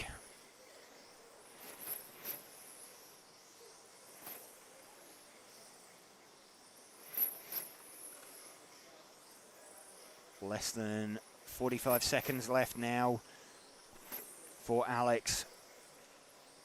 Probably 4 more laps between Alex Hagberg and his 9th European title. Down the main straight once more. Just needs to keep it moving. There's some traffic in front of him. Simon Lauter gets out the way. Under 30 seconds now. Alessio Mazzio will be next. 3-second lead for Alex Hagberg. Alessio Mazzio. Oh, Alex really back to Alex. Oh no, Alex. Alex drops out of the lead. That's unbelievable. Matthias Nedrebo now leads this one. So we thought Alex Hagberg was going to win this, but Matthias Nedrebo now leading this. So Alex comes together with Alessio Mazzio, and Matthias Nedrebo takes the win from Jan Ratajski with Alex Hagberg in 3rd position. Unbelievable. With a few seconds left to go, Matthias Nedrebo taking the win there and getting congratulations. Alex Hagberg had that in his pocket. I mean, he did the right thing. He backed right off at the end there as well. That was absolutely unbelievable. So Alex going to be, well, as fuming as Alex is, is going to be. I mean, he is. Well, Alex is, I don't. He'll be speechless. I mean, he's so placid, but that's absolutely unbelievable at the end of that one. So we now are going to watch a quick video from one of our supporters.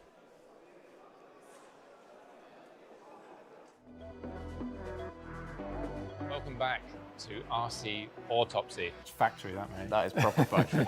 Out of all the companies I've talked about up until now, none are currently as polarizing as TLR. Wouldn't it be really cool if we could take a detailed look comparing the cars from those early periods right up to the present day? Probably my favourite period of how the cars felt to drive. We're not only going to take a look at those cars through this series, but we're actually going to run them here on the Cotswolds track. Over here, we are moving to the quality control.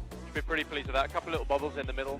I'm going to come out after Mayfield to make a little bit more space on those pipes, buddy. World champion, Marcus, tear up.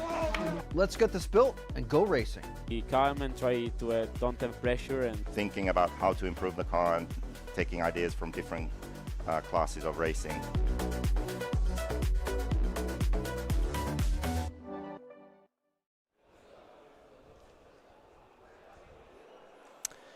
Okay, so yeah, we've just seen a pretty awesome, sort of fantastic ending, and kind of unbelievable. With, I mean, on the good side, both categories are coming to an A3. They are. Some drivers are going to be less happy about that than others. Yes. It's a bit of a wow.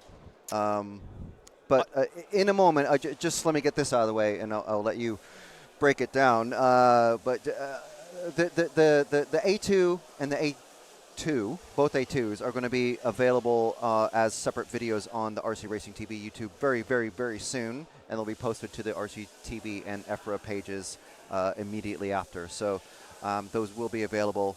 You're welcome to view and share and all that, and comment on those. So yeah, nearly 400 people watching that live. That was a big one. Yeah, that's going to promote some chat, some controversy. But we now have a lunch break in the schedule. Yeah. So I mean, we don't really. I mean, well, obviously we have advertising to play. We don't have a hit walk this time, unfortunately. But yeah, we're gonna go have a little lunch break. But I mean, we can chat about it. We do have some food to collect. We do have some food to collect. So we do need to fuel ourselves up and get ready for the A3 finals. Oh my goodness. What is going to happen? We have no clue. It will be interesting though. But meanwhile, while the guys go get the food, I will be clipping out the A2 finals of Spec and Mod. Rest assured. And we'll be back sometime before, what is the time that we're looking at? 2 o'clock according to the schedule. 2 o'clock Central European time. We will note that. And we'll be back a little bit before then, but the racing will continue at 2 o'clock Central European time. So we'll see you back here live soon, very, very, very soon, for some what is guaranteed to be very careful racing on the parts of some drivers and some nail-biting racing for some others. Yes, I might put on a hard hat, I think, before I go into the pits and catch. I think there'll be some inflated tempers, I would imagine, out there. Yeah, we'll leave it for a bit before we get any reactions from certain pair drivers. Yes. Okay, so, but we'll be back soon.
All right, everybody. We're coming back a little bit earlier than the races haven't started.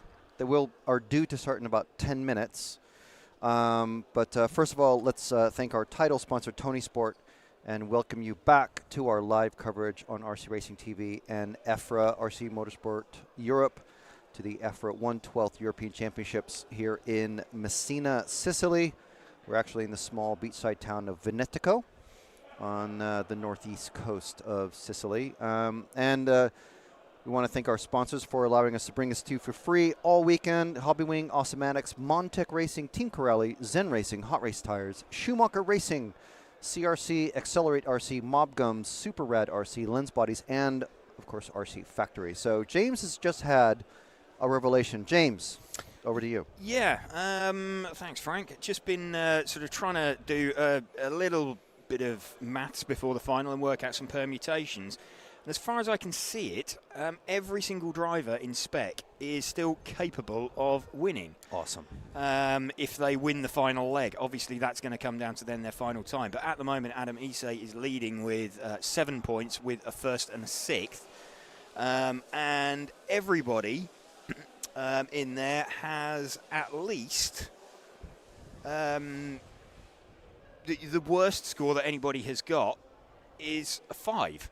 So with a win, they can all get 6 points. Amazing. In there. Obviously, then that depends on like who else finishes Everyone else, where. yeah. But technically, the way that it can fall, everybody could still beat that 7 points that Adam Isay's got. Fantastic. Admittedly, it's going to be unlikely for someone like Morgan with a 5. In there, but yeah, I don't think I've ever seen that before. Matthias Nedrebo not running in there. We know that he's dropped out of Spec, so only 9 cars in there. But yes, all 9 runners have the potential for winning it. Most likely is Adam Isay. Just been having a look at the times. So Adam Isay with 7 points. That's from a win and a sixth at the moment. The other winner is Andrea Torrigiani. He's got a 1 and a 9, so he's on 10 points.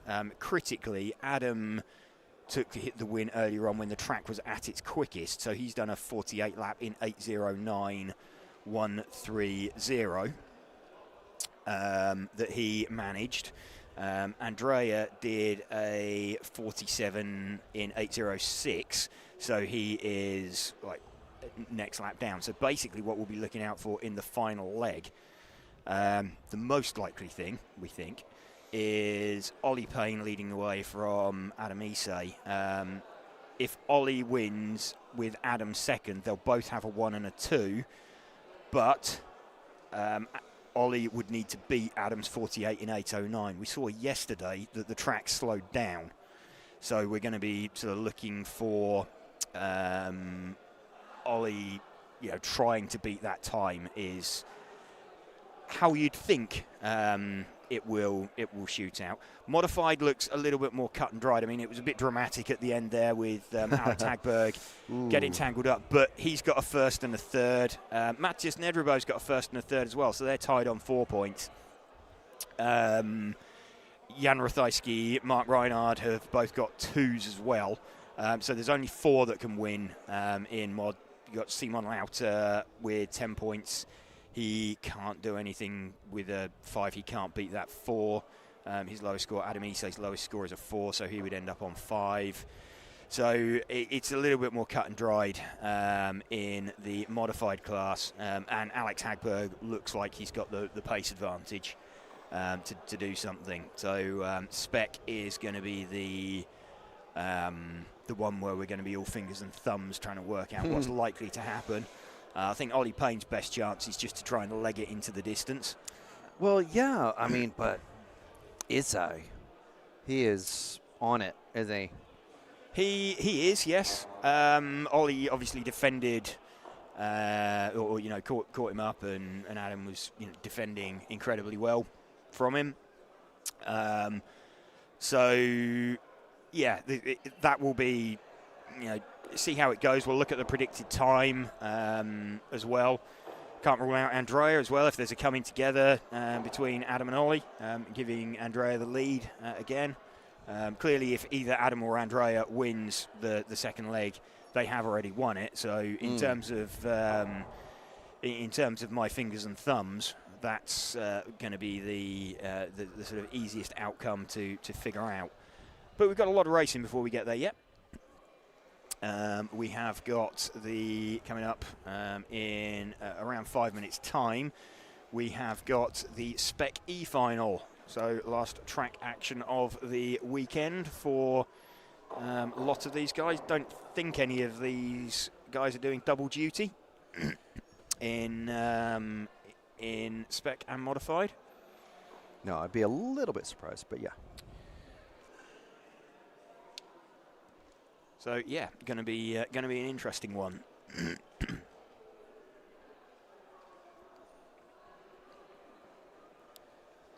And yes, having walked through the pits, tempers a little bit fraught, a little bit frayed.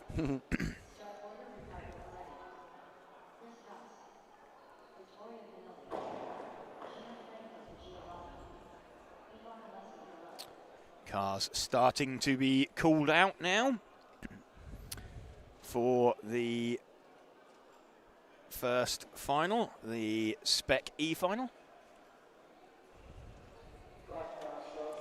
And you can catch those the A2 finals of Spec and Mod on the RC Racing TV YouTube channel.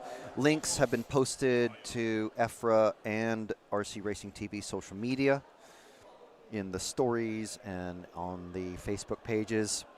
So make sure and please join us. And I mean, Alessio is a mate of mine. I believe I can safely say he's about to do his marshalling duties literally about 2 meters to my right. So I'm going to have a quick, how's it going? What's the mood? You know. Well, I mean, he's been quite brave because he's walked down in front of Alex Hagberg with his back to him. That's so, true. That's true. I'm wondering if you don't know what we're talking about, you have to watch the A2 mod on RC Racing TV YouTube. You must see it. It's the A2 of Spec was. Well, that was wild, but that then, was like a long-term build of tension. Yes. But the two moments in particular happened in the A2 of Mod that were just like, wow. Yeah, I was already writing the the everyone was. Yes, everyone was. You know, blog posts were, videos were being planned in people's heads. How are we going to take these photos? It's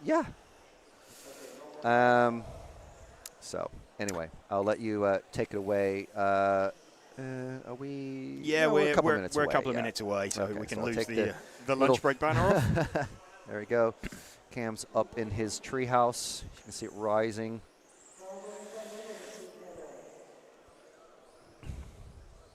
Right. Well, I'll let you run away with it. Thank you, Frank. So what do we have? We have got the Spec E main final leg number 3.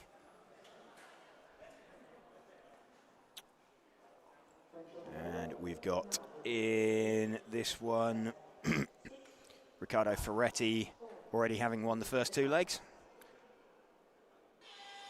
Riccardo Ferretti leading away. Mistake from Chris House in second, dropping him down to the back of the field. So Riccardo Ferretti leading and managing to put a few laps on the field last time out. Suspect that may well be the same here. Vittorio Fanili running in second place, so battle for second going on. The white front, orange rear car.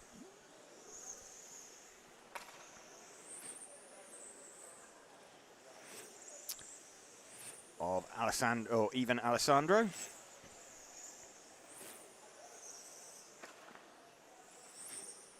He's running relatively comfortably in second position now. So everybody very nicely spaced out actually in this one.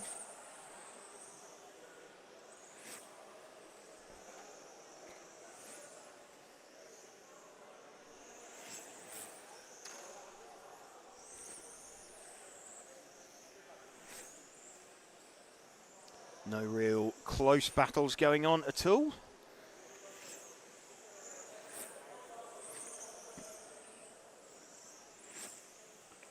The closest gap is the 1.5 seconds between Chris House and Gianfranco Di Giovanni.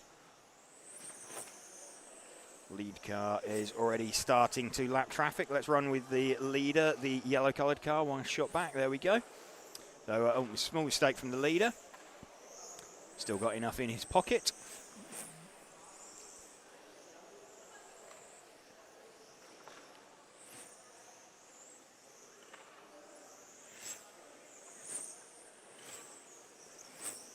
Coming in towards the 6-minute mark, so last 6 minutes for these drivers on track.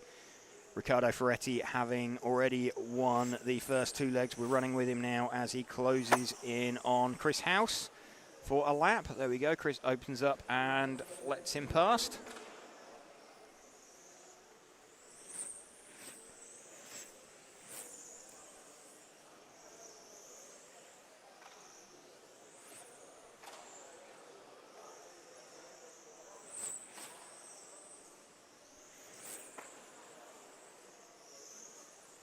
Riccardo Ferretti leading this one fairly comfortably. Say fairly comfortably. Alessandro Ivan within half a second of him now. So a change for the lead. So the white car with the orange rear deck now leading of Alessandro Ivan.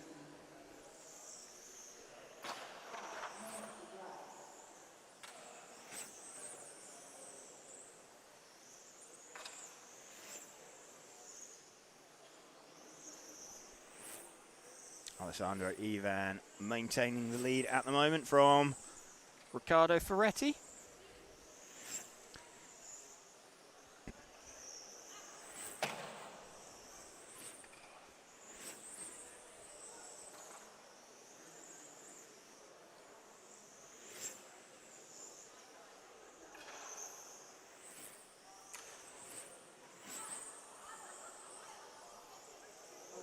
So this battle for the lead going on as they head under the driver's rostrum.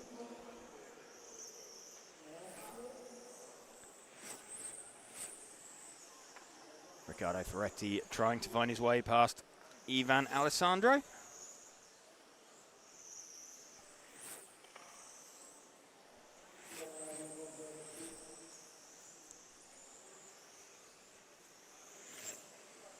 I'm wondering quite how hard, actually. Riccardo Ferretti is trying to pass Alessandro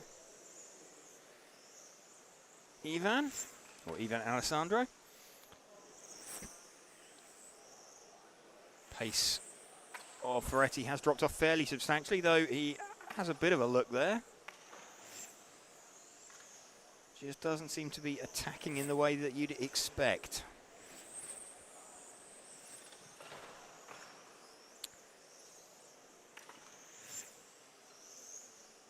The 2 leaders still together, a little over 3 minutes remaining. Even Alessandro still leading this one. The white front, orange rear car make their way past some lap traffic and dive for the lead there, so change for the lead. Riccardo Ferretti did indeed want to get back out in front.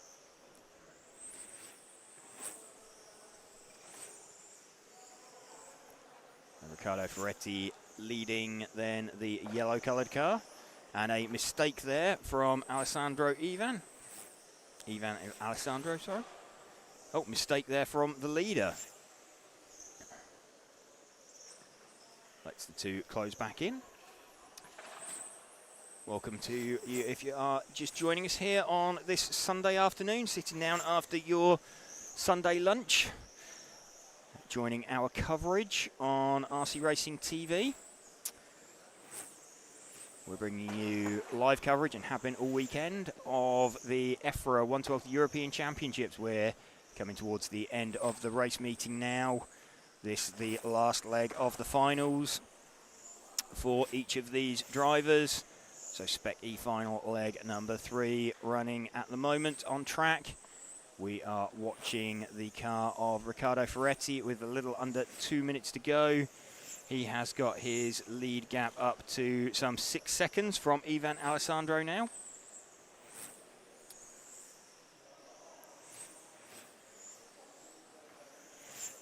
So you are watching this coverage in conjunction with our title sponsor, Tonisport. I'd like to give a big shout out to them and to thank them for helping us to bring you this coverage live, uninterrupted and free all weekend. Also shout out to Hobbywing, Automatics, Montec, Team Corrali, Zen Racing and Hot Race Tyres.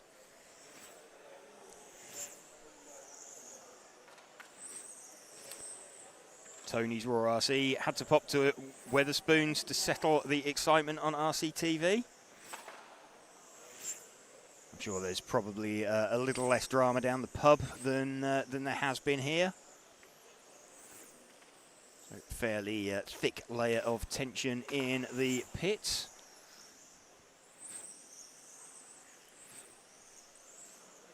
Still last 40 seconds for Riccardo Ferretti. He has won the first 2 legs of this final already. Final 30 seconds to go. And of course, nothing happens in the last 30 seconds of a final. I mean, that's just an easy cruise home now, isn't it? For, you know, what could possibly go... Oh, yes. Yeah, you might want to catch up with the A2 legs published as separate cutouts on YouTube. They're served up a good plate full of drama.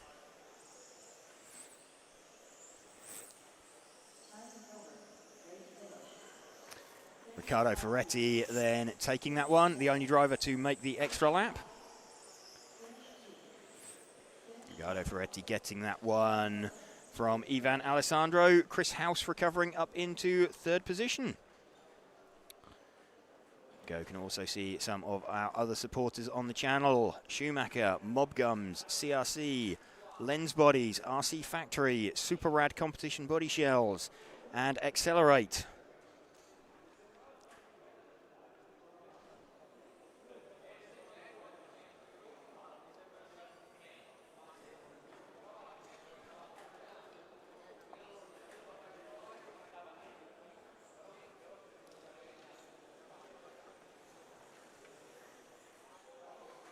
D-Main coming up next. There we go. Alessandro Calarese, Tom Adams, Philip Hoodie, Magnus Hellmark, Niels Mers, Philippe Viala, Andy Thompson, Mark Payne, Giacomo Dell'Aquila and Tim Janssen. And to answer Mark Payne's question in the pits, yes, Mark, it's almost time to go home.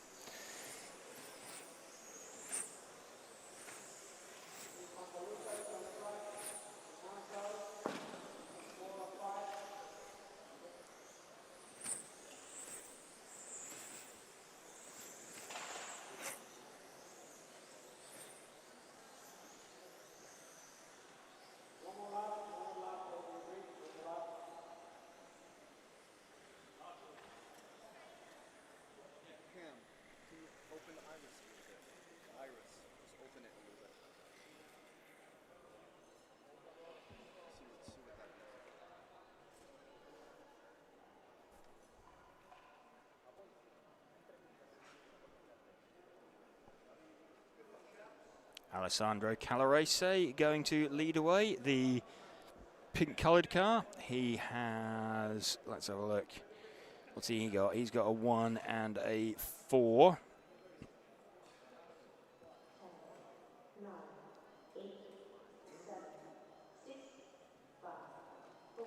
Philip Huddy with the other leg win.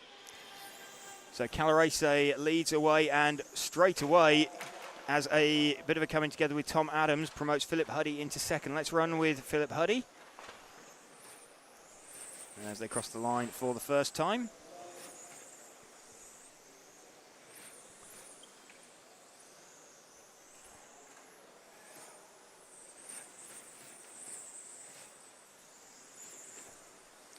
Philip Huddy running in 2nd place. Alessandro Calarese leading. Alessandro Calarese having taken a leg win, as has Philip Huddy.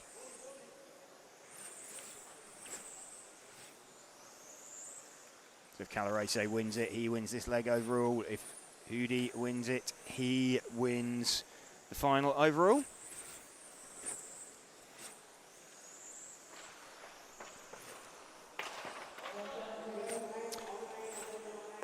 So change, not quite a change of lead, but the two leaders back together.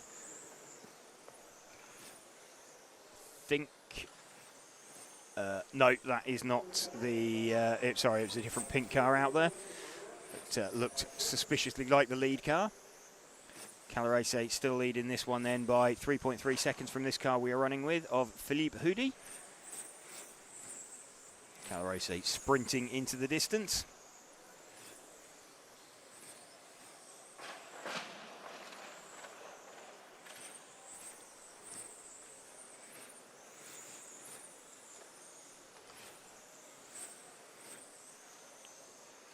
Philippe Hudi running with a nice gap from Magnus Hellmark in third position. Magnus, that car just to the rear of him. This is the closest battle on track. It's 0.4 of a second.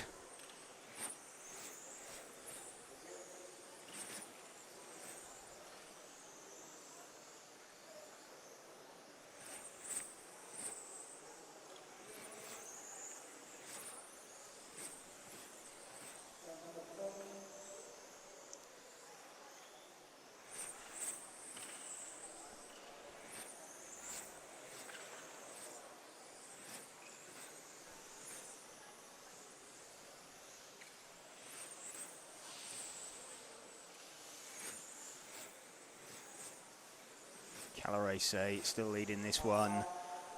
About 5 minutes to go.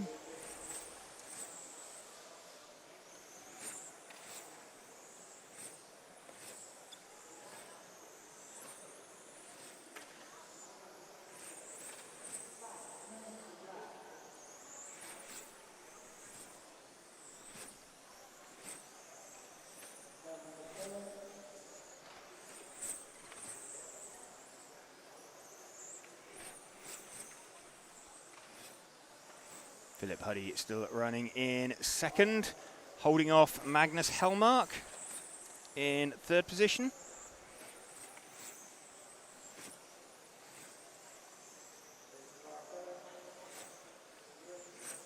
Two of them heading down the main straight. Now 7 seconds back from Alessandro Calarese. He is still out there in the lead by an absolute mile. So looking like a very good bet to win this one overall, but we'll cut back to him somewhere towards the end.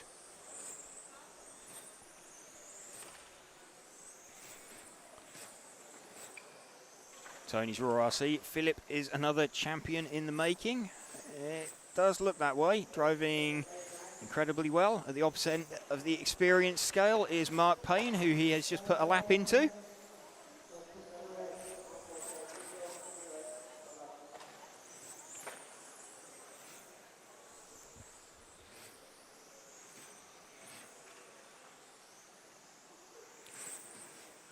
Philippe resisting the pressure now from Magnus Hellmark. Philippe Viala also in that battle as well. So this second, third and fourth that we are running with.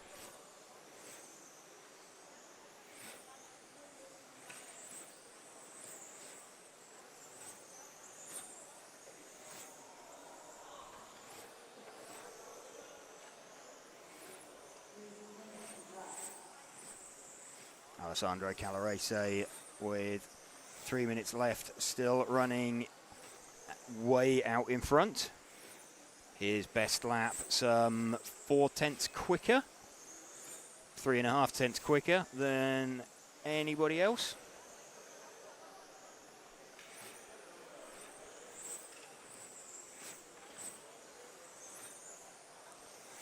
Philippe Hudi closing in on the car of Andy Thompson with a slightly skew-whiff body shell.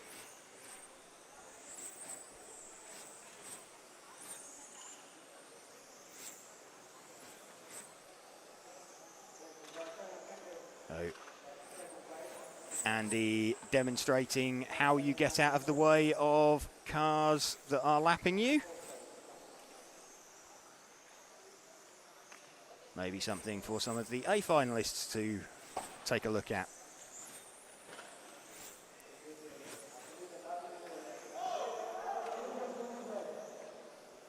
So half spin there for the lead car. He's still got a massive lead.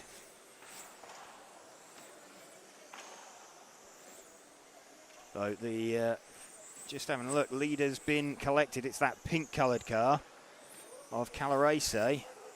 Let's just run with him. Is his car slightly hobbled with 1.5 minutes to go?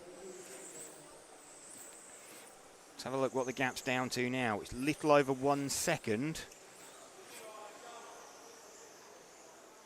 So Philip Hoodie right back with Alessandro Calarese. I think Alessandro might be driving a bit of a hobbled car. 0.4 of a second now. So this battle now for the lead. Going down, and a little small mistake there from Alessandro Calarese. He has definitely got an injured car out there. Little under 1 minute to try and bring it home. Philip Hoodie right back with him. So Philip Hoodie looking to try and take the lead off of Alessandro Calarese. Little under 40 seconds to go. Basically winner takes all. Both of them with a leg win each. Whoever takes this, Calarese seems to have stabilised the gap. No, he hasn't. Last 20 seconds now for Philippe Hoodie. So I think there is this lap and one more for them.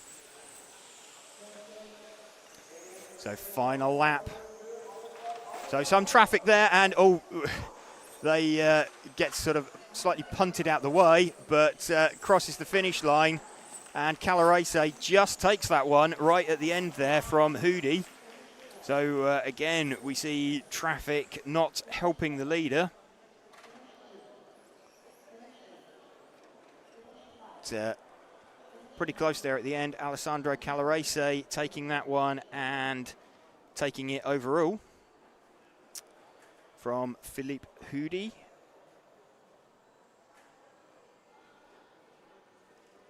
Congratulations to Russell for winning our monthly prize draw last week.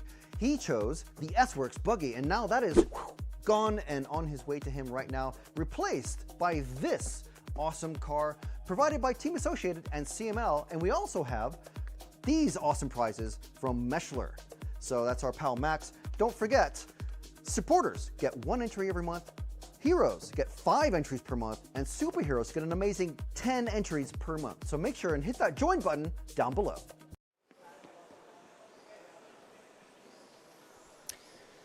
We are back. Arnaud Solniak going to lead this one away from Alfie Hart.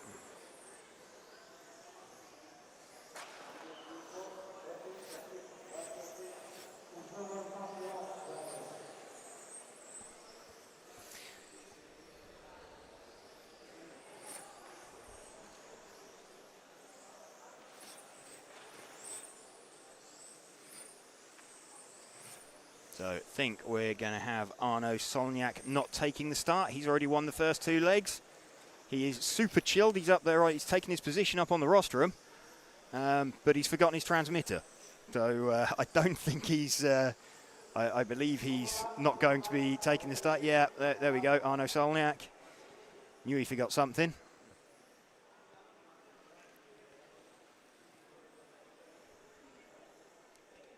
Alfie Hart will be leading away in this one then.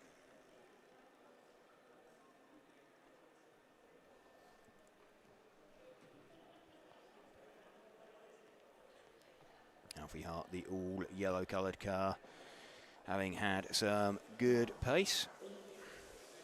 Alfie with an 8 and a 9 so far.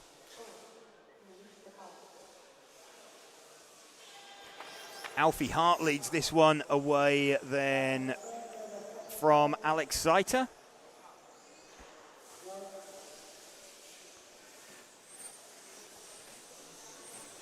Alfie, the all yellow coloured car. Alex Seiter running in second position. The white front, blue rear car. These two already making a break from, looks like the CRC of Stefan Huyst, the green front, white rear. Running with the front two at the moment. We're focused on the car of Alex Seiter, the second of those two, as he tries to chase down Alfie Hart. So we're looking at the white and blue car of Alex Seiter. Half a second between the top two at the moment, and small little mistake there from Alfie. Alex through into the lead. Stefan Huyst now right back in position as well. Alex Seiter leading this one then from Alfie Hart. Stefan Huyst. Jean-Michel Varinard trying to insert himself in there as well.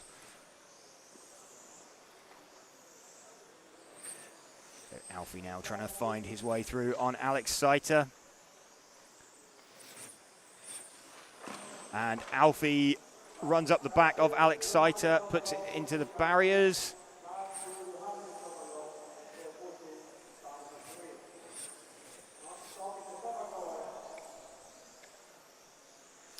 So I think Alfie called in then for a stop and go.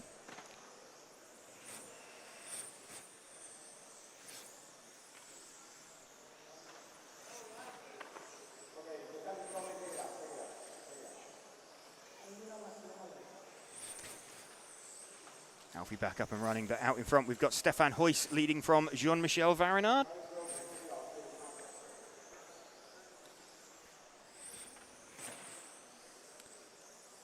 Stefan Huyst, the green front, white rear car. Jean-Michel Varinard, the white front, yellow rear car.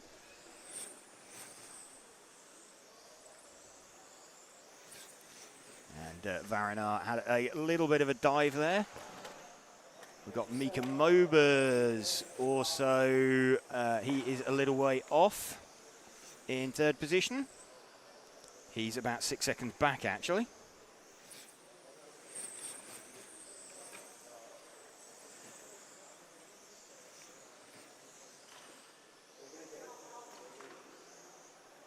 So lead battle still going on. Stefan Huyst still leading and gets caught up with some traffic.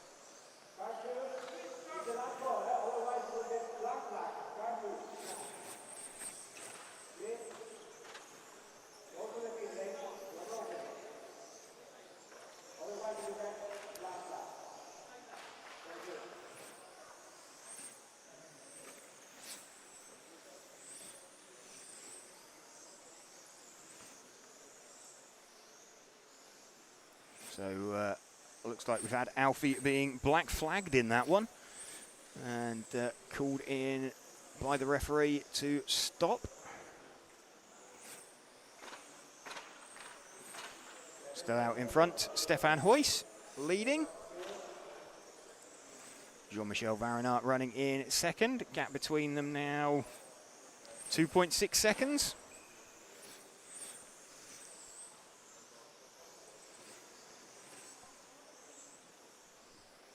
Up in third place, we've got Michele Giangreco from P10. Looking at, well, we've already got a winner in this one, which is Arnaud Solniak. Having won the first two legs, we're running with Stefan Huyst with a little under 4 minutes remaining. This one from Jean-Michel Varinard. No particularly close battles going on out there. Got Mika Mobers back up into third position, but he is like 6 seconds behind Jean-Michel Varinard, who is 1.3 seconds behind Stefan Huyst.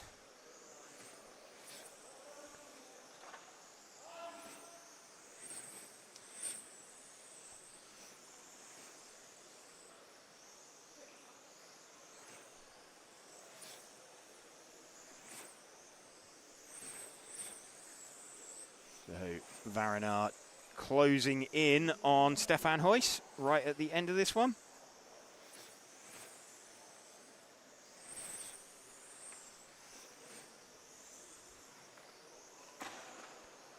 So the lead battle as they come across some traffic.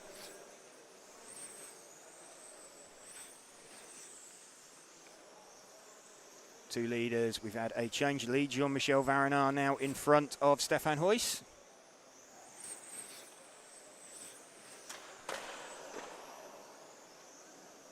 As the pair of them make their way through traffic, Jean-Michel Varinard still running in front of Stefan Huys, just. Gap between them 0.2 of a second. You can see that's what 0.2 of a second looks like on track. A little over 2 minutes remaining. Stefan Huys trying to find his way through around the carousel.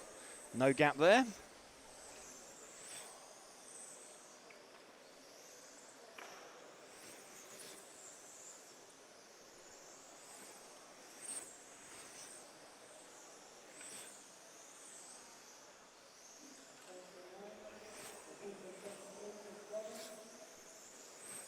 Still Varinard leading from Stefan Huys.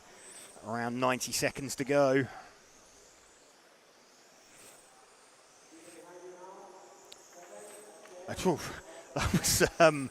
That was entertaining. They went one each side. It was like Ricardo Zonta at Spa. There you go. Age yourself in a reference. Zonta, Hakkinen, Schumacher at Spa. That was a fairly famous incident, but going one either side of a back marker. Stefan Huys didn't pop out in front on this occasion, though.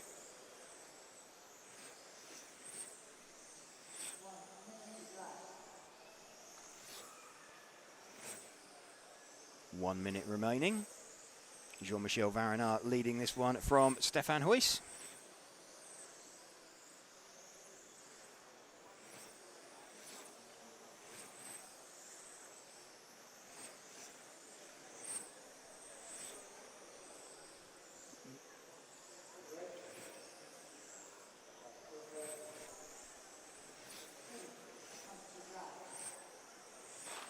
So still 30 seconds left to go. Jean-Michel Varinard running in second, or running in the lead of this one from Stefan Huys.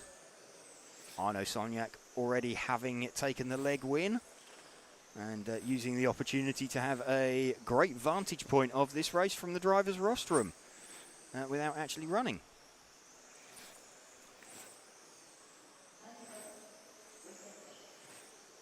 So time has expired. Varinard taking that one from Stefan Huys and Alex Seiter.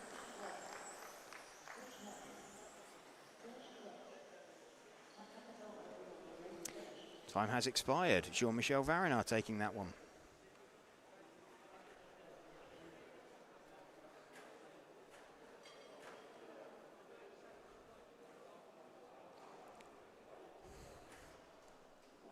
Meet the Spark, the ultimate A-scale bashing buggy from Team Corrali.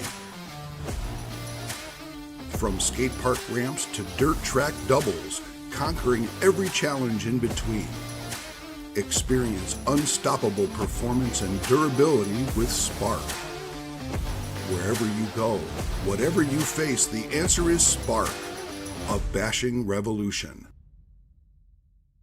Team Corrali, engineered to be the fastest.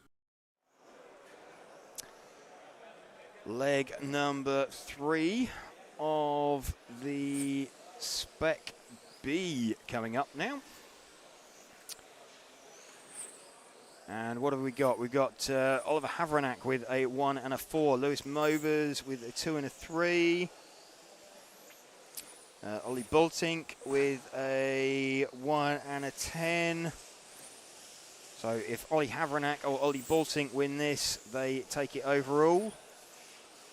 Lewis Mobers also with a win would potentially do it, depending on what Havranek or Bultink does.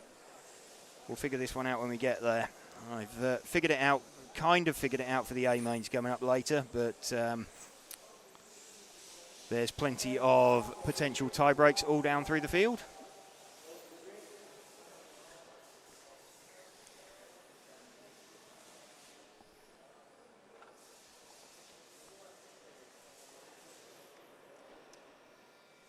So going to have the field led away by Oliver Havranek, the bright orange coloured car.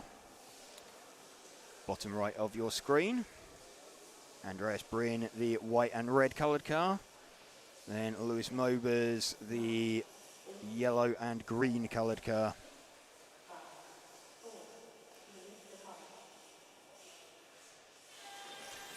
Ollie Havranek leads away.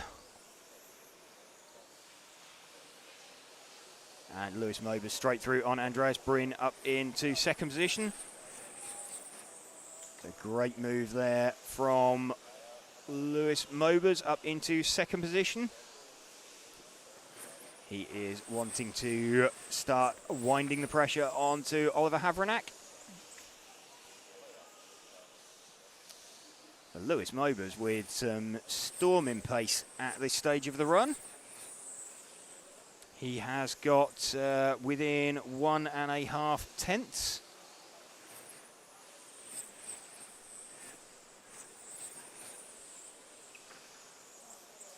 So Havranek leading from Mobers, leading from Andreas Bryn, Sam Coult, Ollie Boltink running in 5th position.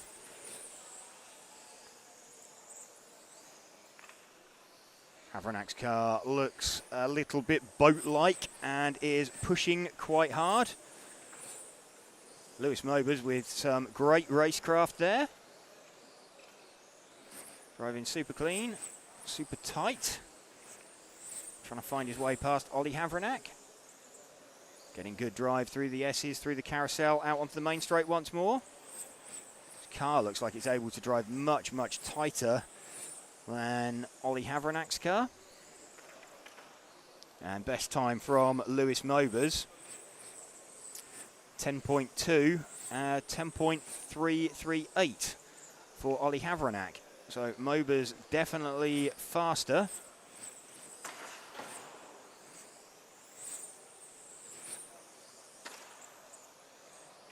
Mobers still trying to find his way through on Ollie Havranek. Ollie Havranek resisting pressure from Lewis Mobers. He's done so for 2 minutes so far.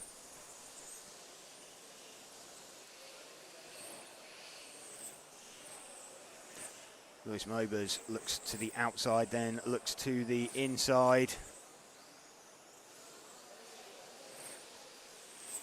Trying to find his way past Havranek. Super close there. Little bobble from Havranek. Manages to shut the door. Mobers gets to look around the outside. No space there. Andreas Bryn liking the look of this as well. Running in 3rd position, closing in on the pair of them. Ollie Boltink's got himself past Sam Coult and is up into 4th position. Ollie Havranek driving a very, very safe car. Huge amount of push in that. It just will not rotate and carry corner speed. Lewis Mobers running in 2nd position at the moment.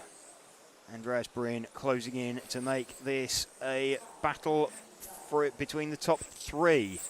5 minutes left, and dive there from Lewis Mobers. And Havranek comes out of that one unscathed.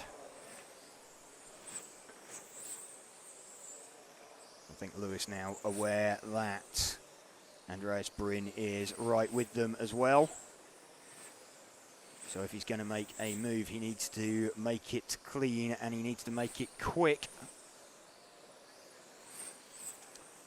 That's a little look. There we go. Manages to get through on the inside. So switch back across underneath Havranek. Lewis Mobers now out in front. Let's see if he can start to get away. Look like he's had a little bit more pace in the car. Can see a replay of that as we come out then. Lewis Mobers down the main straight, switches across. Havranek moves to defend on the inside, runs a little bit wider on the exit and leaves a nice inviting big gap on the inside for the cutback from Lewis Mobers. So Lewis now past Lucas Niederer.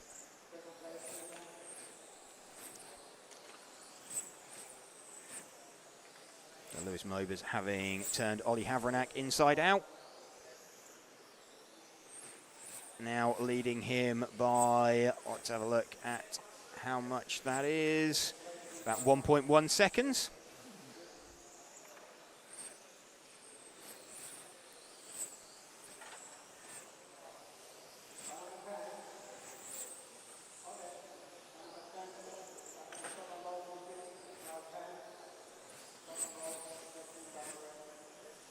So Mober's now leading from Havranek.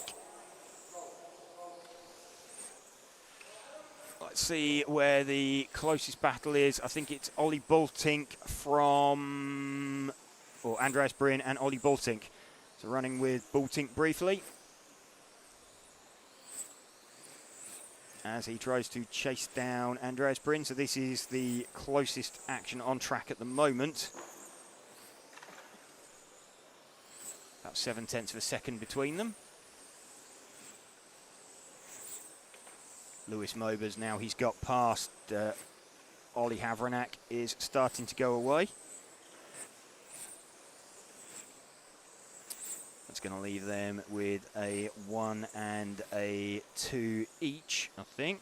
Let's have a look at Ollie Havranek's win time, 47 in 10. And they're predicting a, 47 in 5. So at the moment, Lewis Mobers heading for the win on the tiebreak. They'd both be tied on 3 points. But we're going to have a quicker time, potentially, from Lewis Mobers. So this is the Spec B final, leg number 3.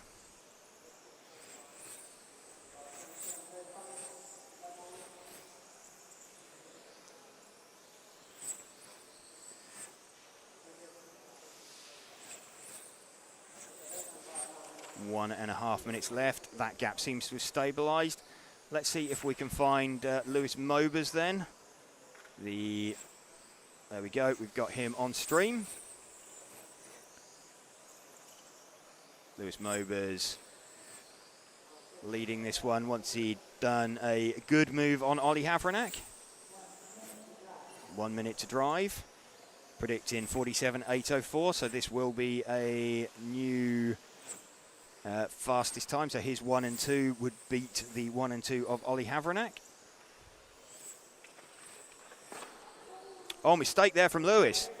That's and collected by Andreas, and so Havranek back in front now. Havranek right at the end there. We thought, I mean, that was this is like getting chaotic towards the end of the finals. Havranek then, that would be a 1 and a 1. So Havranek will be gladly accepting of that one. Ollie Havranek back to the front of this one. Lewis Mobers still in 2nd position. So still keeping it together, keeping his composure after that mistake. So he'd done all the hard work. He had made the move on Ollie Havranek last few seconds.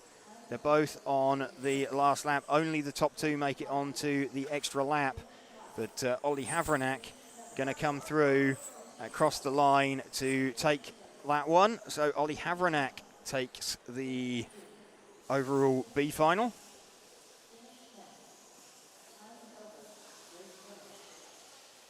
So slightly dejected Lewis Mobers tracing down from the rostrum.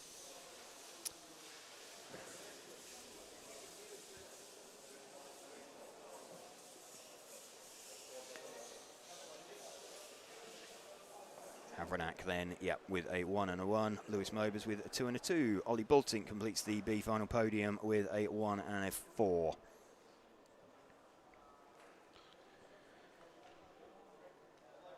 What do we have next? We have got the D final of modified. So we've got D final, we've got the C final and B final. Then we get into the modifieds.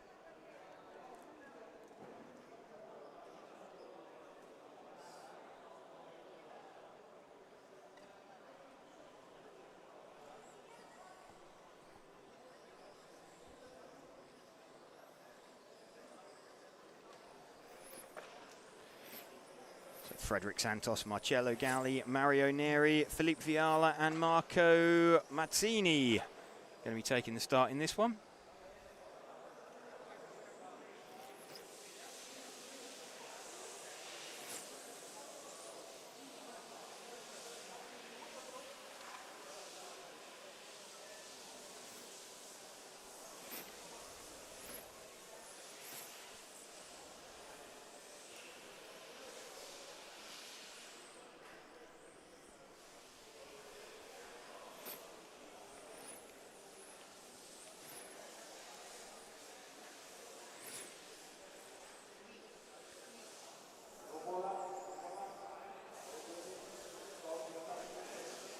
Frederic Santos going to lead this one away.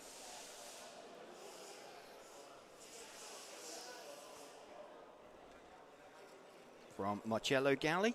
What do we got overalls in this one? Let's just give us a quick refresh, see who has... All right, Felipe Viala has won the first 2 legs with a 1 and a 1. Marcello Galli with a 2 and a 3. So looking for the car starting in 4th position. But we'll run with the leader at the moment. Frederic Santos, the yellow front, red rear.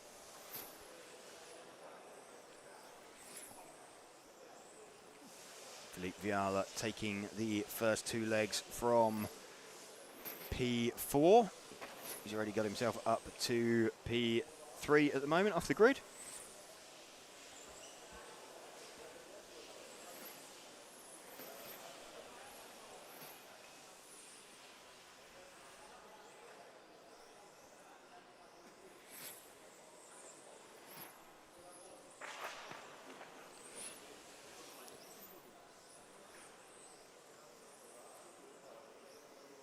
Viala up into 2nd place now. Let's see if we can find Viala. He is the white and purple coloured car. Going through the S's under the driver's rostrum. This is Felipe Viala. He has won the first 2 legs from 4th on the grid. So that's traffic in front of him. The gap is currently 2.8 seconds. So let's run with him as he tries to hunt down the leader. See what the gap is, 3.1 at the moment. So see if Felipe Viala can get himself up to the front of the field. It's the gap now 3.0, so it comes down very slightly by about a 1/10.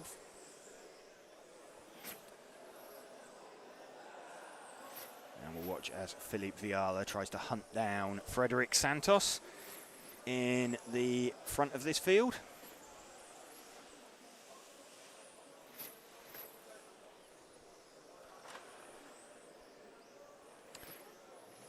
Getting slightly delayed there by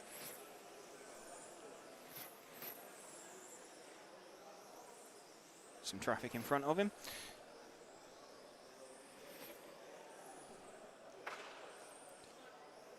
So you can actually just seen the leader disappear off out of shot. We'll watch as we come round again.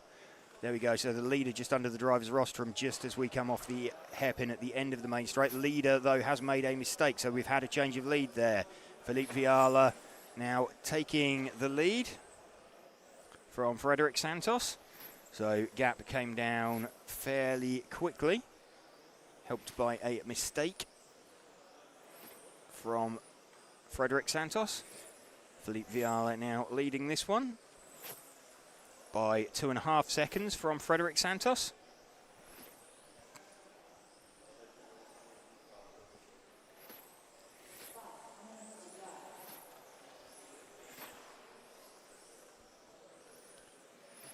Tony Wade discussing his culinary choices in the chat.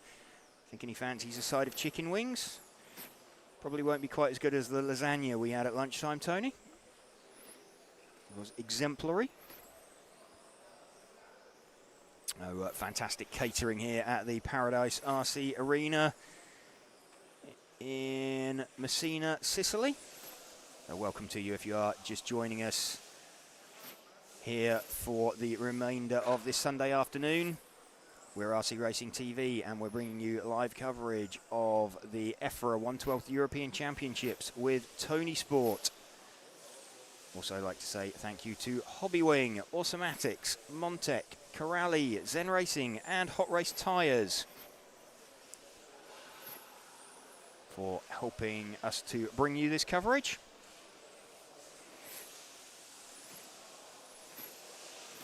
So we're in the Mod D final, so we've got another 4 finals to come after this one. All right, my head's a little bit fried at this stage of the weekend. We've got the C final and the B final coming up, then we've got the Spec A final, which going by the previous 2 are going to be very uneventful. And then we have got the modified A final coming up. No confirmed winners at this point.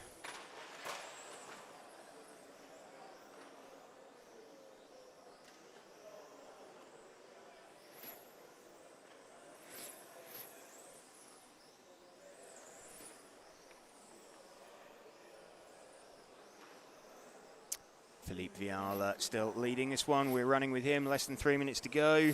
He is now 12 seconds. In fact, Marcello Galli leading this one now. So Marcello Galli, the white-coloured car. Retirement for Philippe Viala. Dropping down, so we've got Mario Neri running in second position. We've got a very slow-moving Frederic Santos.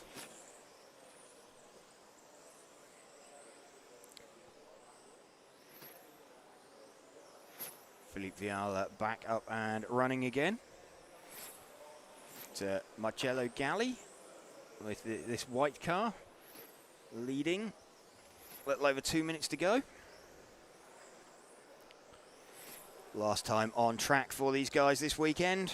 Been a long weekend starting on Friday morning. Well, starting on Thursday registration day. That was an opportunity to get everything marked. So that's the batteries marked in tech, that's the motors teched and checked, it's body shells measured, and everything marked up.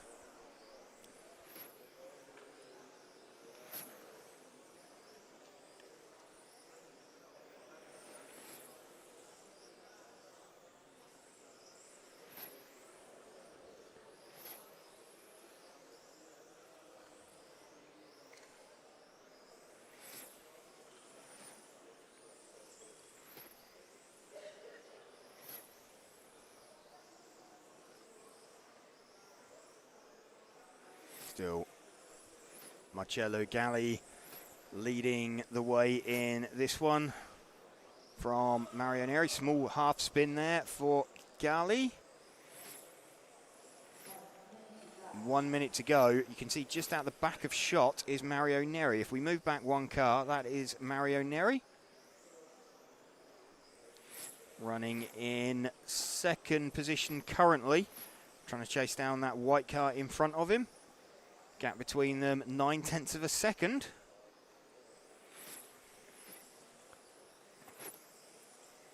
Mario Neri starting to get the sniff. What is it?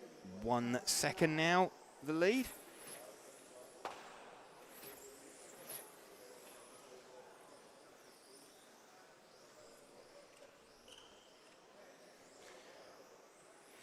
So coming into the last 15 seconds, this is the battle for the lead going on. And they are entering what is, I think they're just going to make, oh, mistake there from Mario Neri. So that has put him over the barriers, being retrieved and placed down. So that's a dead car there for Mario Neri. But Marcello Galli then will take that one. I think Mario Neri was far enough ahead that he retained the third place.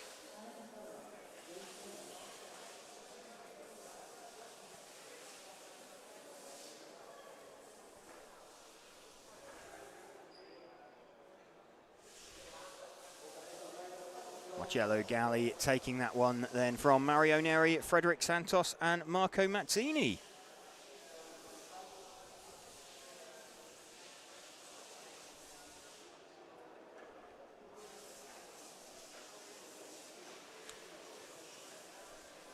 Can just see actually a little bit of track repair going on. Probably kind of necessary as a few people have had a go at the barriers.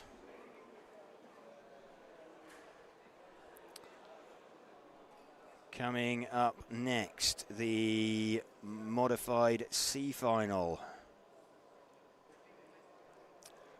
So modified C final, who have we got? Marc Valent, he has taken it with 2 leg wins, so he's already got it.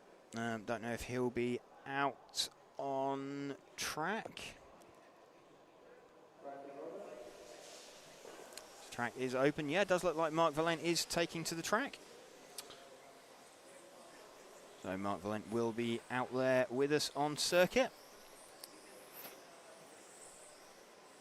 We're going to have Jose Pereira, Marcus Andreasen, Lucas Niederer, Orlando Fanili, Stu Cartwright, René Doctor, Norbert Omalanchuk, Oyvind Stushdal and Alessandro Bianchi.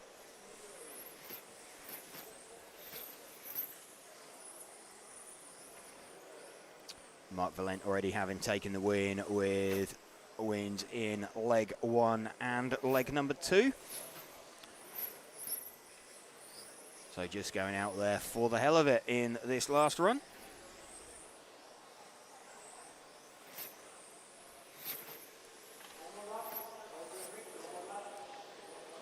Drivers being told to form up on the grid.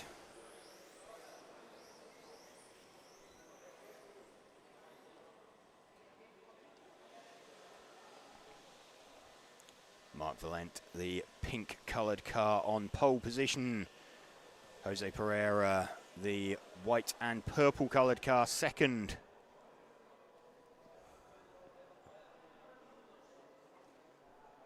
We are missing René Doctor.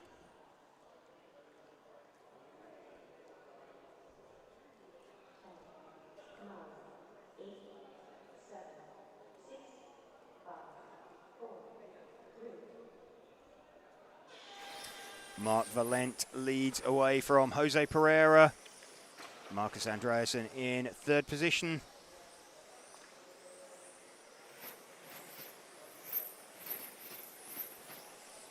The pink coloured car of Marc Valent managing to take the first 2 legs. Jose Pereira has been able to put up a little bit of a challenge.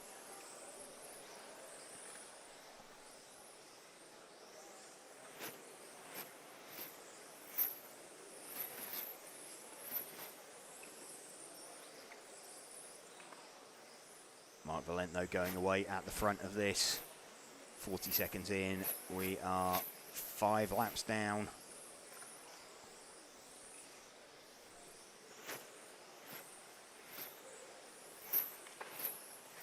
Small bobble there from Marc Valent. Lets Jose Pereira close in very slightly.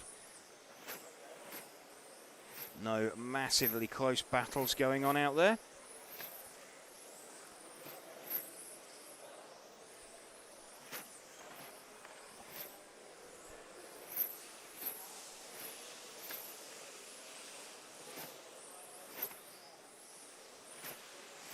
Still with Marc Valent. Let's move the focus back 1 car onto Jose Pereira. And just as we do that, put the commentator's curse on him. He makes a mistake. Drops him down to 3rd position. So Marcus Andreasen up into 2nd place. The white and orange coloured car. So a diagonal orange stripe across the car. We've got him live on stream now.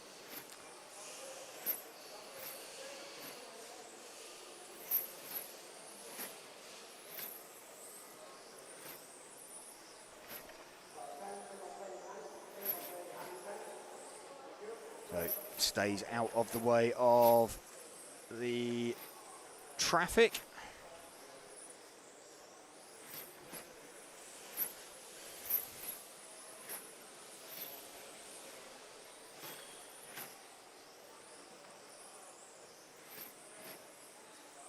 So Mark Valent comfortably out in the lead. He's already won the first 2 legs. So actually for the rest of these drivers, that's probably the best thing he can do. If he was to sit out the 3rd leg, it artificially inflates position. Change there for 2nd place. So small run wide from Marcus Andreasen, and he does it the way it's supposed to be done. He realised he'd lost the corner and gave space. So a good example possibly for some of the drivers coming later on. That we might see how to know when you've lost a corner.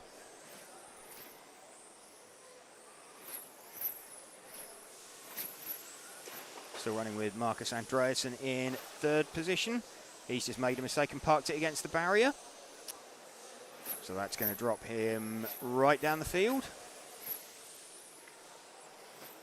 In fact, I'm not sure it is. Yeah, it's promoted Stu Cartwright up into 3rd position. Let's see if we can find Stu. He's that yellow car there.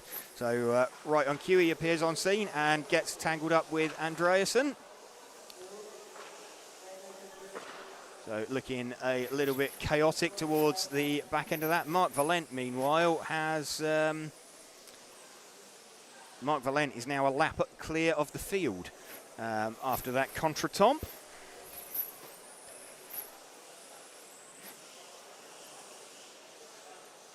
Mark Valent getting a bird's eye view of that. Øyvind Støsdal now in 2nd position. He is that minty green coloured car with Norbert Omalamchuk, the 8 car, which is the white and blue and white coloured car. Nice flashes of pink on there as well.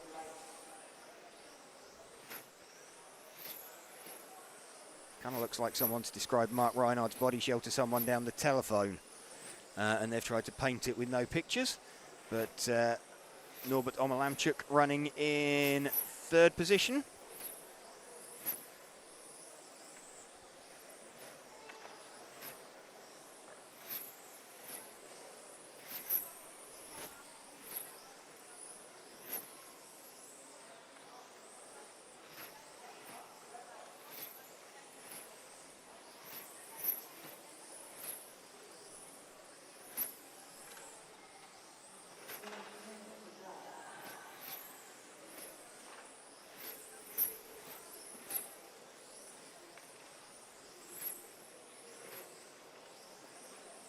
Øyvind Støsdal, the minty green coloured car in the middle of our screen at the moment.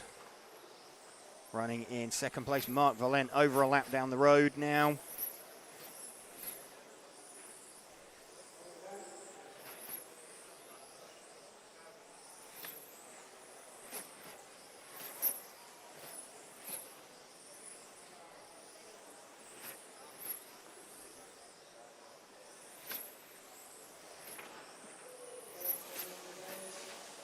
Still Øyvind Støsdal running in 2nd position.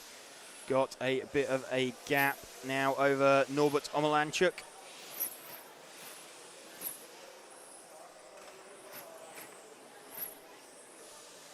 Mark Valent, meanwhile, has cruised off into the distance.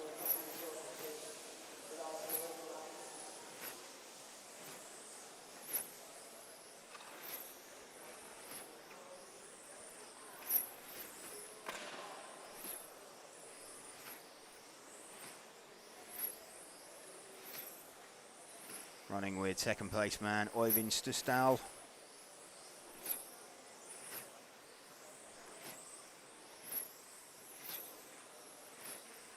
The Norwegian driver running in 2nd place. From the Hungarian driver Mark Valent. And car on the main straight. That's been retrieved. Fortunately, no one hit him.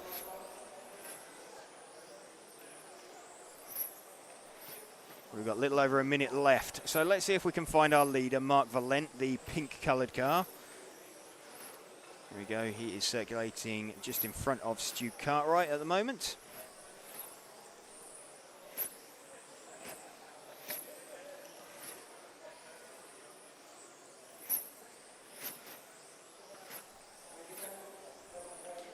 I'm slightly surprised we haven't had a visit in the commentary booth from Stu Cartwright yet this race. I think we've had one in most of the modified heats at some point. Less than 30 seconds to go. We're still running with Mark Valent, already having taken the first 2 legs.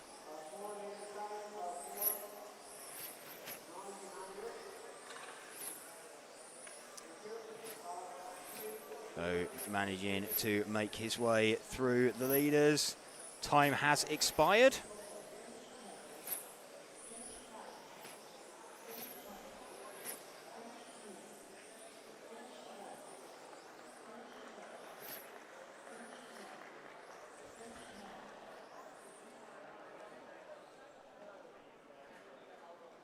There we go, time expired.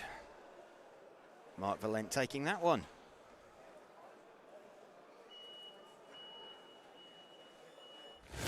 Do you ever wonder what it feels like to drive the most thrilling radio control car available? Meet the Kagama Monster Truck from Team Corrali. Top speeds that push your driving experience to the next level. Durable enough for the biggest jumps and roughest landings. Razor sharp handling gives you confidence to know you're in complete control. This truck has it all. Kagama. Team Corrali, engineered to be the fastest.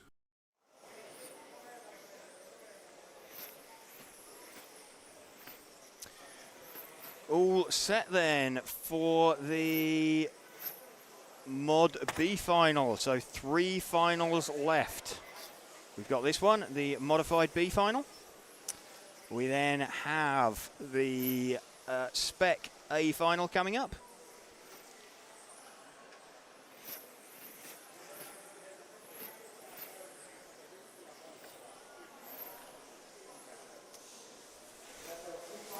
So 1 B final to go, then the one we've all been waiting for, the Spec A final.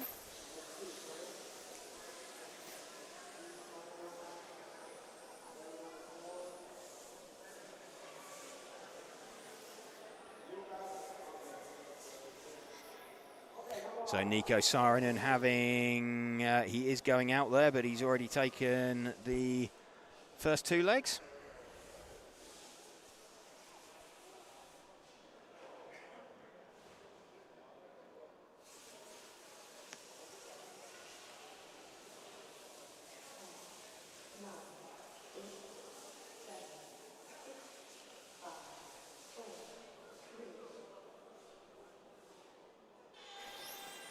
Nico Saarinen blasts away in the lead then from Tomasz Liptak. Thomas having changed his body shell back to the normal one that he has been running all weekend.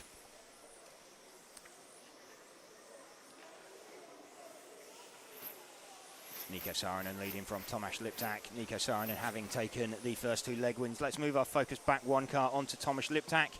He is trying to fend off Yasmin Donath.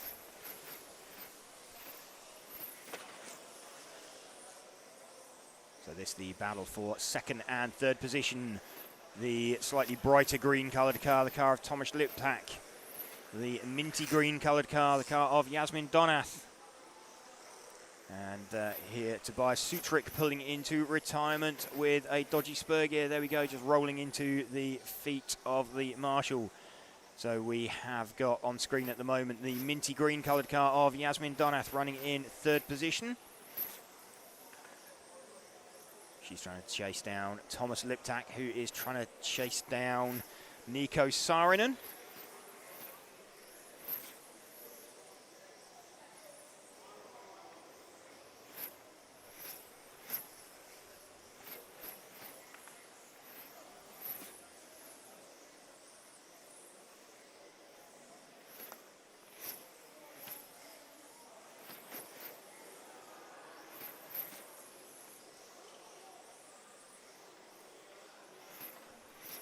Nico Saarinen still leading this one from Tomasz Liptak.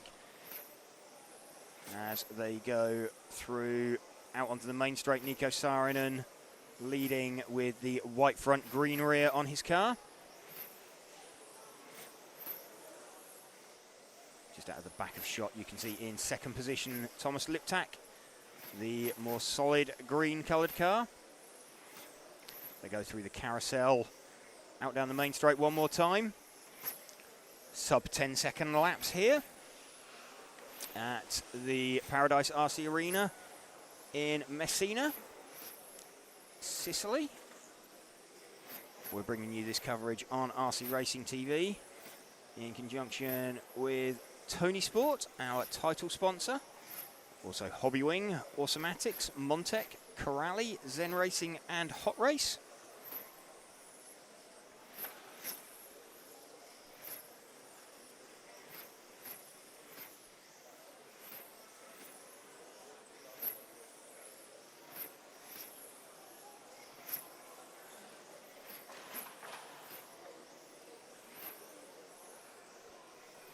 So making their way past some lap traffic there.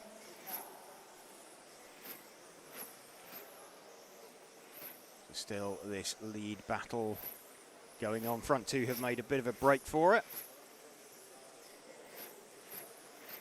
So half a second between the leaders. They are a couple of seconds clear of Yasmin Donath, who is having a bit of a lonely race. She's watching the lead two drive away from her, and in turn she is driving away from everybody else.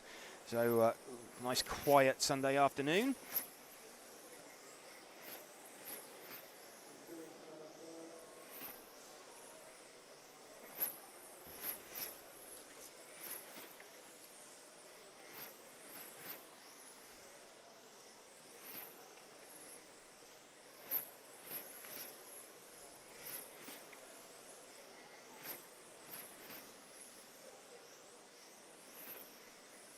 So closing in on, I think that's the car of Nicola Morone that they are closing in on. Gets out the way. So still Nico Saarinen from Tobias Liptak.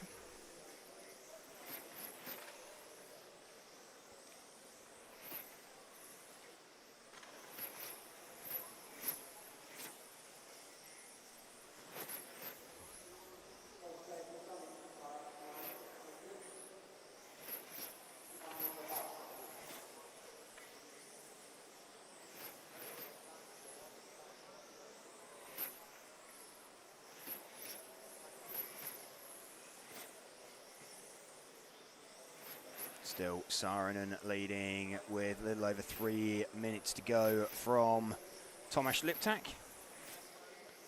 Nico Saarinen already having won it with the first two legs.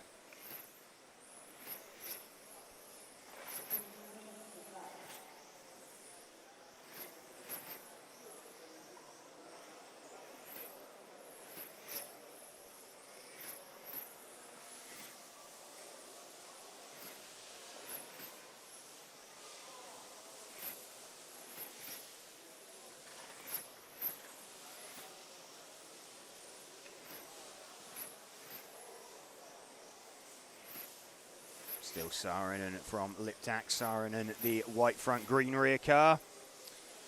Liptak, the more solid green coloured car. It's like a pea green rather than a fluoro green.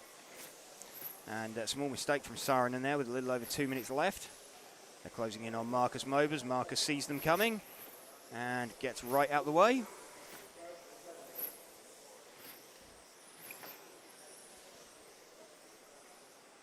Liptak having a look then up the inside of Saarinen.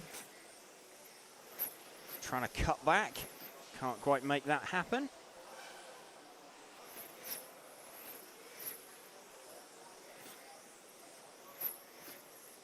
Just under 2 minutes remaining, about 1 minute 45. Nico Saarinen leading from Tomasz Liptak.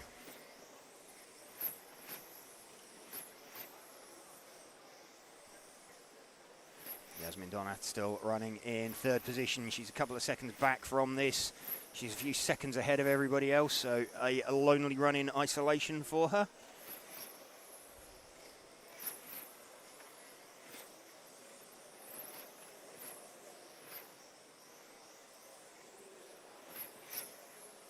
Running first and second, though, Nico Saarinen, the white and green car on our shot. Thomas Liptak winding on the pressure, the green-coloured car also in frame.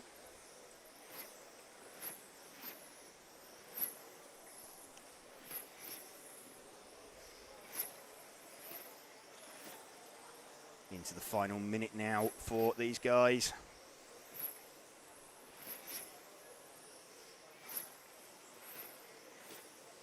Just looking to roll it home. Heading into 30 seconds now for Nico Saarinen to make it a clean sweep of all three finals.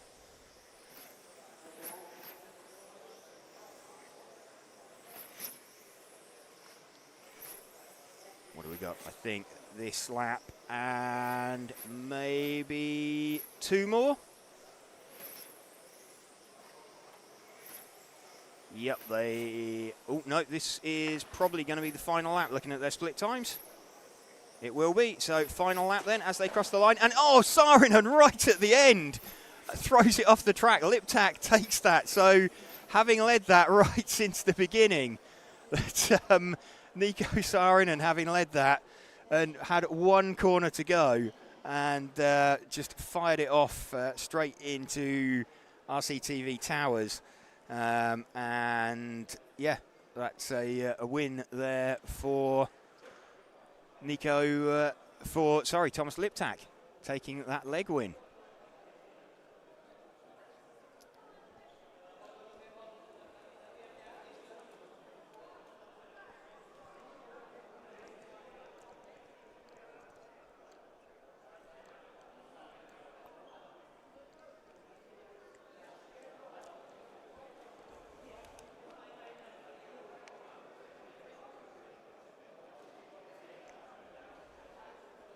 Congratulations to Russell for winning our monthly prize draw last week. He chose the S-Works buggy, and now that is gone and on his way to him right now, replaced by this awesome car provided by Team Associated and CML. And we also have these awesome prizes from Meshler. So that's our pal Max. Don't forget, supporters get 1 entry every month. Heroes get 5 entries per month, and superheroes get an amazing 10 entries per month. So make sure and hit that join button down below. All set then for the A main. Leg number 3. Just waiting for the computer to update and switch on to it. No, this isn't the Mod A final number 3. This is the Spec E final number 3. There we go. Spec A final number 3. Ollie Payne going to lead away from Adam Isay and Andrea Torrigiani. We're ready to do some maths with fingers and thumbs. Ollie Payne then looking to lead away from Adam Isay and Andrea Torrigiani. Adam Isay and Andrea Torrigiani, the drivers having taken leg wins so far.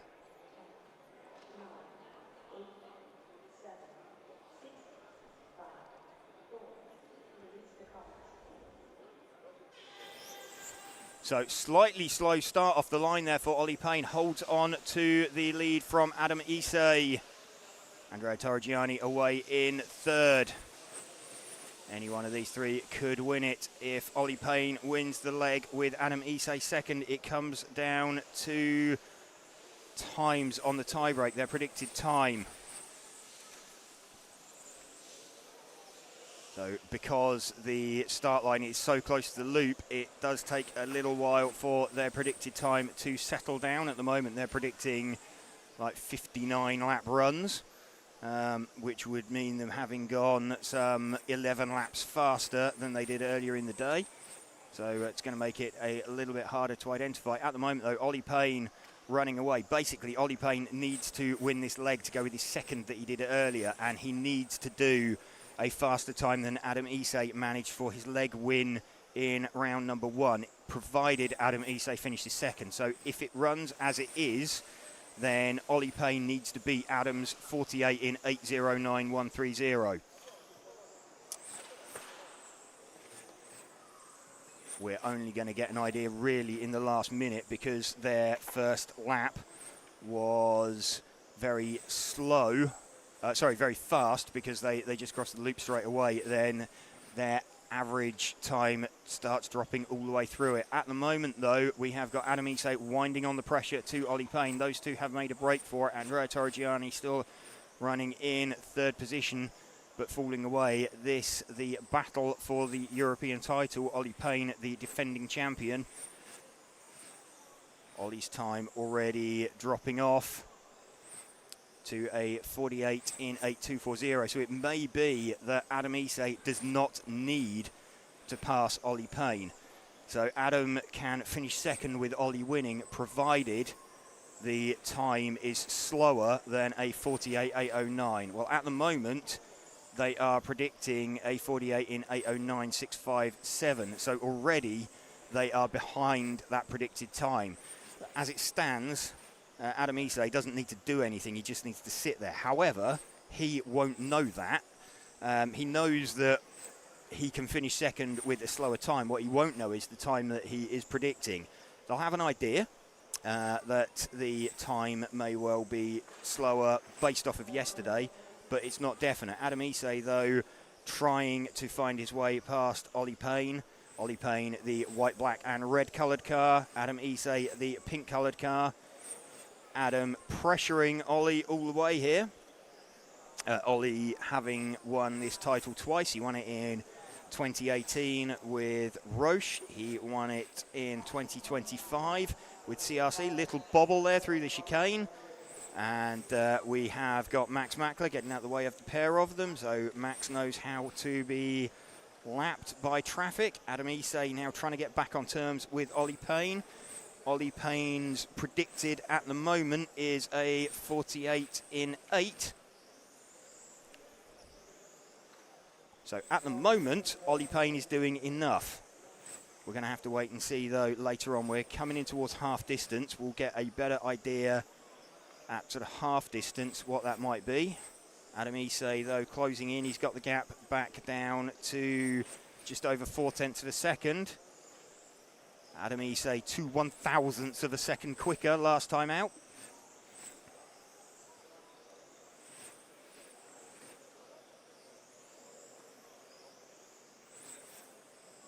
So just looking at this battle for the European title, Andrea Torrigiani been dropped by them. He is 2.6 seconds back.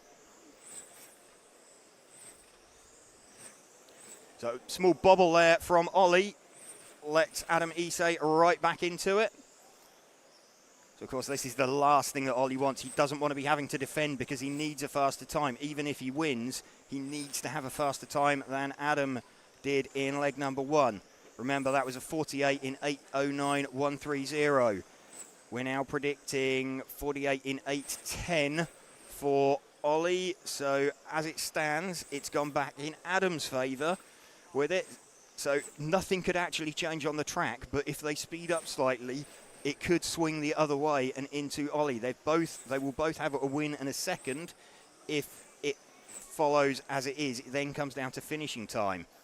So at the moment, Ollie predicting a 48 in 8.10. Not going to be quick enough.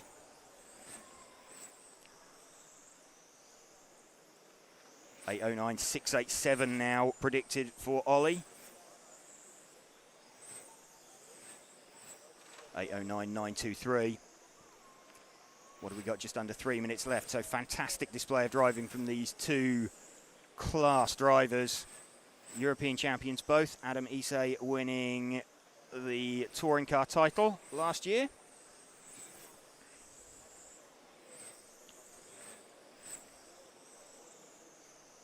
As it stands, though, where are we looking? 809.829 for Ollie Payne. I think he's going to come up about 7/10 short at this rate, especially as they start coming in on a gaggle of traffic. Of course, they need to get out of the way, but it's not going to help his average time. Adam Ise not letting up on Ollie Payne. Ollie going a bit defensive, making a small bobble as they go through the carousel. Adam Ise right there on Ollie Payne.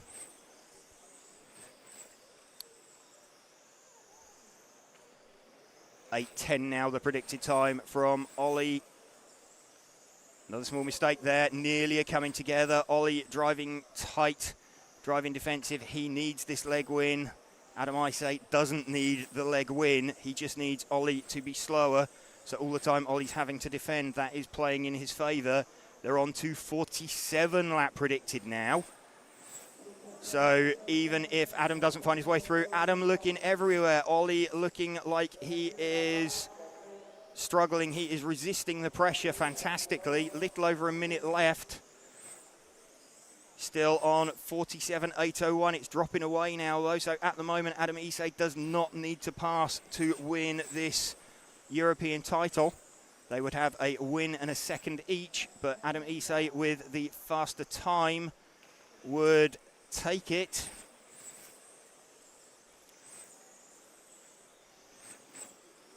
Adam Isay looking, last few 45 seconds to go.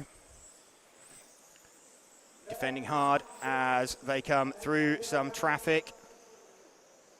Traffic being called out of the way. It's Jan Ratajski next.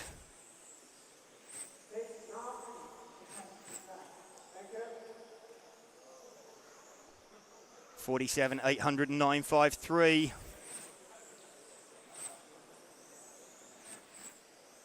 So Adam is going to know he's made the extra lap. Think they're going to miss the split. It will be this lap.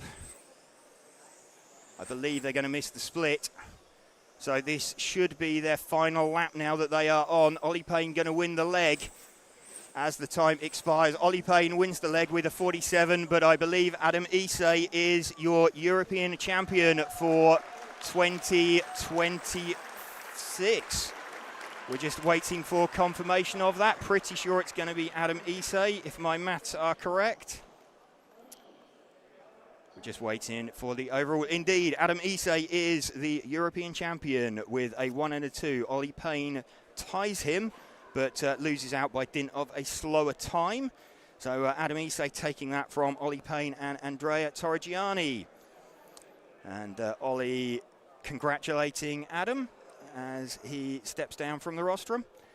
So, yeah, that'll be an interesting one. There we go. Adam Isay taking the congratulations. His first European title in the 1/12 class.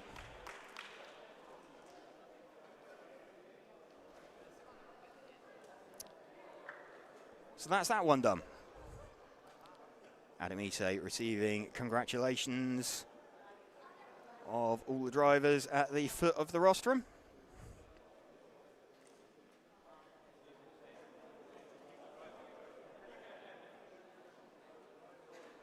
And then heading back up onto the rostrum for the next final.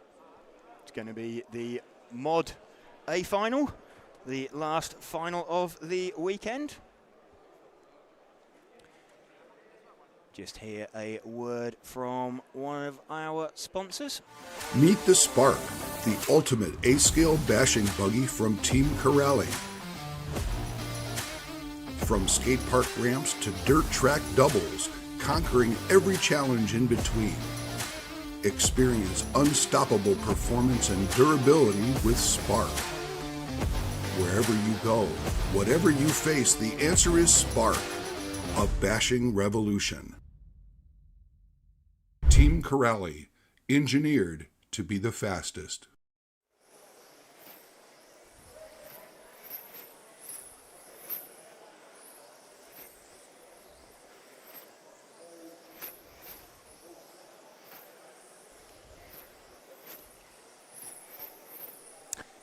Okay, last final of the weekend. The modified A final, leg number 3. Alex Hagberg going to lead away from Mark Reinhard, Matthias Nedrebo, Simon Lauter, Martin Hudi, Adam Isay, Jan Ratajski, Olli Havranak, Alessio Mazzio, not wearing concrete shoes yet, and Ollie Payne starting 10th.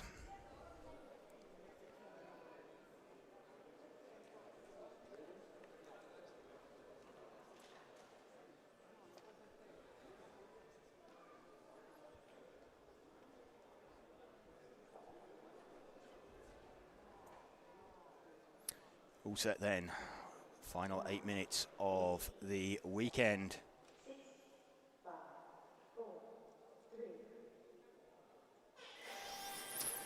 Leading away then, Alex Hagberg.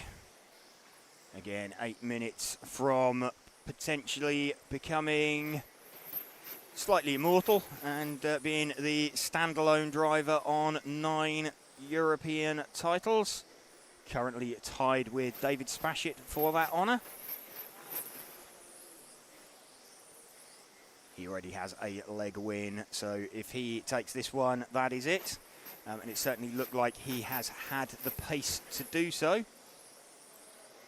Mark Reinhardt has had pace early on, but has been fading back a little bit. Matthias Nedrebo as well, winning leg number 2 in slightly odd circumstances at the end. So Alex made it to about a lap and a half before the end, and then Alessio Mazzio getting tangled up with him. So Oliver Havranek dropping out of this one. We're running with Alex Hagberg being chased by Mark Reinhardt at the moment. Small mistake from Alex. Let's Mark get right on him. Mark running a Hara tribute shell this weekend. The white, pink and black coloured body shell.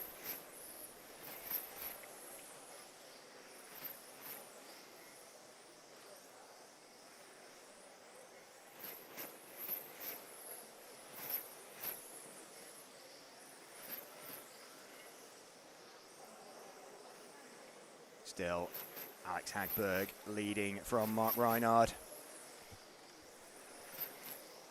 In the event that Mark was to win this, he would need to beat the time from, let's have a look, Alex is 51.803.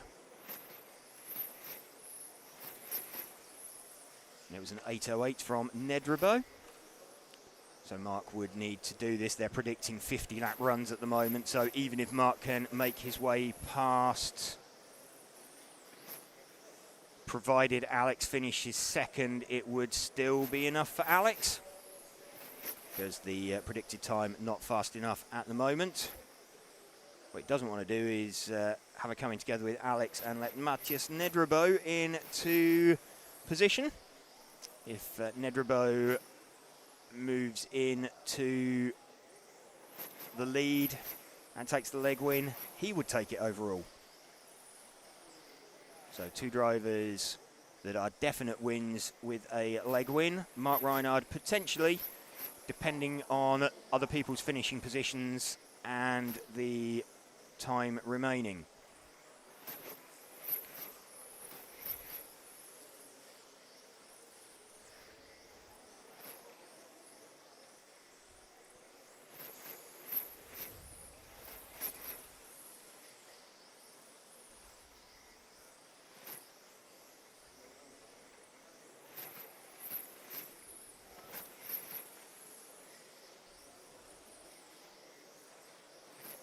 Still Alex Hagberg leading as we approach half distance. Mark Reinhardt putting up a very good fight, not letting Alex relax at all. So Alex, having run away and hid in the 2 previous legs, now not doing so. Mark, the defending champion from last year.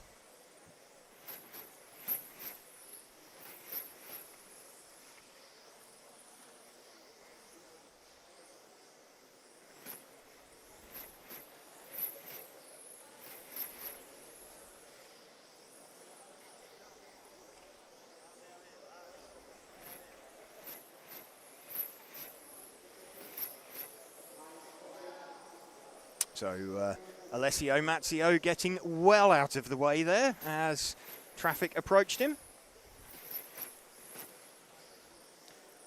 So Alex just starting to stretch now over Mark Reinhardt.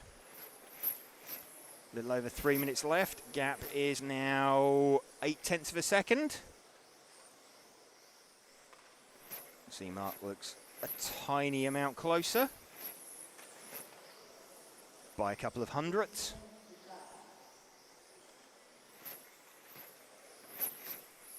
Those two pulled a bit of a gap over Matthias Nedrebo.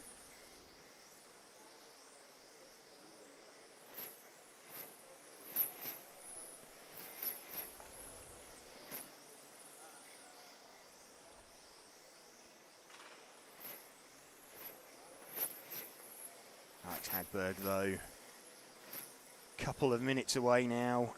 He's now got this out to about 1 second over Mark, so I think he may have broken Mark's resolve. Still looking at Alex Hagberg out in the lead of that one, and we've got the 7 car of Jan Rathajski getting well out of the way. Alex Hagberg escaping now at a rate of knots. So Mark Reinhard seems to have run out of steering slightly. He's bleeding like a 10th a lap. That will be music to Alex Hagberg's ears.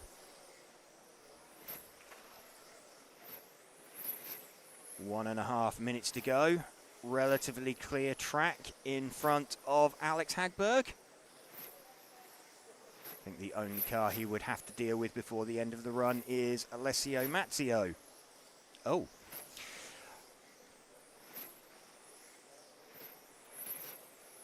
Just watching Alex Hagberg now. Less than a minute and a half to go.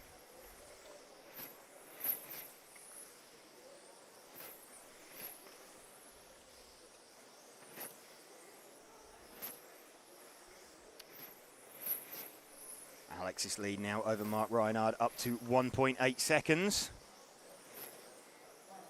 So final minute now for Alex Hagberg. He's going to have a sense of deja vu. Closing in on Alessio Mazzio through the carousel.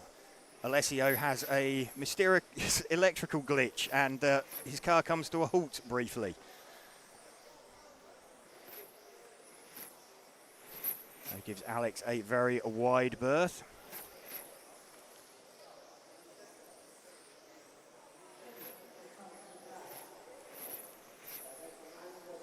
So less than 30 seconds to go now. No traffic this time in front of Alessio, in front of Alex Hagberg. 15 seconds. He's closer than he got last time.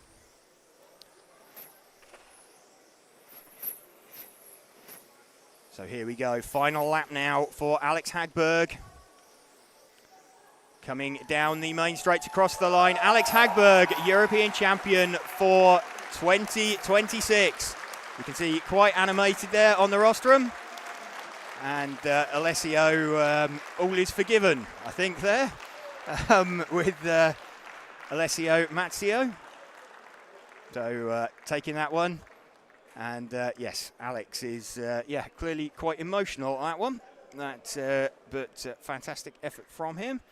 So Alex Hagberg taking that one. Matthias Nedrebo second overall with a 4 points with a 1 and a 3, beating Mark Reinhard's 4 points with a 2 and a 2.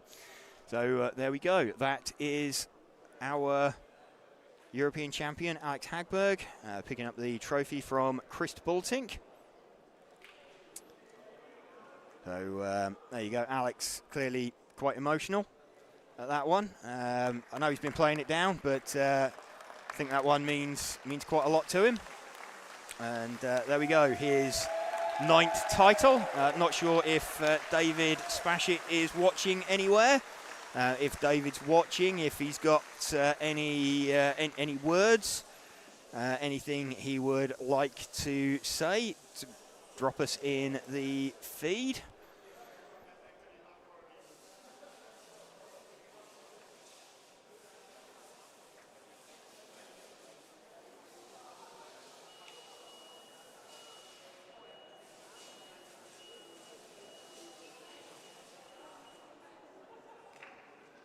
So there we go, Alex Hagberg, European champion for 2026. And Adam Isay winning Spec.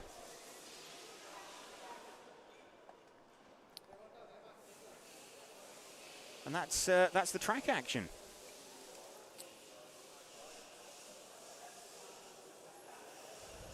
All right, so, well, a good weekend for X-Ray. Yes, yeah, good weekend for them. So, yeah. And congratulations, obviously, to Alex. And to Adam. And to Adam, yeah. Well. He won GT8 last year, by the way, as well. I think it was right, yes. GTE. But yeah, so he's won. He's won a few Euro titles.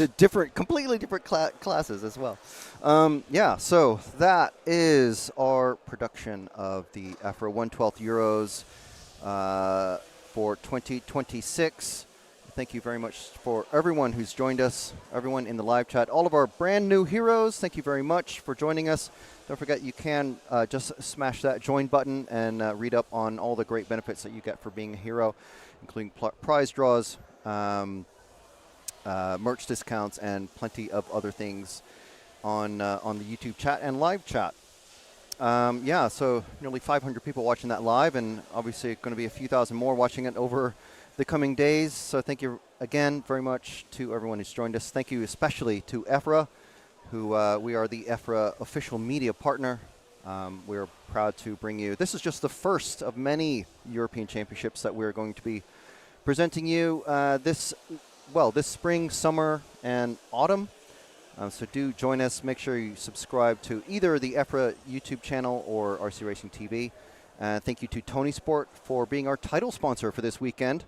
Fantastic support from all of our great sponsors. And of course, to Hobbywing, Awesomatics, Montec Racing, Team Corrali, Zen Racing, Hot Race Tires, Schumacher Racing, RC Factory, Lens Bodies, Super Rad RC, Mob Gums, Accelerate RC, and CRC.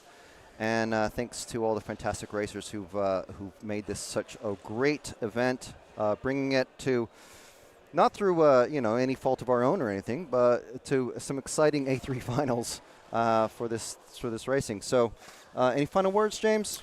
No, I don't think so. Just thank you for following with us, and a bit of a chaotic weekend, but some deserving winners at the end of it. And some great and interesting racing. So, from myself, Frank McKinney, and James on the comms, and Cam Felton, who's been on the camera for most of the weekend, and he's got some great B-roll that we'll be displaying later on in the year.